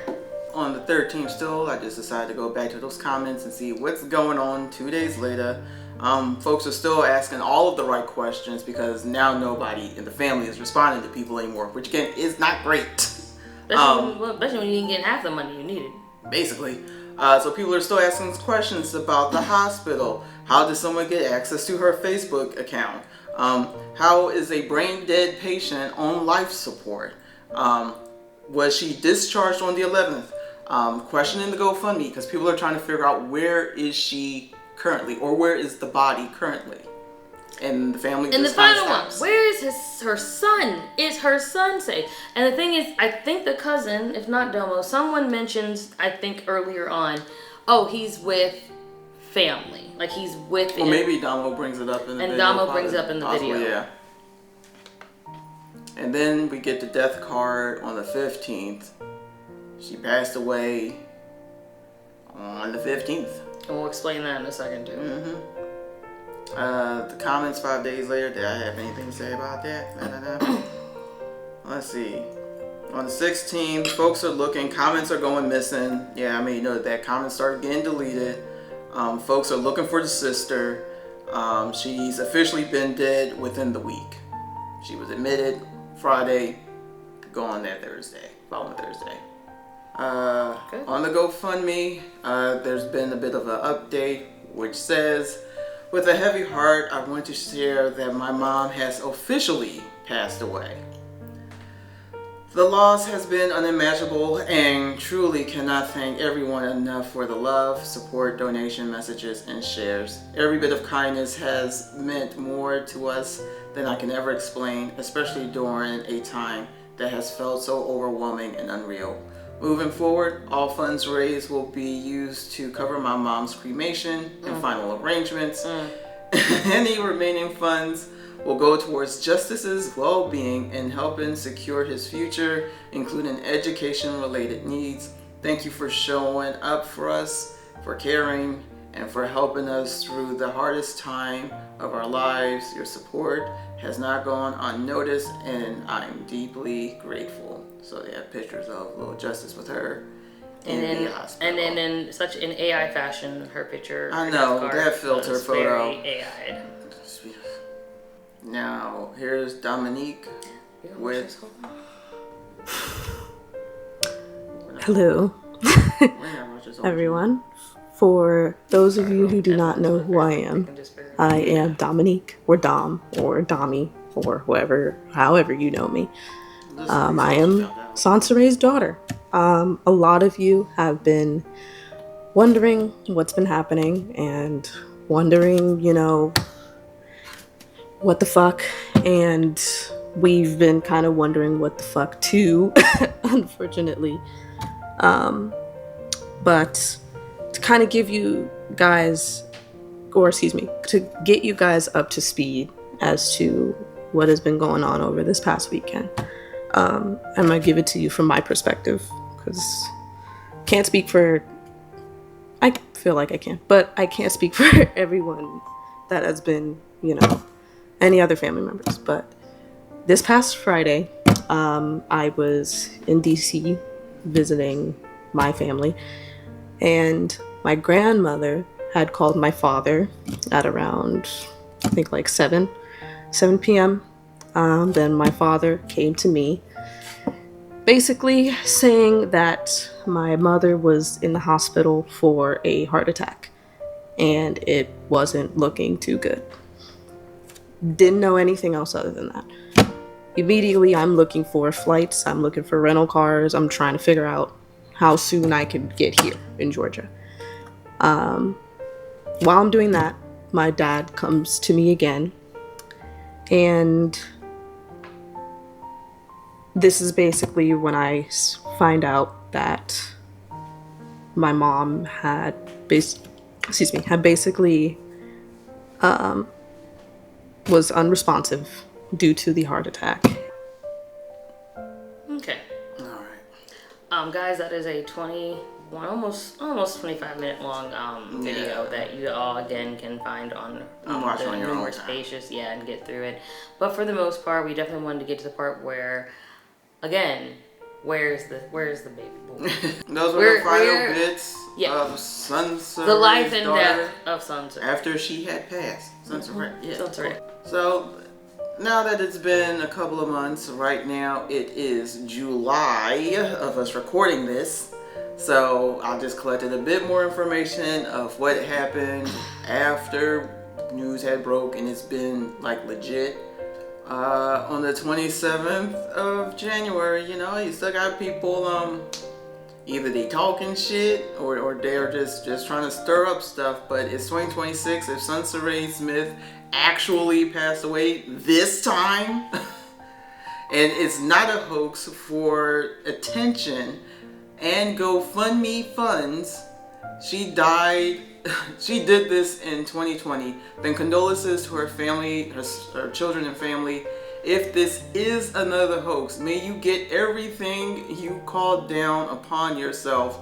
I'll leave it here until further notice. I mean, 5 people liked that, so clearly. Yeah, it's for real, because again, her cousin in one of the previous comments said like, oh, well, yeah, we know that she did that, but this is for real now. But it's like, do you not understand why people feel this way? Like, and she got people's money for that. Yeah. And people, that's like a line people didn't think she would cross. A whole internet blog source recorded, like gave an obituary for her. Yeah, and had to update when she came back. So it's fair. On the 14th of February, you got some more people out here still making sure, trying to make checking sure pulses, that it's for real. Honest to God, checking real pulses. And they're like, for real, she's gone. People were posting some more, like they're deeply saddened and all that. I get it, but still pretty skeptic. This man is truly broken up over it. I want to read this. Yeah, please do. Okay, hold up. Demetrius R. Lee. Why you have to die? I'm sitting here drinking Hennessy and watching your YouTube video. Soncerae Monique, aka Ray Smith, in my Florida voice from Good Times. Damn. Why you have to leave us? To be honest, Soncerae Monique should have been my woman. I pray this woman is still alive. We got so much in common, but if she is dead this time, I pray that she save me a spot in heaven. I want to know, can I fake my death and move back to Texas? I don't know what the hell was that last bit that he was going on I about. feel like he was also like he'd been drinking, like in drinking. So I feel like he's sincere as hell. Yeah, I feel like he's sincere as hell. And then at the end, should have been my woman. Motherfucker, where were you? She wasn't interested, unfortunately, sir. Are we sure? I'm sure there's been more than enough ragamuffins in her DMs. Okay. But that's not what she wanted. That's not what she wanted. And then it's been posted on a mortuary of it being legit. Like it's here for real. This was on May 27th, so more than enough time has passed that if it ain't true, then it would have. She would have popped up by now. Yeah. She's not Loch Ness Monster. We would have found her some type of sighting. And again, on the 27th of May, just seeing how that GoFundMe's going. That's done. You got past 52%, and I bet you it's gonna stay up until whatever. Which I got. Which thoughts. also means they probably didn't use the money. If it's still up, unless that money been taken out and it's been taken down, they did not use the funds for this. Yeah. So somebody may have some life insurance policy money. Somebody may have used the last bit, or in Georgia, maybe it don't take much to actually cremate a person. Mm-hmm. I think they do a bit of a breakdown, like how much it is, but I'm like, I'll post it. And certain places might be more cheap, some people less. People, if they don't have health insurance, some offer like programs, financing. But also to the point, we only heard that there would be some type of money going towards a funeral arrangement. But I think both me and Neko and most of yours have surmised that there probably was not a open ceremony. It was probably very close knit if there was one. They did this quickly. Very quickly. Also, Shishi, wow, June 11th, yeah, right? She missed her girl. Do you? You haven't talked to her in a fucking year. That's crazy. You missed your girl, huh? On that one episode y'all did. Y'all were so close. And I'm gonna say my thoughts. But rip. Just a little bit of flashback for those who don't remember in 2020 when the fake death happened. If you needed and a little she refresher. committed full on big S. And yeah, just a little refresher for those who forgot. And again, a little refresher to what happened in the past. People in the past. So when she did it the first time, people were really mourning her. Yeah. And then she did it again, and we're all like, "Are you sure?" Yeah. So to the cousin, okay, this is the post where everybody thought she did do it for real. Mm-hmm.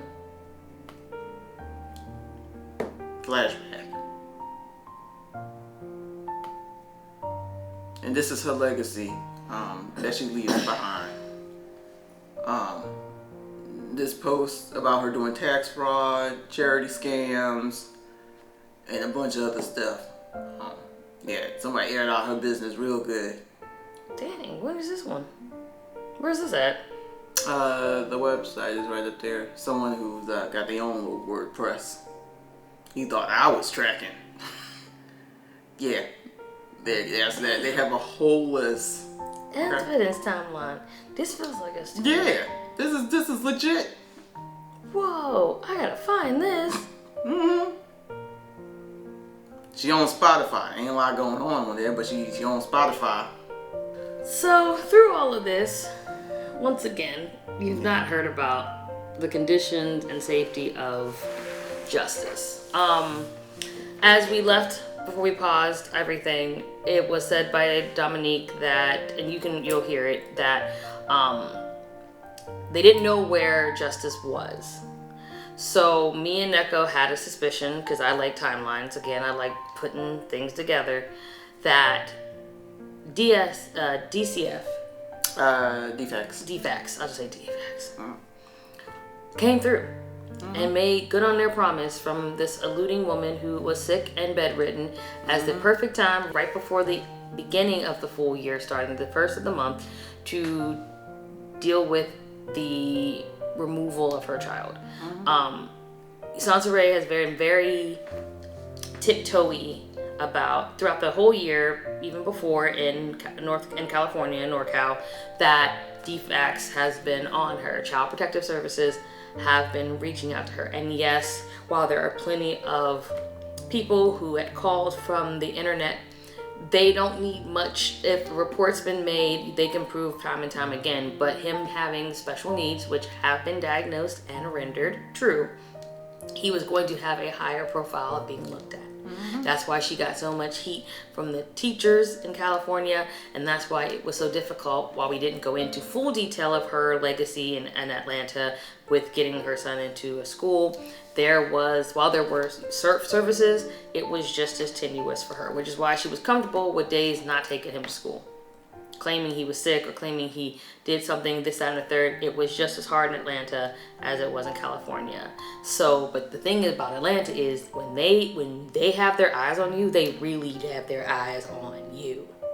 So, with that being said, I am presuming that at some point from the 1st or 30th to the 10th, within that time frame, her son was removed from her care.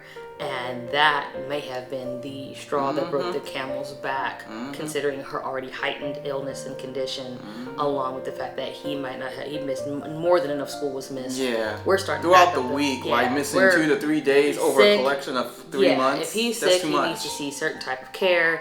Him not being there, all of that coincided with her missing and not responding or reporting what's going on. Somebody said the best situation, even if you're sick, is you not taking care of him. He needs to be taking care of somebody else. And Atlanta is high. There's a higher rate, I believe, and I need to look this up, so we'll put a little chart of child services getting involved and stepping in for the sake of a child, especially one with a disability. And I'll drop a little note there. My feeling on that, I completely agreed that boy was the triggering factor of her going through whatever heart attack she might experience, whatever panic attack, for real, because she talks about how she has panic attacks. And sometimes they can be so bad that they do feel like strokes and or heart attacks. So I truly believe that boy was taken from her. They were already on her ass. It is what it is. But this is what I really feel about all of this. I do not have any real sympathy for her. Not because I think she was a bad person, but listening back on December in particular, listening to that boy cough, you could hear all of the fluid in his chest.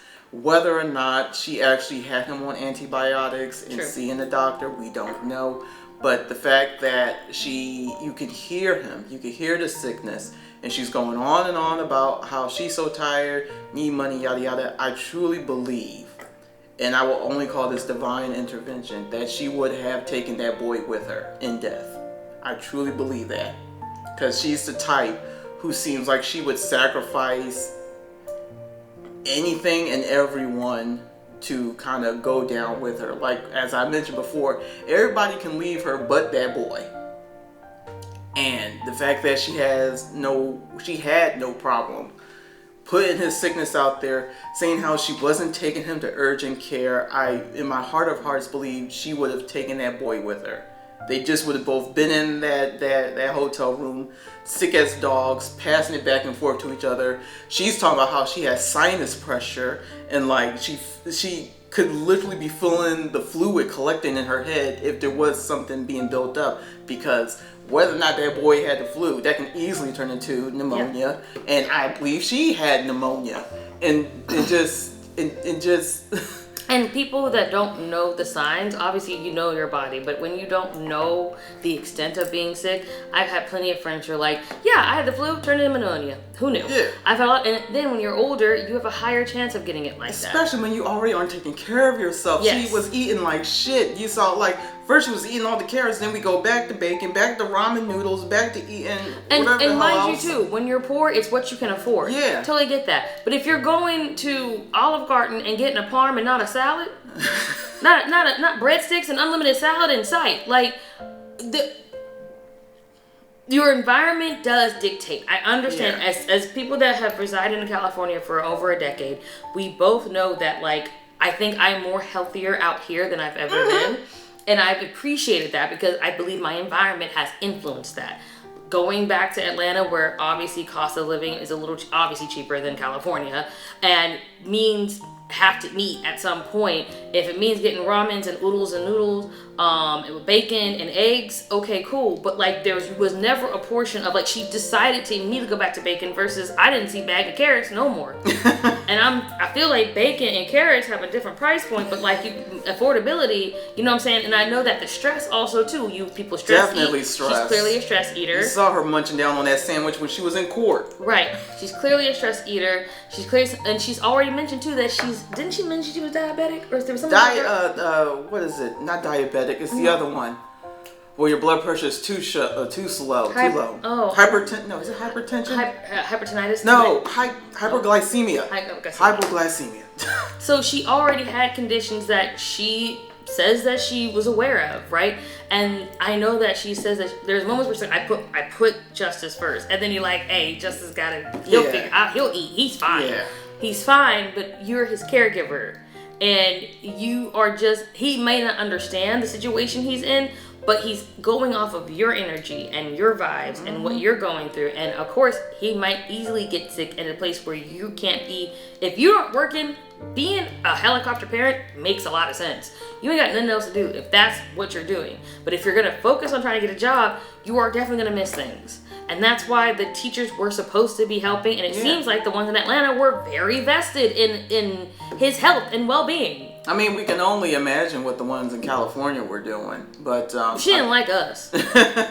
But definitely in Atlanta or whatever county she was in, Orange County, and in Georgia in particular, him being around a bunch of other more than likely black teachers, black women who saw this child and was like, no, he is absolutely malnourished. There's something wrong with this picture. We are going to intervene, and good on them for doing that, because I believe they personally saved that boy's life. If he was removed out of her care, sick or not, right. So his life was saved. So I don't know if we can put this, but that's the speculation, right? Yeah. The narrative presented, and again, when you decide to go to watch it, if you haven't already, the narrative that Dominique gives is that they didn't know where he was, and they were under the impression at the time of being in the hospital that he was still in the hospital.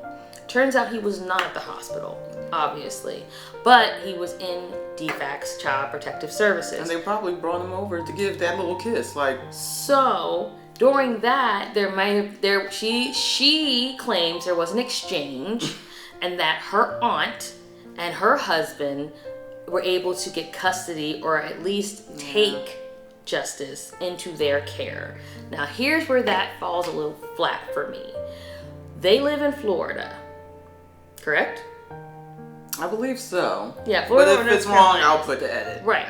And either way, they are not residents of Georgia. Yeah. And once a child is put into protective services, it takes a little bit of time to get them out. There is, especially if there's nothing written from the parent, oh, well, this is his next of kin guardian, and that's put in. To our knowledge, the audience and viewing public, we were told that there was no relationship between her mother, her daughter, or her sister.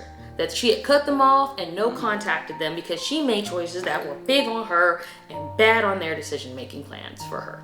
So because of that, it was ruled that she wouldn't be talking to them. So there's no way they were automatically put, like it would make sense in California if there was something in place that her mother would have probably been the person to have received him, obviously. But in Atlanta, if there was a different type of plan of action put down, if there was ever one, more than likely she never had any of those three people added. So if they're having to seek custody, it was going to be a battle. It was going to be a situation of proof of residency, proof of taking care of, assigning him guardianship so the transfer could happen, coming back to Georgia. And let's be clear, would you relation with your sister? Is your husband or you? Who's doing that? Yeah. So it did seem a little, for me, lackluster of, oh yeah, no, my aunt has him. and it was very flippant, in my opinion, and it was very dismissive. Yeah, so and now, if you want to keep updates, go to the Raising Justice channel, as which if is the Ann is going to keep up with that. Right, which is not being touched at all. It has not been, there hasn't been a single real short video. There ain't nada on there as far as we know for where he stands and how he is faring. Again, our impression is that DFAX has maybe talked to the aunt, talked to the mother, talked to Dominique, and then decided it was in his best interest. Because remember, he has autism. That is full-time care, it's lifetime care. Even if he is able to live on his own, he needs a plethora of resources and support that if you do not want to give that up willingly as a family member, outside being the mother and or father, then you're sacrificing your life if you haven't already decided. And to anybody, whether a family friend or whatever, who believes that either us or particularly me, I'm being too harsh or mean about it, it's just, I can't even extend, again, my sympathy only goes but so far, because all of y'all knew how this woman was living. All y'all knew. I'm not saying you can force her to do something, but like you knew she was living crazy, and you also knew she had that boy with her. So for you to just allow that to continue on, I don't know if, I'm trying to see both sides, because obviously you can't force somebody to do it, but there's a child involved. Yeah. And clearly she was willing to risk it all for her own vanity, her own ego, whatever she had going on. So to try to expect someone to have sympathy and just all of a sudden like almost sanctify this woman as if she's done nothing wrong, the answer is, if she wasn't dead, she would still be added today. Literally no lesson would have been learned had she survived. She'd just be right back at it. Quantum metaphysics experience. Nothing would have changed. Which, in a weird way, if you want to talk about like higher beings and powers and stuff, maybe she is part of the Neververse. Yeah. She's part of the Etherverse. Yeah. She is part of Meta and that corporeal ghost in this shell ideals, where she's living and thriving and is part of another timeline in her own universe, where AI Ray, there's a couple of Rays I could have. AI Carl and Ed are all just lapping her up. But she had a whole YouTube channel dedicated to her AI self and her AI man. And it's just all about trying to show people love. I don't think it's black love because he's ambiguous. Fair. But just all about showing love and how to properly love. And she does that through AI because she wasn't able to do that in real life. So she already had ascended in her mind. This was a part of the ascension, Yes. leaving the body broken and the body that was unhealthy, the body she did not want. She was not happy with it, and she had no means to fix that, and ascended. And as we all said, her ascension was never going to be. There has never been a single picture, other than the one with a whole nother man involved, where she has joined in all of her beauty and glow up and AI glory, her son. Y'all have never seen a picture, an AI picture of her and that boy, which tells you where her mindset was. Yeah. He was not a factor. And on top of this timeline, Soncerae was a mother to a child with autism. But that is not the timeline for any other Soncerae. No. Those Sonceraes did not make that mistake. So I guess to her point, did she manifest this? I low-key think she has. Maybe, very much so. It feels like it. I mean, all that karma stuff. The ascension. Yeah. And, December was showing it, little bits of November. Because one thing she did, she got out of the pain, she got out of the responsibility. She asked God to help her. Yeah. I think that her family will always be sad and tragic. No mother wants to outlive their children. Yeah, of course, that. But at the end of the day, I think they live their life in mourning of missing her, but they live their life. They can also even be relieved. Maybe. I don't want to put that on people, but at the end of the day, she had already made her claims about how she felt about them. Yeah. Now them coming to circle around her for support, that's beautiful. That's great. But you've already shown the kind of person you feel these individuals in your life are. So if they don't want to come back, or if they leave feeling not that different about you in passing, it's understandable. In this timeline, It's what you give out that is the energy. She talked about the energy brought back, and her energy towards them was nothing but negative in the end. Yeah, you're way nicer. I know I am. I know I am. I'm just more like I feel sympathy for her because I know that she was, I don't know if she had autism, but she was definitely a woman who was tormented, who was sad, who was not happy with the life she was dealt. Definitely suffered from something up here psychologically, schizophrenic, narcissism, all of it, and truly never found a way to outside of it, or even just get the help. But people like her, you can't, you just can't, and sometimes that's how the cookie crumbles. This is true.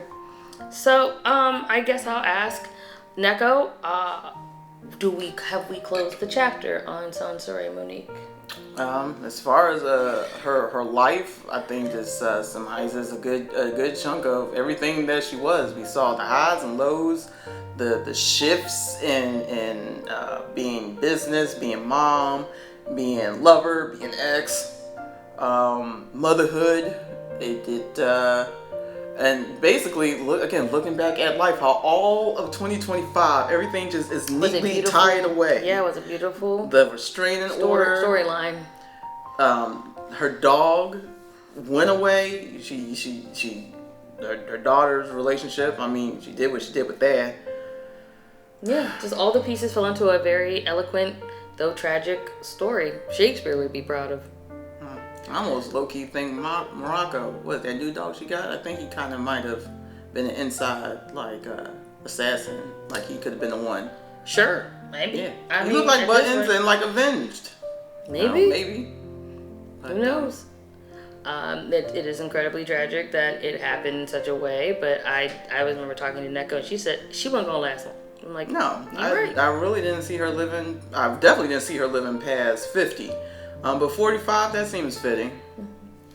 And I don't know, Neko, if you're going to go back to the book. This is kind of... I got to wrap up the book. Yeah, the book has to happen, but this was definitely a detour. But in posthumous remembrance, the author, the storyteller, the life liver that Soncerae was... The legend. As lore keeper and archive extraordinaire, I believe that you will definitely wrap that up. And unfortunately, I don't think you can get any of the books, right? The books are gone. Oh, no, I go. But can you get any of them now? Like, was there any? If they're on Amazon, you can. Okay. I don't know if her little website thing is still up. I thought she was shipping those up, but Amazon still ships them out. I think so. There's fulfillness. Okay. But, I think her pay hip is gone, like you said. Yeah, so the Read My Mind blog. The blog is still up. That's still up. Possibly again the Amazon shit, but besides that, Dominique. Those GoFundMes are still up. Those GoFundMes. That's for sure. Dominique has not gotten rid of any of her mother's stuff. Honestly, she's not monitoring it. It definitely seems like it's there where it lies, kind of a feel. Unless YouTube changes something different, I believe her website, those her paid walled lives and stuff, I think are gone. Correct. The paywall for YouTube? Well, the ones for her Patreon or her support, her private. No, those are still up. Oh, never mind. You can still pay to get access to all the stuff. I have no idea who's getting that money, but maybe Dominique is, maybe Justice is. Well, hoping people forgot theirs to subscribe. Oh Lord, yes. Ain't nobody gonna close nothing out. That's the only way for them to get whatever money they can off of her, because she got money, little bits and pieces trickling all over the place. I'm sure they gonna keep that open. I mean, she's always asking them for money, I'm sure. So this is like that vulture type thing. Like, we're gonna make some money off of her. Because why not? So cheers to you, Soncerae. Goodbye, Soncerae. Bye, Soncerae. Oh gosh. Here you go. I think we're done. Yeah. I'll continue with owning opulence, but it took me forever to do this. Unless Neko has another crazy storyline she's gonna follow, I'm probably going to be peacing out. Nah, I ain't got no more storylines. 2025, I wasn't expecting it, but it turned out to be quite the roller coaster. Quite the roller coaster. Shit. But we're not crazy, guys. I mean, usually we end these things and we're fucked, right? Like, we're just brain shot. But we're good. Yeah. This just feels like a weight off of our chest, which is crazy. Yeah. All right, we done? Yeah. Yeah, I'm done. Okay. Yeah. Don't look at my fanny.